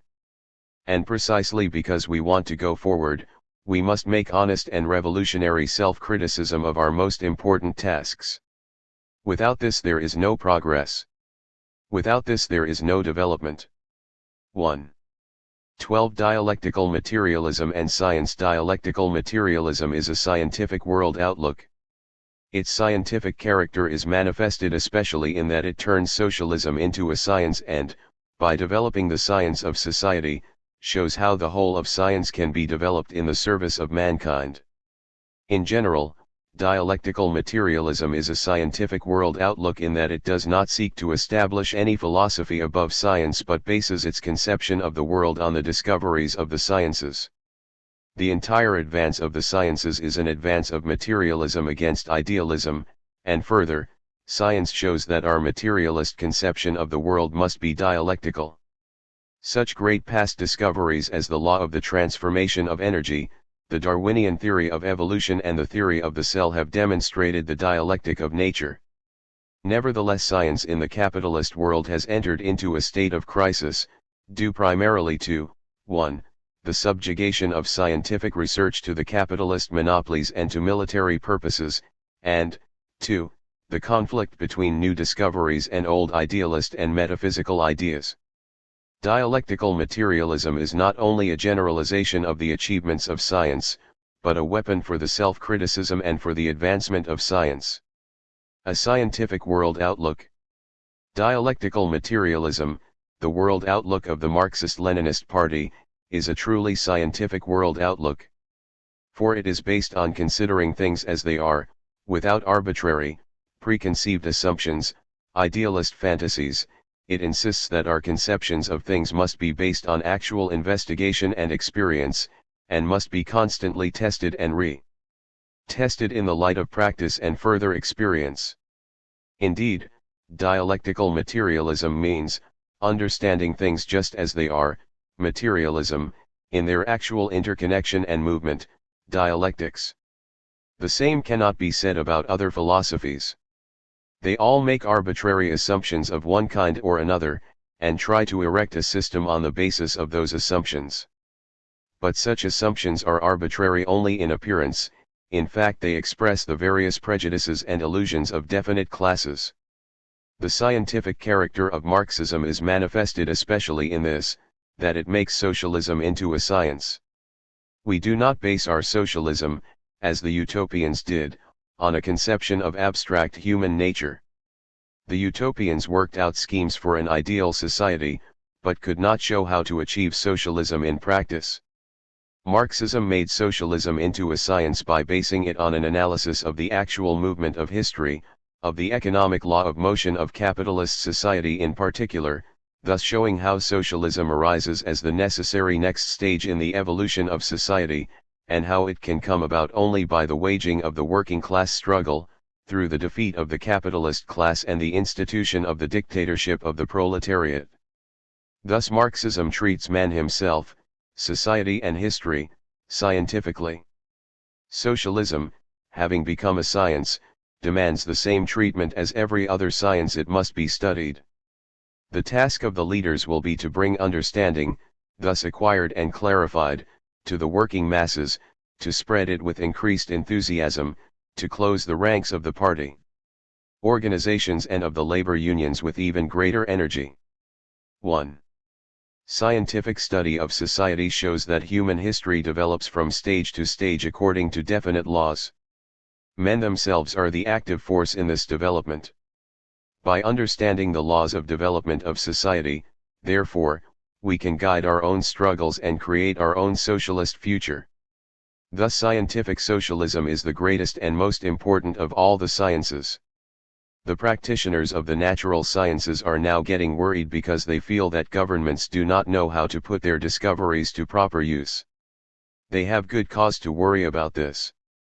Science is discovering the secrets of atomic energy, for example, but its discoveries are being used to create weapons of destruction.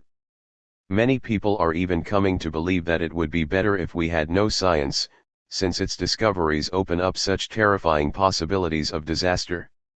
How can we ensure that the discoveries of science are put to proper use for the benefit of mankind?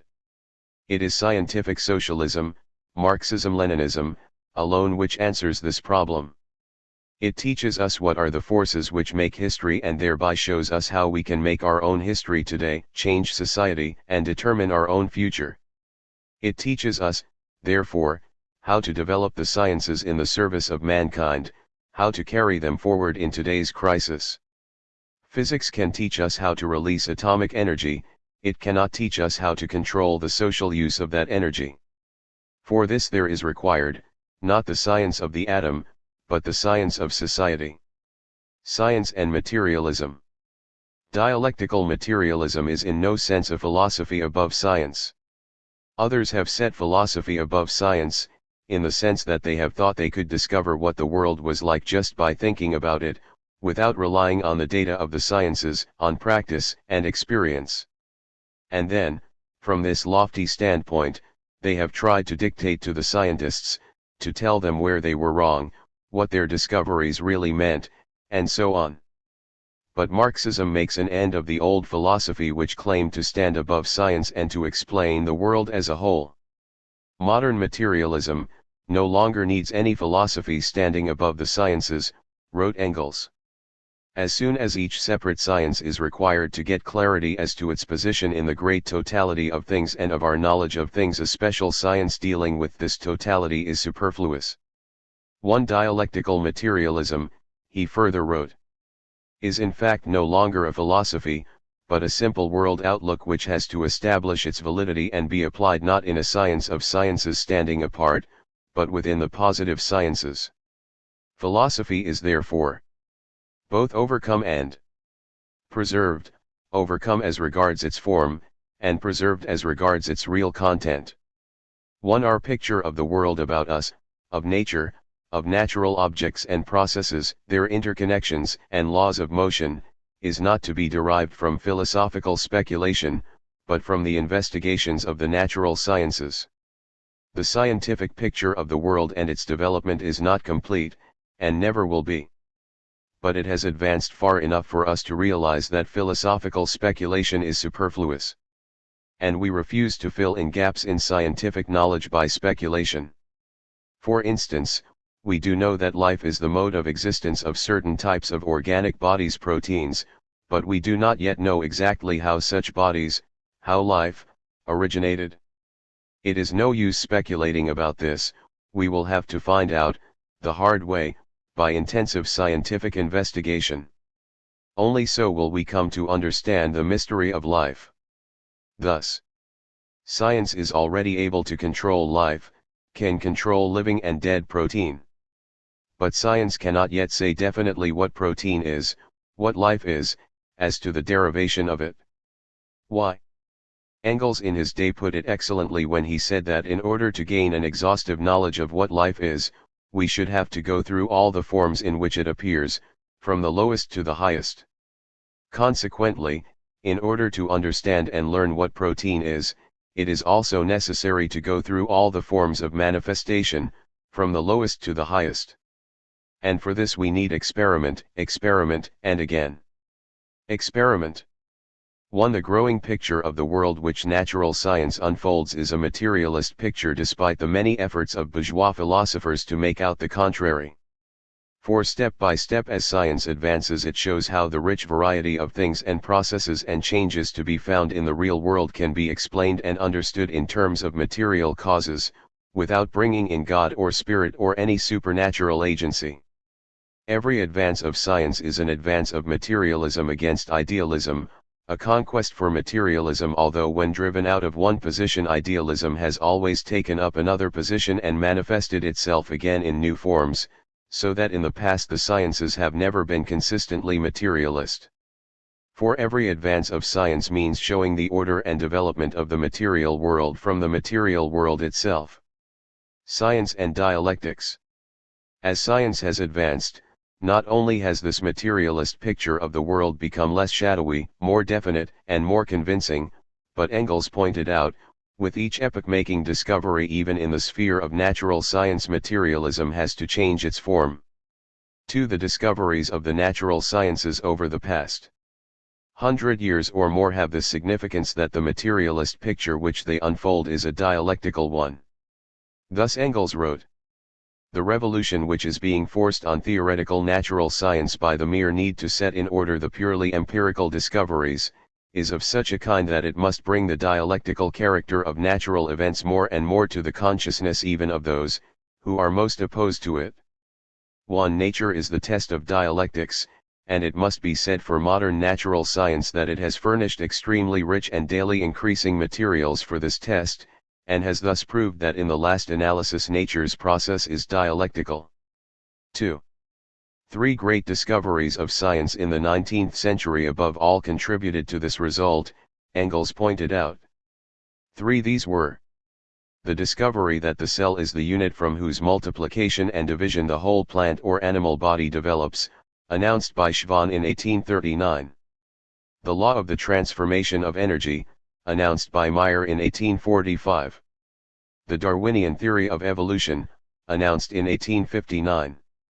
Let us briefly consider the dialectical significance of these discoveries. 1. Engels, Anti-Düring, Preface. 2. Ibid, Introduction. 3. Engels, Ludwig Feuerbach, Chapter 4. 159. First, the transformation of energy.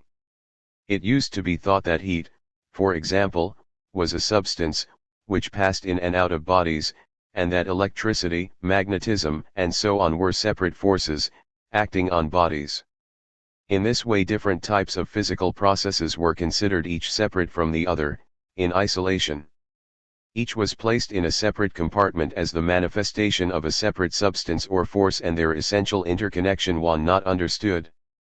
But science in the 19th century, with the principle of the conservation and transformation of energy, discovered that mechanical force, heat, radiation, light or radiant heat, electricity, magnetism, and chemical energy are different forms of manifestation of universal motion, which pass into one another in definite proportions, so that in place of a certain quantity of one which disappears, a certain quantity of another makes its appearance, and thus the whole motion of nature is reduced to this incessant process of transformation from one form into another.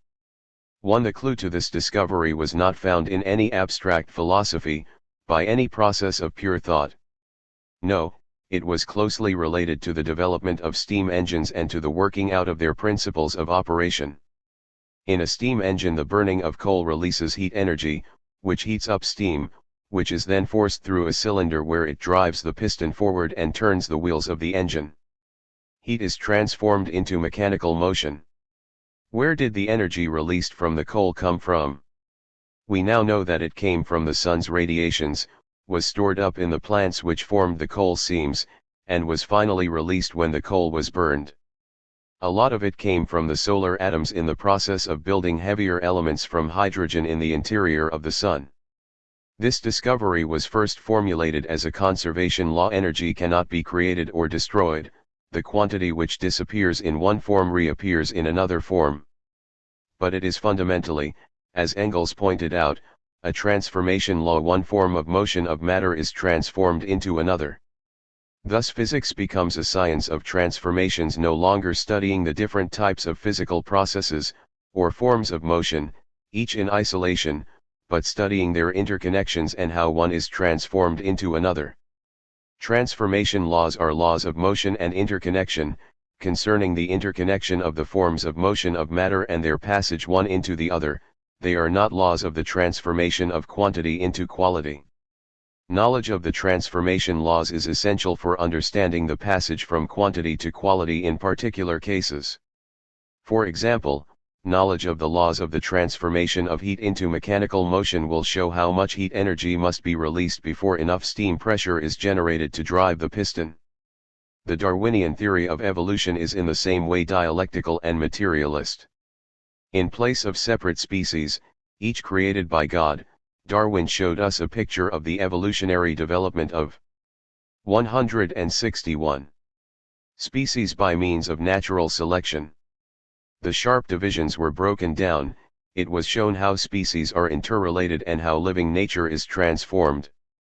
For instance, the swimming bladder of the fish becomes the lung of the land animal, the scales of the reptile become the feathers of the bird, and so on.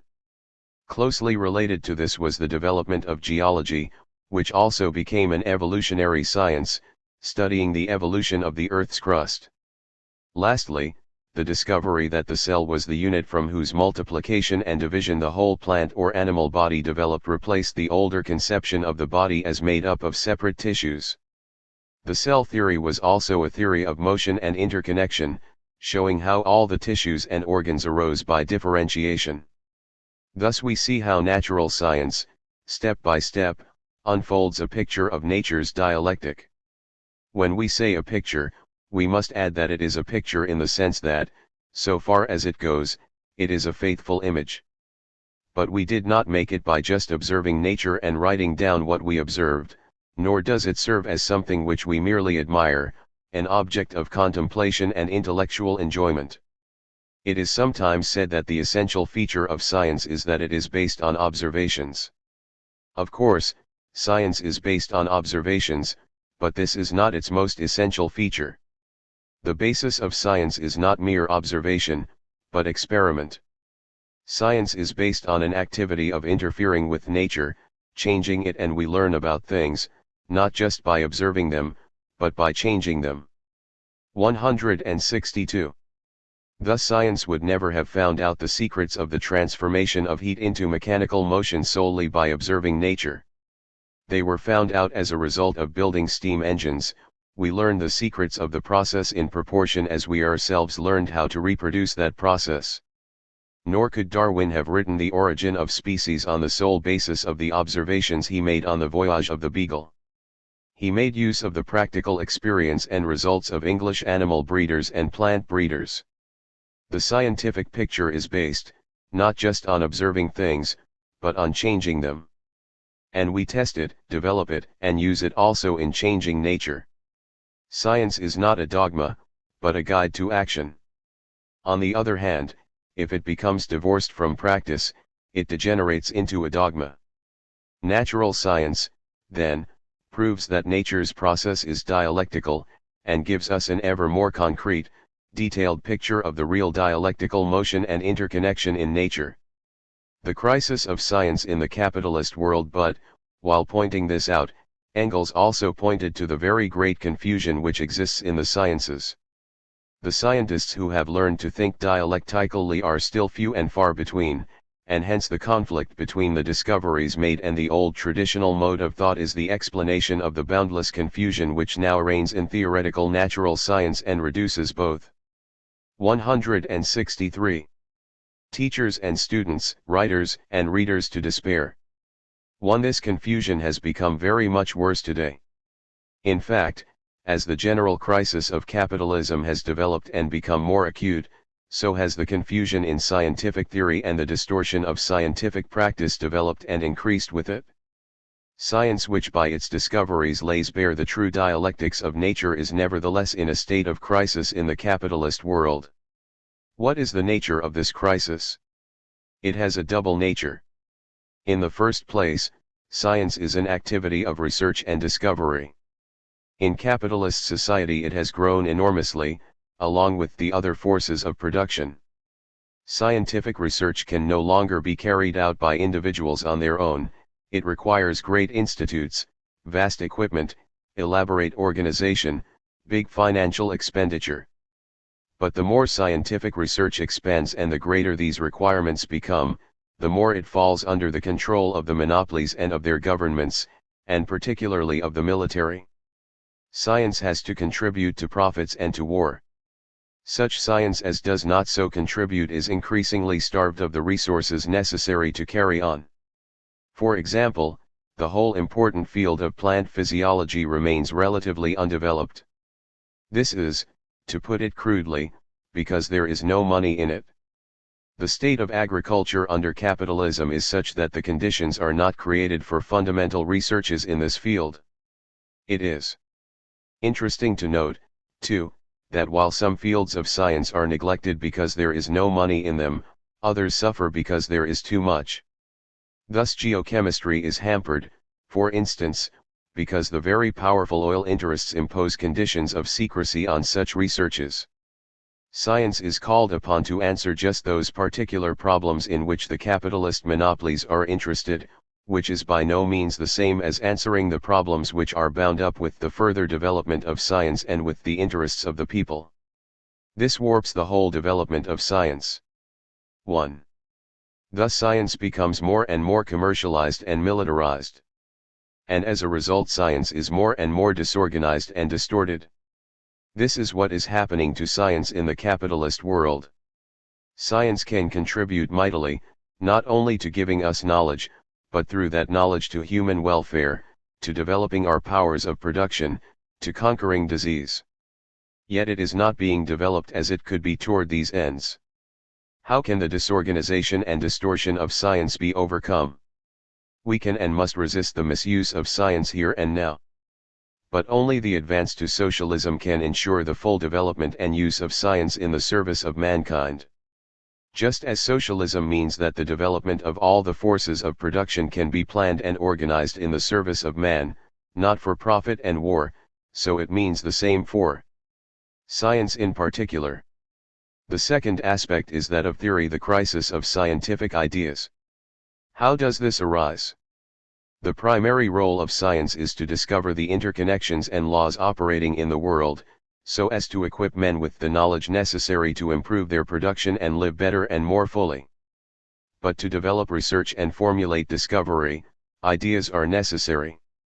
To work out and guide the strategy of advance of science, theory is necessary. And in this sphere of ideas and theory, the great achievements of science in capitalist society come into collision with the traditional forms of bourgeois ideology. As Engels stated, there develops the conflict between the discoveries made and the old traditional modes of thought. In two words, the idealism and the metaphysics characteristic of and ingrained in bourgeois ideology have penetrated deeply into the ideas and theories of the sciences.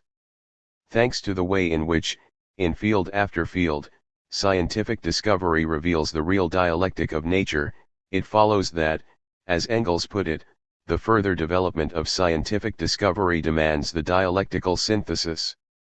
But this would carry theory far beyond the limits imposed on it by the bourgeois outlook. So it is that we find that in field after field bourgeois science turns back from its own achievements, gives up vantage grounds won, and instead of going forward suffers a theoretical collapse. Here, indeed, is a case of the struggle of the new against the old, of advancing scientific discovery against the old ideas in terms of which scientific theory is formulated. Understanding it thus, we can be quite sure that the retrogressive trend will be but temporary, and that the advance of science will break through the barriers of old ideas and outworn dogmas. In biology, it was the fate of the Darwinian theory to have a dogma imposed on it, the theory of the gene. The same thing happened to the cell theory, with Virchow's dogma that the cell comes only from the cell. In each case a dialectical theory of development had imposed on it a metaphysical dogma which denied development. In physics, the great discoveries about the electron, the atomic nucleus, the quantum of action about physical transformations were interpreted, and not by idealist philosophers alone but by theoretical physicists, as meaning that matter had disappeared and that the limits of investigation had been reached. In the allied science of cosmology, scientists, having found out so much about the universe and its development, began to have recourse to ideas of creation. In all these cases, a dogma is imposed upon science, strangling its further development. Hence the crisis. The crime of Soviet science is that it is successfully challenging and removing such dogmas. In the Soviet Union, scientists have followed Stalin's wise advice, when he called for the progress of 167. Science, whose devotees, while understanding the power and significance of the established scientific traditions and ably utilizing them in the interests of science, are nevertheless not willing to be slaves of these traditions, the science which has the courage and determination to smash the old traditions, standards, and views when they become antiquated and begin to act as a fetter on progress, and which is able to create new traditions, new standards, and new views. 1. Conclusions. We have now briefly surveyed the principal features of the Marxist materialist conception of the world and of the Marxist dialectical method. What conclusions can we draw at this stage? 1. The world outlook of dialectical materialism is a consistent and reasoned outlook, which derives its strength from the fact that it arises directly from the attempt to solve the outstanding problems of our time. The epoch of capitalism is an epoch of stormy development in society. It is marked by revolutionary advances of the forces of production and of scientific discovery, and by consequent uninterrupted disturbance of all social conditions. This sets one theoretical task above all, and that is to arrive at an adequate conception of the laws of change and development in nature and society. To this theoretical task dialectical materialism addresses itself. 2. This is not the task of working out a philosophical system, in the old sense. What is required is not any system of ideas spun out of the heads of philosophers, which we can then admire and contemplate as a system of absolute truth. Capitalist society is a society rent with contradictions, and the more it has developed, the more menacing and intolerable for the working people have the consequences of these contradictions become. The new powers of production are not utilized for the benefit of society as a whole but for the profit of an exploiting minority. Instead of leading to universal plenty, the growth of the powers of production 169 leads to recurrent economic crises, to unemployment, to poverty, and to hideously destructive wars. Therefore the philosophical problem of arriving at a true conception of the laws of change and development in nature and society becomes, for the working people, a practical political problem of finding how to change society, so that the vast new forces of production can be used in the service of humanity. For the first time in history the possibility of a full and rich life for everyone exists. The task is to find how to make that possibility a reality. It is to the solution of this practical task that the theory of dialectical materialism is devoted. 3. Addressing itself to this task, dialectical materialism is and can only be a partisan philosophy, the philosophy of a party, namely, of the party of the working class, whose object is to lead the millions of working people to the socialist revolution and the building of communist society. 4. Dialectical materialism cannot but stand out in sharp contrast to the various contemporary schools of bourgeois philosophy. What have these various schools of philosophy to offer at the present time? Systems and arguments by the bucketful, none of them either original or cogent, if one takes the trouble to analyze them closely. But no solution to the problems pressing upon the people of the capitalist countries and the colonies. How to end poverty? How to end war? How to utilize production for the benefit of all? How to end the oppression of one nation by another? How to end the exploitation of man by man? How to establish the brotherhood of men? These are our problems. We must judge. 170. Philosophies by whether or not they show how to solve them. By that criterion, the philosophical schools of capitalism must one and all be judged, weighed in the balance, and found wanting. The prevailing bourgeois philosophies, with all their differences, have in common a retreat from the great positive ideas which inspired progressive movements in the past. They emphasize men's helplessness and limitations, they speak of a mysterious universe, and they counsel either trust in God or else hopeless resignation to fate or blind chance. Why is this? It is because all these philosophies are rooted in acceptance of capitalism and cannot see beyond capitalism. From start to finish they reflect the insoluble crisis of the capitalist world.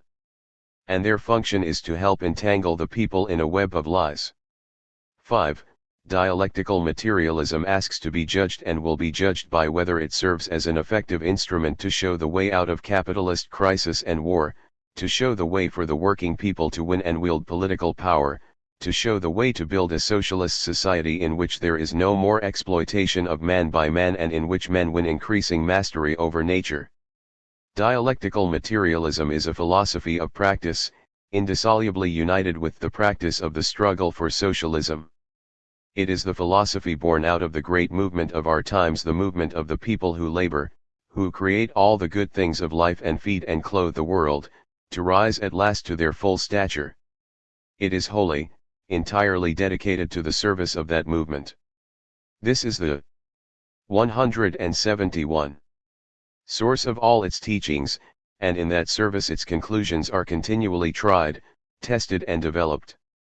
Without such a philosophy, the movement cannot achieve consciousness of itself and of its tasks, cannot achieve unity, cannot win its battles. Since the greatest task facing us is that of ending capitalist society and building socialism, it follows that the chief problem to which dialectical materialism addresses itself, and on the solution of which the whole philosophy of dialectical materialism turns, is the problem of understanding the forces of development of society. The chief problem is to reach such an understanding of society, of men's social activity and of the development of human consciousness, as will show us how to achieve and build the new socialist society and the new socialist consciousness. The materialist conception and dialectical method with which we have been concerned in this volume are applied to this task in the materialist conception of history and in the Marxist-Leninist theory of knowledge. These will form the subject matter of the second volume. 172. Bibliography. We mention here only works by Marx, Engels, Lenin, and Stalin in which the general underlying principles of dialectical materialism are expounded and developed. The best general introduction is contained in Engels' Socialism, Utopian and Scientific, and in Stalin's Anarchism or Socialism. After these it is necessary to study the Communist Manifesto by Marx and Engels. It is advisable to become acquainted with these three works before studying the two short books in which the basic ideas of dialectical materialism are brought together and summarized: Lenin's The Teachings of Karl Marx and Stalin's Dialectical and Historical Materialism. The latter is of absolutely fundamental importance for the student, containing as it does a systematic exposition of the principal features of the Marxist dialectical method, Marxist philosophical materialism and the Marxist science of history, generalizing the conclusions of the whole experience of the application and development of Marxist theory in the course of the working class struggle for socialism. The place occupied by dialectical materialism in the whole theory and practice of Marxism is dealt with in Lenin's The Three Sources and Three Component Parts of Marxism, in connection with which should also be read his Marxism and Revisionism, both in Lenin, Selected Works, Volume 11. The creative, developing character of Marxism, and the role of history in the working class movement are dealt with in the conclusion of Stalin's History of the Communist Party of the Soviet Union. 173.